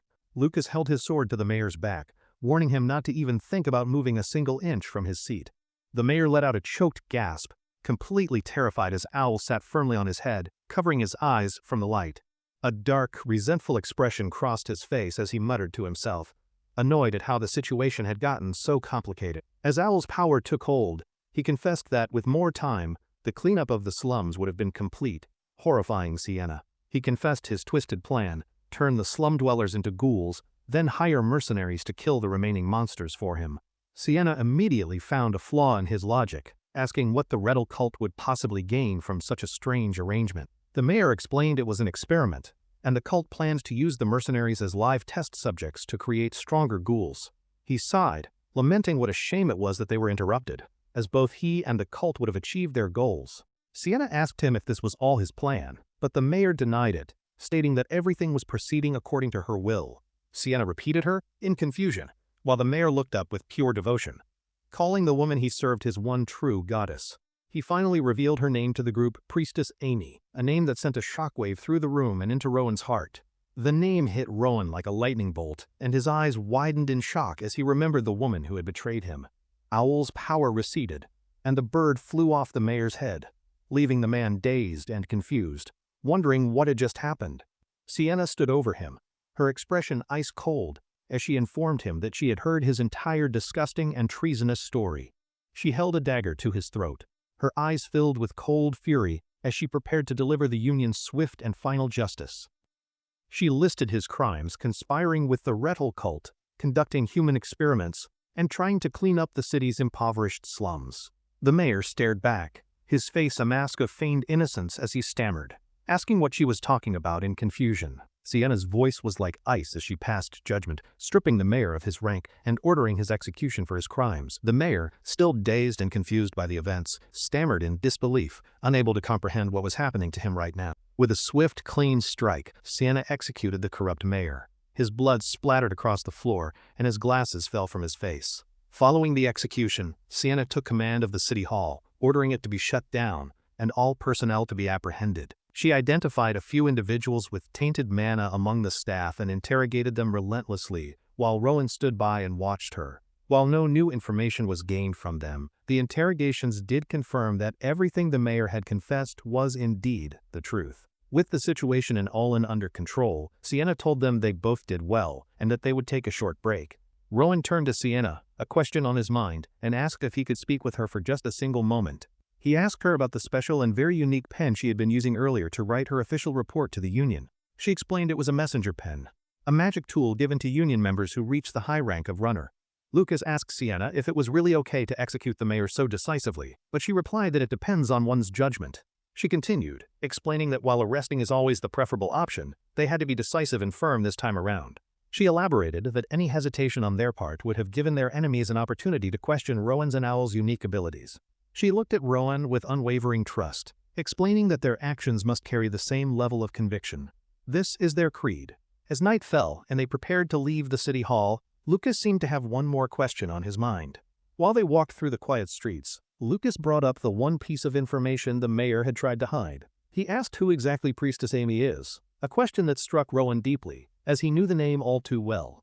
The three of them walked in silence for a moment, the weight of Lucas's very important and heavy question hanging in the air.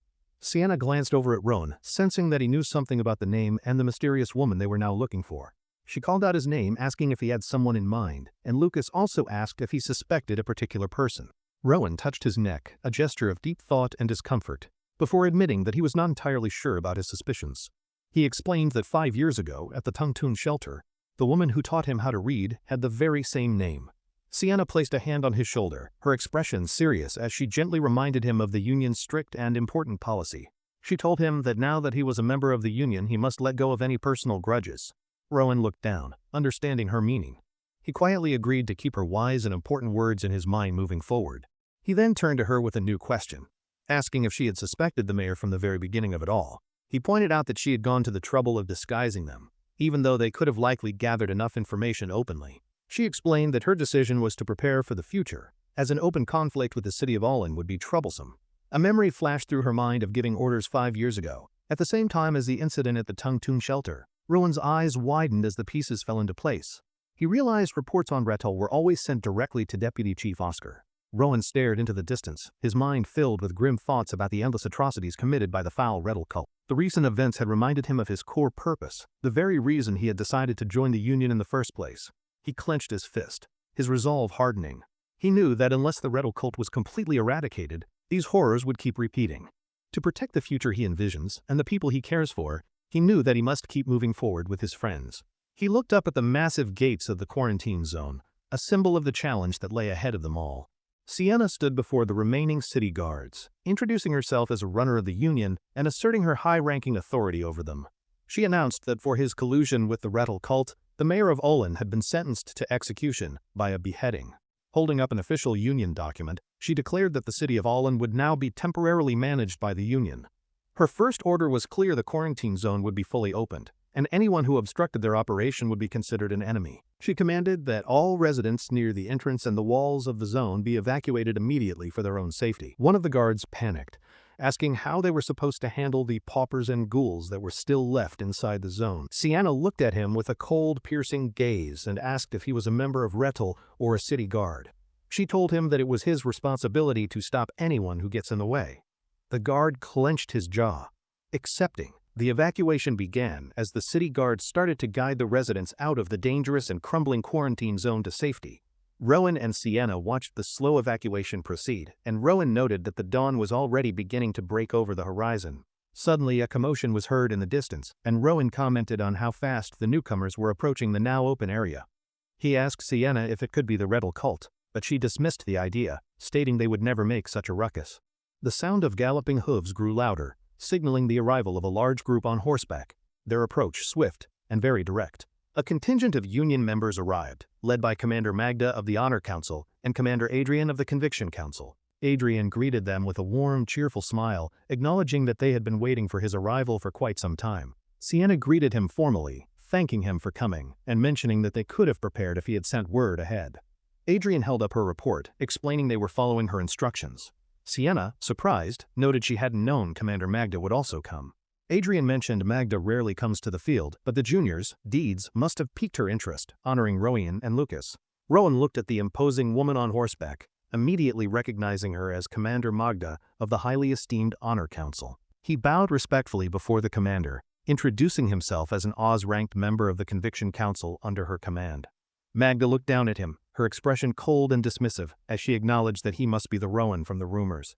She stated plainly that she was only interested in the Rettel cult's magic book, leaving Rowan completely speechless by her bluntness. Hearing her request, Rowan used his telekinesis, and the grimoire floated out from his belongings. enveloped in his turquoise and powerful mana. The book hovered in the air before him, held aloft by his magic. As Magda looked on with keen and focused interest, she glanced back at Rowan with surprise, complimenting his mana control as being as natural as flowing water, beyond her high expectations.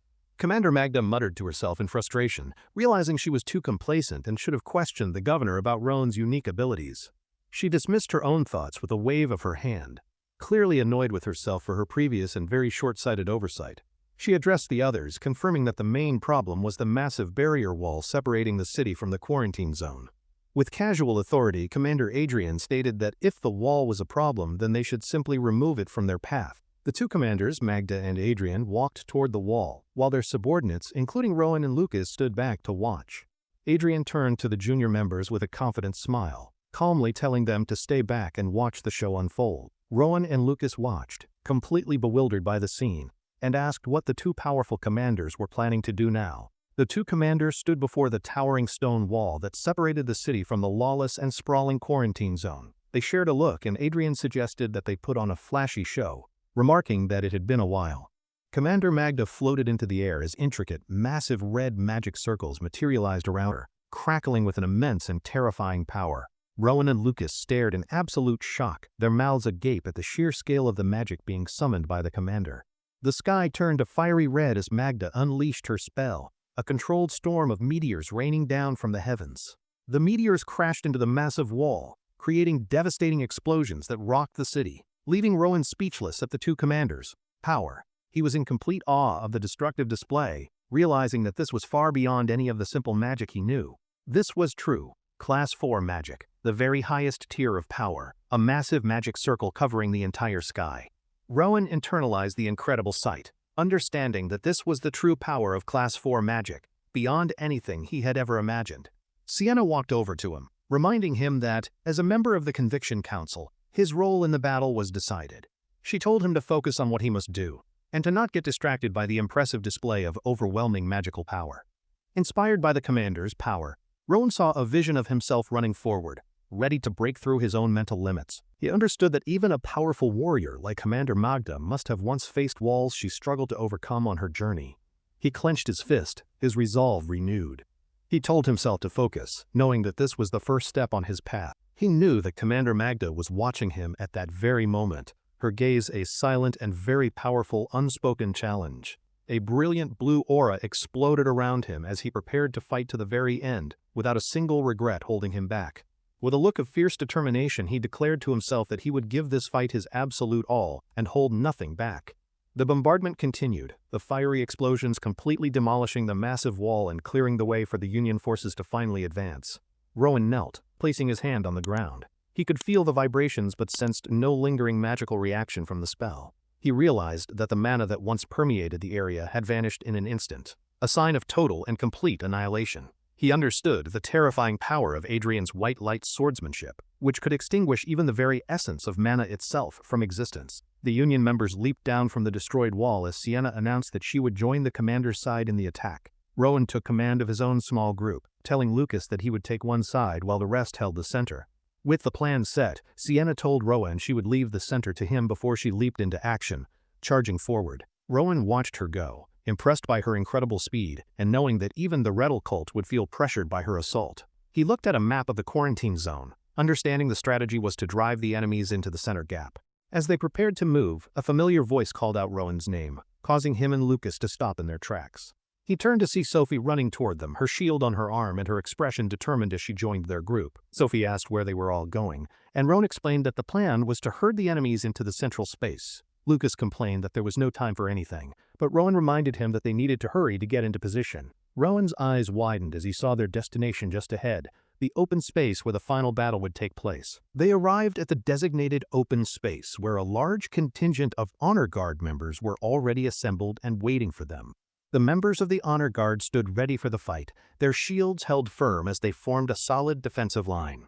The air crackled with dark energy as wisps of red and purple mana snaked across the sky, heralding the enemy's imminent arrival. A storm was coming. Rowan looked on, his expression grim and focused as he sensed the massive and very powerful approaching enemy. He could feel their presence, their dark energy, a palpable wave of malice. He announced to the others that they were coming now. A massive horde of ghouls and robed cultists stormed into the open square, their red eyes glowing as lightning crashed around them. Sophie, taking her position as a leader in the honor guard, shouted for her unit to form up and prepare for battle. A senior member of the honor guard turned to his comrades, telling the lower-ranked Oz members to stay alert and be ready. Rowan scanned the approaching horde, his eyes narrowed in concentration. He could feel it in the air. There was no mistake. An immense, swirling vortex of dark purple energy dominated the battlefield, the source of the enemies, foul and very evil power. He saw the one leading the charge from the front, a cloaked figure with a commanding and oddly familiar, unsettling presence. The figure's face was revealed, and his blood ran cold as a memory of the kind woman, Amy, flashed through his mind.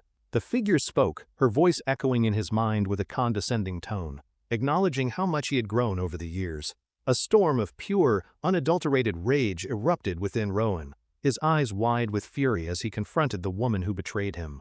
As Sophie bravely held the front line, several of Rowan's chival shards streaked past her, heading directly for the enemy leader, Amy.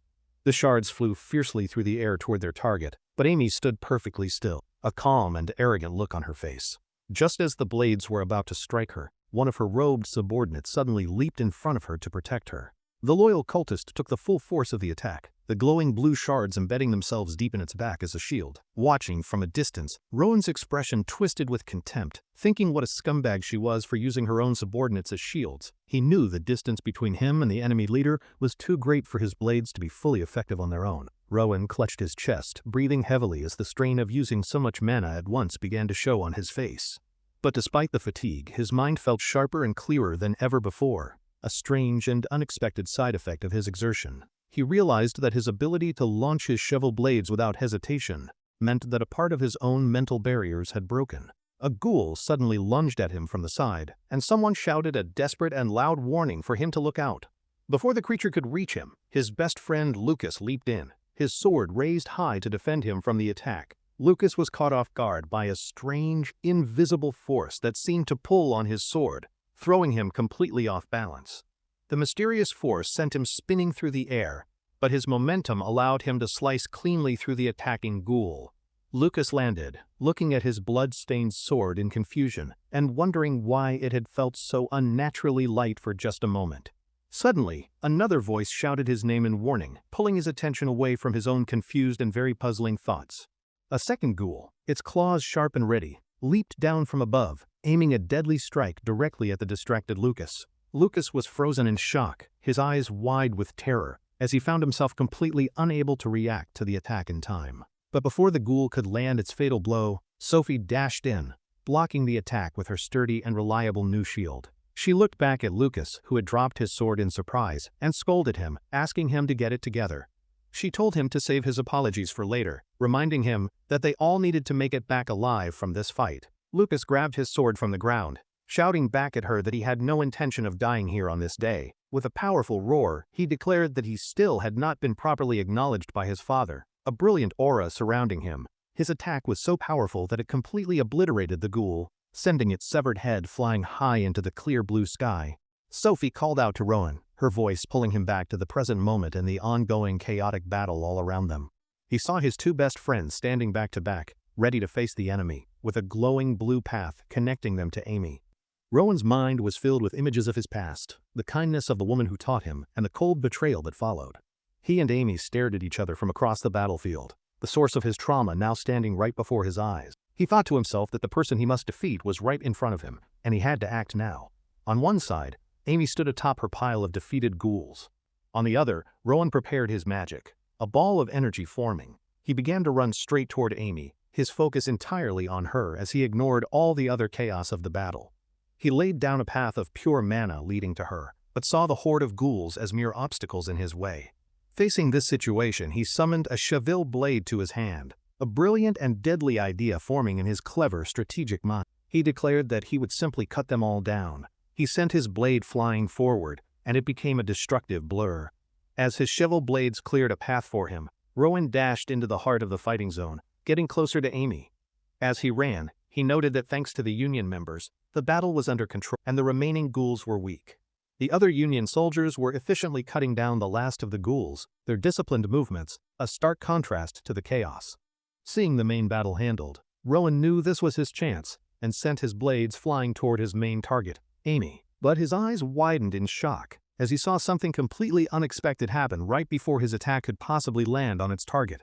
A robed cultist leaped in front of Amy, taking the full force of Rowan's shovel blades to protect his evil, manipulative leader.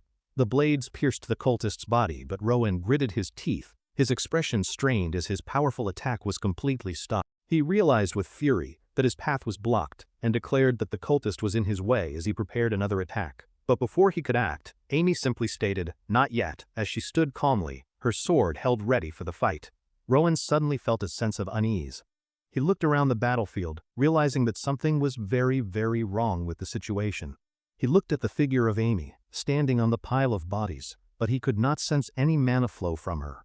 From a distance, Commander Magda watched, a knowing smirk on her face, as she asked if the situation was not strange. Rowan was completely bewildered by the sudden lack of mana from his target, leaving him confused and very much on edge. Magda floated down from above, explaining that the Amy on the battlefield was not real, but merely a sorcerer's puppet minion. Rowan looked at the fake Amy on the battlefield, the new and very shocking piece of information finally sinking into his mind. He clenched his fist in frustration, realizing that this had been just another one of the enemy's cruel and elaborate traps. The fake Amy was revealed for what it was, a lifeless puppet controlled by magical strings. He knew this was their magic. If the figure was just a puppet, then there must be someone behind the scenes, controlling it from a safe distance. Magda told him not to be discouraged, explaining that the magic used to control the puppet was incredibly subtle and hard to detect. As they spoke, the Amy puppet unsheathed a sword. Magda noted how it acted just like a real commander of the ghouls. She turned away from Rowan, her expression serious as she prepared to take matters into her own very capable and powerful hands. She looked out at the battlefield, where the bodies of the defeated ghouls were scattered, and stated it was time to sort this out. A powerful red aura surrounded her as she began to chant a complex incantation in an ancient, powerful, and very magical language.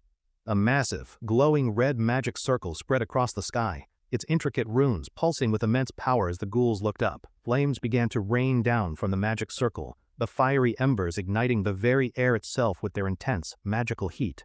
Magda continued her chant, her eyes glowing with power as she looked up at the sky, her spell reaching its absolute zenith. A massive pillar of fire descended from the heavens, engulfing the entire battlefield in a cleansing and all-consuming destructive inferno of flames. The ghouls were instantly incinerated by the attack, their bodies turning to ash in the overwhelming and unstoppable heat of the spell.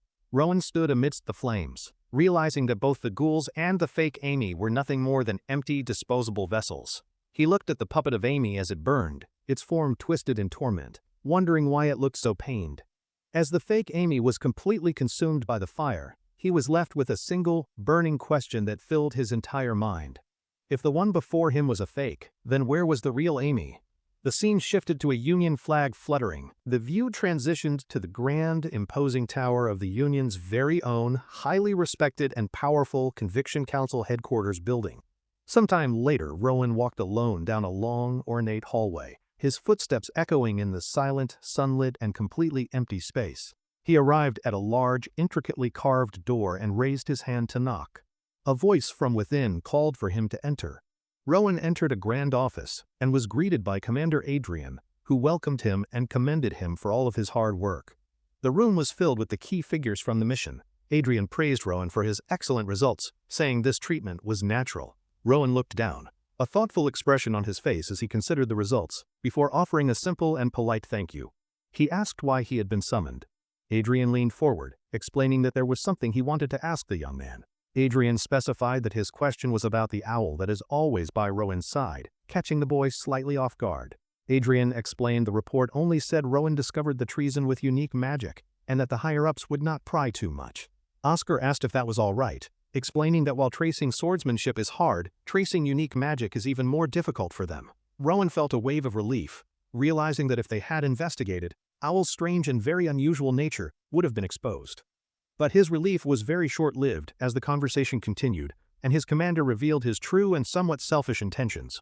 Adrian leaned forward with a curious smile, admitting that, to be honest, he was a bit intrigued by the unique magic himself. He told Rowan that he needed his help, leaving the young man to wonder what kind of assistance he could possibly provide. Oscar stood up and retrieved a large, dark bundle, as Adrian asked Rowan if he could show them his special ability. Oscar held up the heavy sack, its contents clearly grim, and related to the recent and very difficult ghoul subjugation mission. The sack was opened, revealing the severed heads of several ghouls, their faces frozen in grotesque expressions of rage and undeath. Rowan stared, his mouth slightly agape, as he realized with a jolt what the commander was asking of him now. Adrian confirmed his unspoken suspicion with a simple, direct, and very casual statement, telling him that his assumption was completely correct. With a twinkle in his eye and a cheerful smile, Adrian suggested that they should feed Rowan's familiar owl at least once. Rowan was completely flustered by the unexpected and very bizarre request from his high-ranking and very powerful commanding officer. He stammered, asking why. Adrian gestured casually, telling him that it was nothing serious but simply a matter of pure curiosity.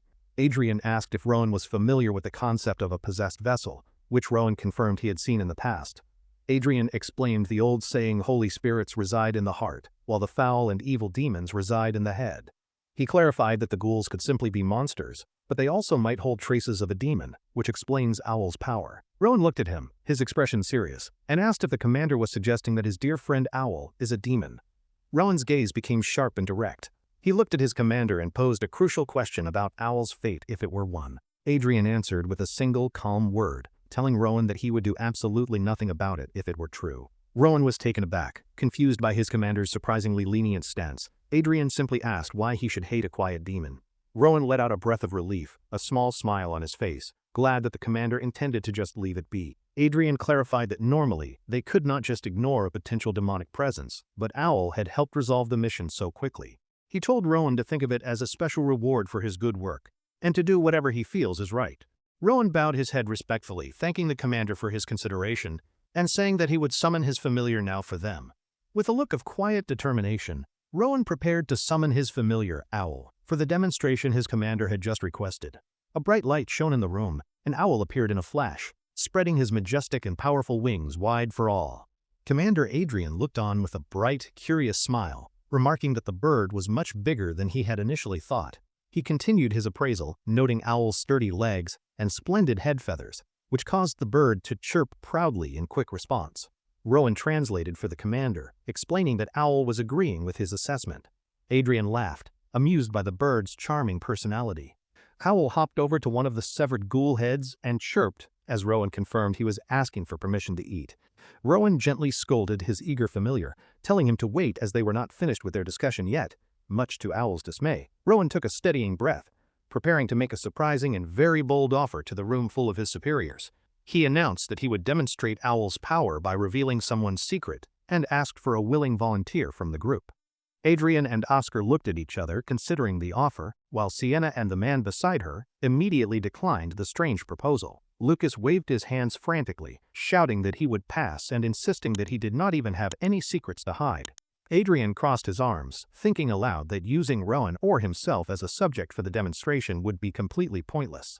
Lucas suggested bringing in a prisoner, but Adrian explained that riddle cultists do not share information, making the idea entirely useless. He elaborated that all important information is transmitted mentally, so extracting it from a low-level grunt would be completely and utterly pointless. Rowan looked up in shock, asking if they were controlled mentally. Adrian confirmed they were just following orders and were already dead. Adrian's eyes narrowed as he came to a final and very decisive decision about what to do in the current situation. He told Rowan to let Owl have its meal, noting that the bird's drool was about to flood the entire room. Rowan knelt down to speak with his familiar. After a moment of quiet communication, he looked up, surprised by what he heard. Lucas, curious about the sudden change in the atmosphere, asked what the bird was saying to his friend just now. Rowan explained that since there were no secrets to see, Owl would demonstrate another of its very special abilities for them instead. Owl puffed out its chest proudly. Rowan clarified that the bird was offering to lend its own powerful mana to him. Lucas and Oscar looked at each other, intrigued by the fascinating and very rare magical concept of a familiar sharing its own mana. A wide, hopeful smile spread across Rowan's face as he realized that a whole new path of magical possibilities had opened. He gently stroked Owl's head and told him to begin the demonstration, eager to see what would happen with this new power. Lucas groaned, clearly dreading having to witness the gruesome and very bizarre scene of the bird eating a head all over again. Owl faced the ghoul head, its expression fierce and determined as it prepared to consume its meal and activate its unique power. In a single, swift motion, Owl opened its beak impossibly wide and swallowed the entire head in one very large gulp. Oscar and Adrian stared in utter shock, their jaws dropping as they witnessed the incredible and seemingly impossible magical feat right before them. Owl let out a contented burp, a small cloud of smoke puffing from its beak as it finished digesting its strange meal. The familiar sat on the table, looking plump and satisfied. Rowan praised him for his good work and wondered what to do now. Owl opened its beak impossibly wide, revealing a dark, empty void within as it chirped, expecting something to be put inside. Lucas asked what the bird was saying now, and Rowan explained that Owl was telling him to put something inside its mouth. Rowan clarified that Owl wanted him to put his hand inside its mouth, a dark and mysterious void that seemed to lead nowhere. He hesitantly held his hand over the dark void, unable to see anything inside, and wondered if there was really something there. He disliked the strange and unsettling idea, but knew he had no other choice, and slowly lowered his hand toward the opening. He plunged his entire arm into Owl's mouth. Lucas and Sienna watched in stunned silence as his arm disappeared into the bird. Suddenly, Rowan's eyes widened in surprise. He could feel something inside the void, a strange object that he immediately grabbed onto. He pulled his arm back out of the void, his hand now closed around the mysterious object he had just retrieved from within. Resting in the palm of his hand was a smooth, translucent, blob-like object made of pure, highly condensed and powerful magical mana. Lucas pointed, asking if it was some kind of egg, while Sienna remarked that it looked like a strange sea creature. Rowan examined the object. It was a clump of tightly compressed water, the mana within it tangled in a very familiar way. He admitted that he could not think of a way to use it and wished he had a wizard to help him. Still, he knew that with this much condensed mana, he should be able to cast a very powerful and impressive magical spell. Sometime later, two members of the Honor Council, Sarah and Miguel, questioned the decision to bring in a 15-year-old as an advisor. One of them remarked that while the new recruits stood out as students, they questioned if they were really worth consulting now. They recalled the memory of a young Rowan, impressively rewriting spells for telekinesis and fireball during his early and impressive academy days. Despite his past achievements, they were still skeptical about asking a kid for advice, though they admitted the recruits were exceptional. The two of them walked down a set of stone stairs, heading toward a training ground to meet with the young genius. Suddenly, an immense wave of blue, watery energy erupted from the training area, stopping them in their tracks as they stared. They admitted that this was completely unexpected. Rowan stood calmly in the middle of a massive vortex of pure water magic. Rowan held the glowing mana egg, feeling its immense power. His preparations were complete, leaving just one crucial question: what awesome thing should he do? He remembered the golem's mana core from his exam. This new power source felt strangely similar, giving him a brilliant golem-smashing idea for practice. Rowan treated the orb like a magical magnet, pulling in surrounding energy.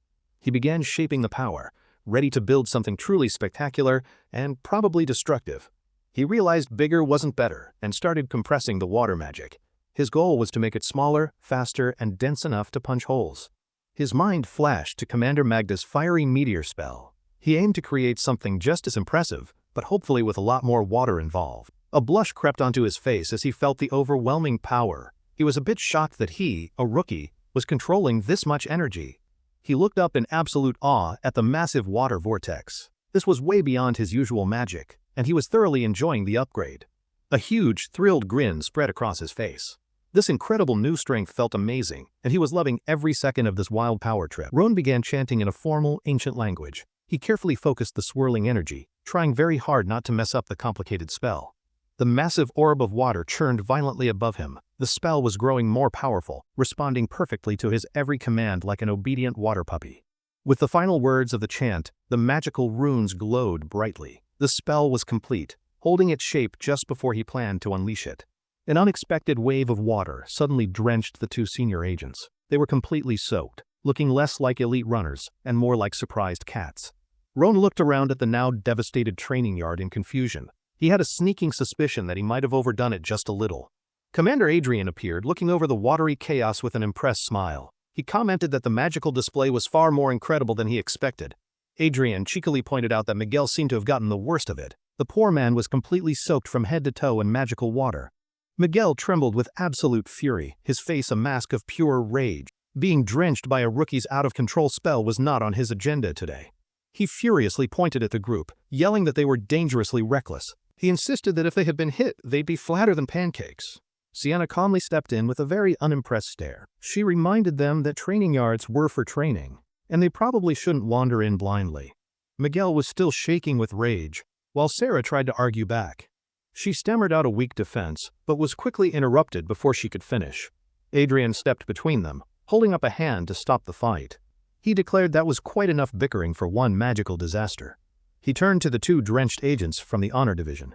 He calmly asked what important business had brought them to his side of campus. A flustered Sarah quickly pulled a document from her coat. She explained it was an official dispatch for him, sent directly from Commander Magda. She held out the soggy, ruined paper.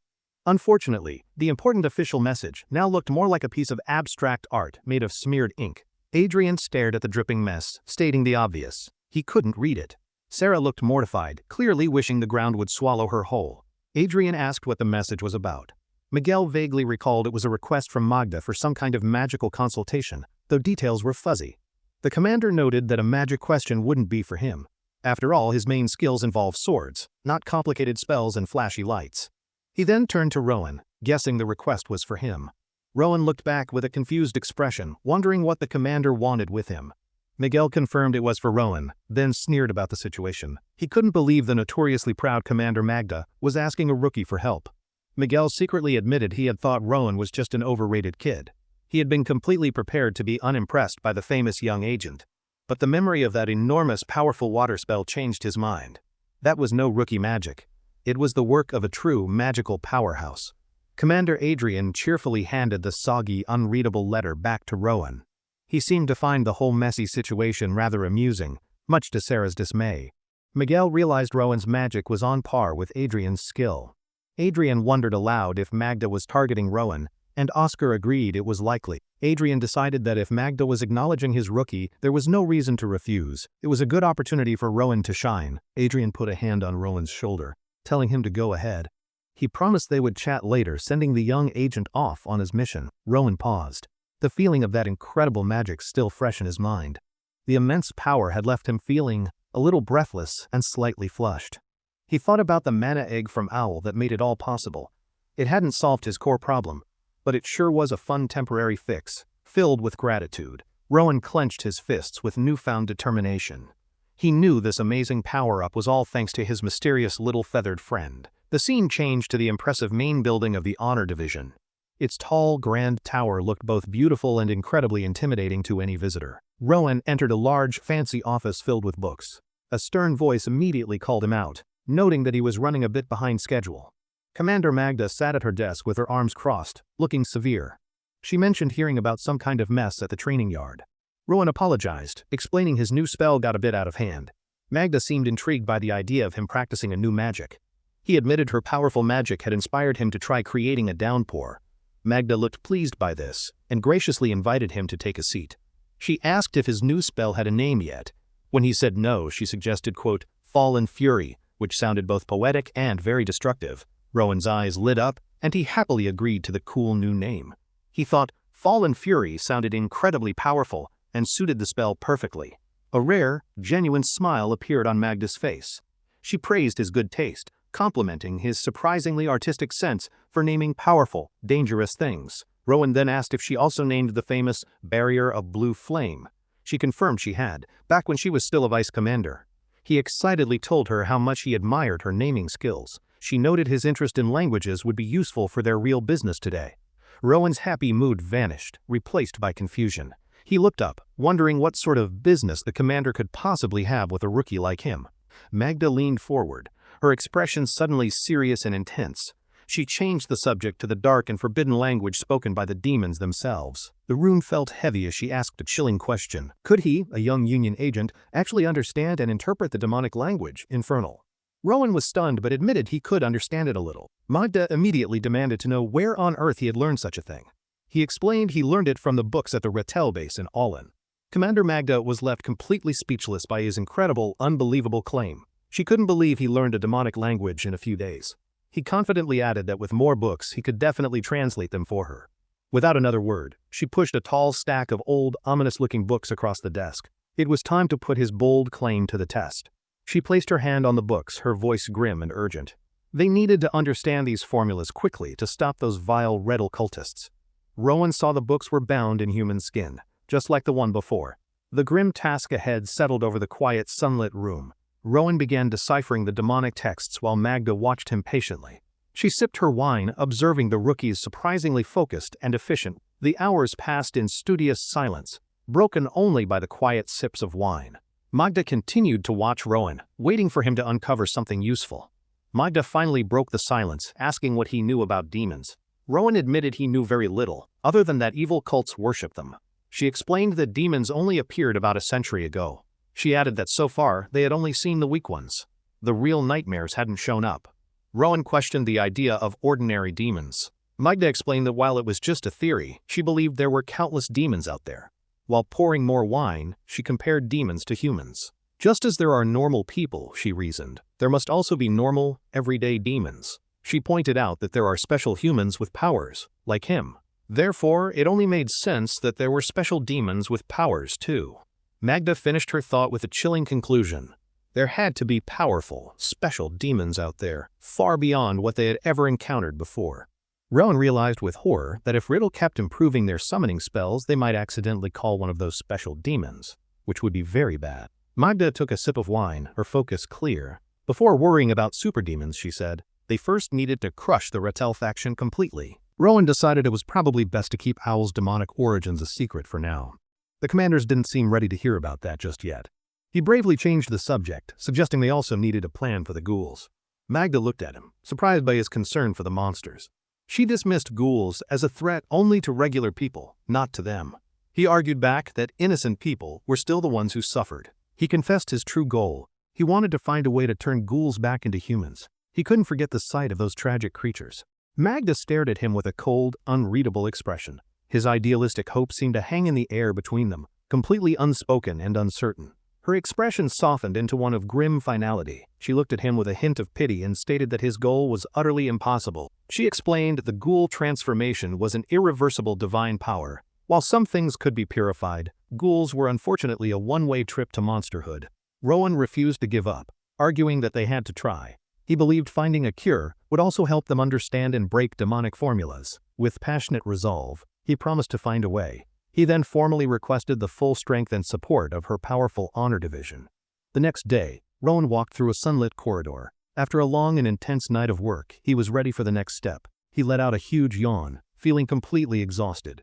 He had been up all night translating those creepy skin-bound books without a single break. Despite his tiredness, his eyes were sharp with determination. The long night of work had only strengthened his resolve to see his mission through. He recalled his passionate plea to Commander Magda. He had been nervous asking for help, but he knew it was a necessary step to succeed. He remembered her answer with a feeling of relief. After a moment of consideration, the powerful commander had agreed to cooperate with his ambitious plan. Now that he had a powerful commander on his side, his mind was racing. He walked with purpose, already beginning to form a new plan. He wished he could go to Sion to study holy magic. Unfortunately, as a low-ranking rookie, he couldn't just ask for such a huge mission.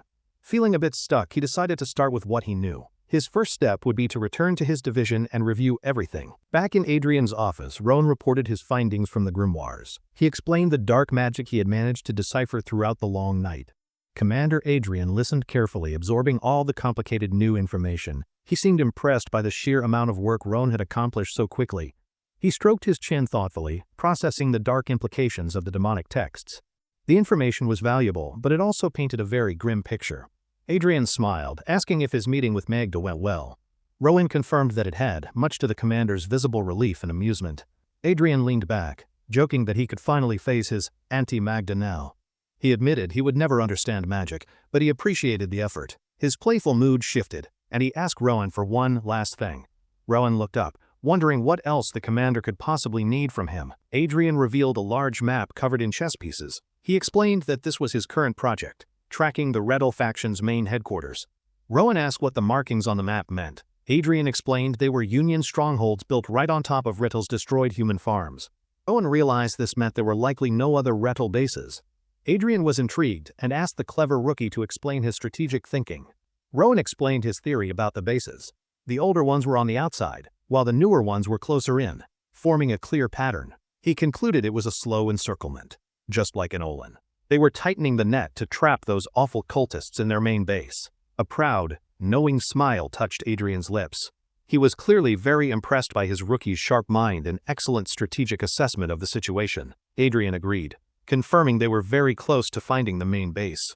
He picked up a chess piece, the final victory feeling closer than ever before. He placed the piece back down with purpose, his eyes fixed on Rowan. He told him to use the time they had to become even stronger. Rowan met his commander's serious gaze with his own look of determination. He nodded, understanding the heavy responsibility that now rested on his shoulders. He promised to do his best, and Adrian gave him a cheerful pat. He told him to keep up the great work he was already doing. Rowan hesitated for a moment before asking his commander for some advice. He looked a bit nervous about bringing up his personal request now. He awkwardly touched the back of his neck, feeling a little shy. He gathered his courage to ask the commander for a very big favor. He finally asked for a mission to the holy city of Sion. He knew it was a long shot, but he had to at least try. Adrian gently explained that he wasn't a high enough rank for a solo mission yet. Rowan looked down, his disappointment clear on his face. Adrian then offered a clever alternative to cheer him up. He suggested Rowan visit the academy if he wanted to learn more about Sion. He reminded Rowan that his old principal, Gregor, was the former archbishop. The man was a direct link to the very information Rowan was seeking. Rowan's face lit up with renewed hope.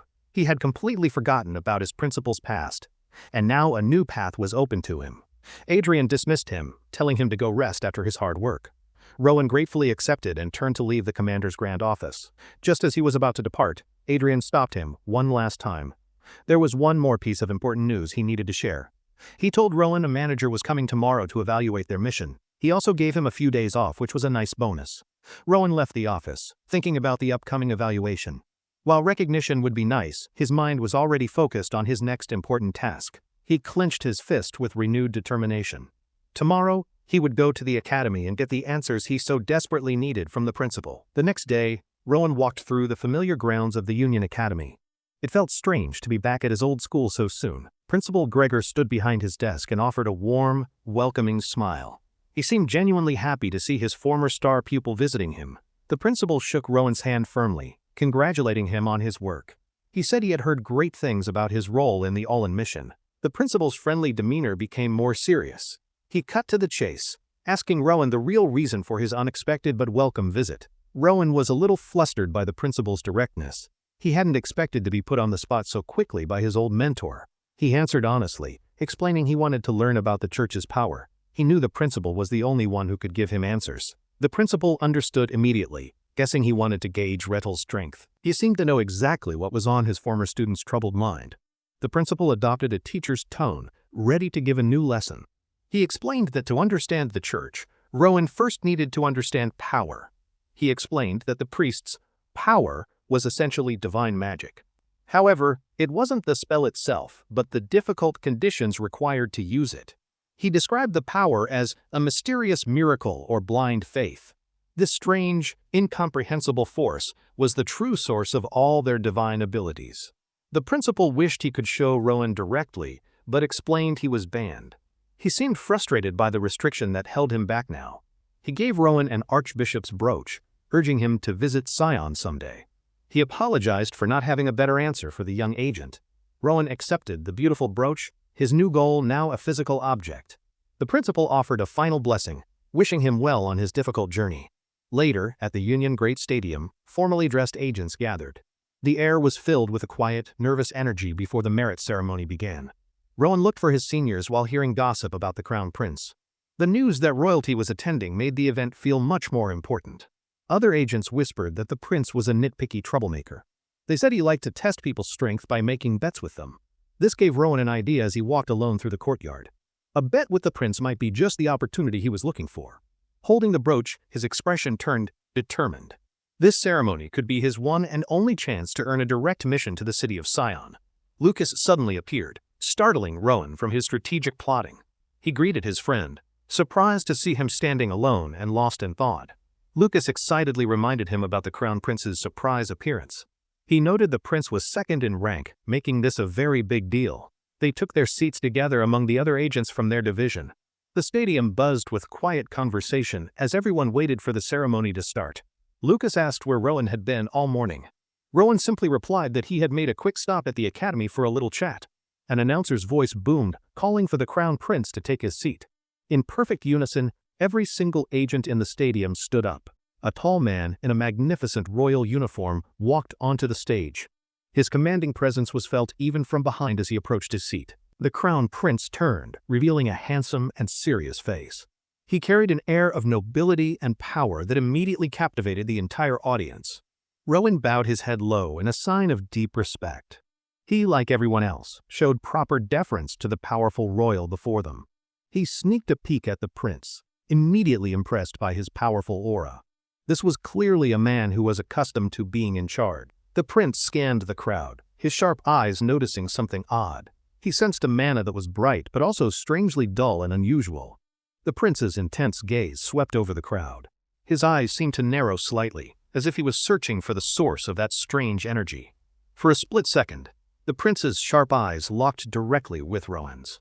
The unexpected connection was intense, and Rowan felt a jolt of surprise. Rowan quickly looked away, his attention drawn to a figure on a balcony. He was momentarily confused by the strange man watching from high above. As the governor was announced, Rowan wondered if he imagined the eye contact. It felt real, but the prince was already looking away from him. A blindfolded, elf-like woman was escorted to the stage. This was the governor, the highest authority in the land, and she commanded immediate respect. The moment the governor entered, a calming energy settled over the stadium. Her serene presence was so powerful it seemed to silence the entire crowd. Her tattooed escort stepped to the podium to begin the ceremony. He announced it was time to reveal the names of the award recipients. He first praised the kingdom's sword for defeating Olin's corrupt mayor. Rowan was amazed, wondering what it took to earn such a title. He dreamed of one day being recognized by the governor herself. Just then, the announcer called his name, Faith Division's Oz, Rowan, to the stage. Rowan and the agents around him stared in stunned silence. He was completely shocked to hear his own name called out for the prestigious award.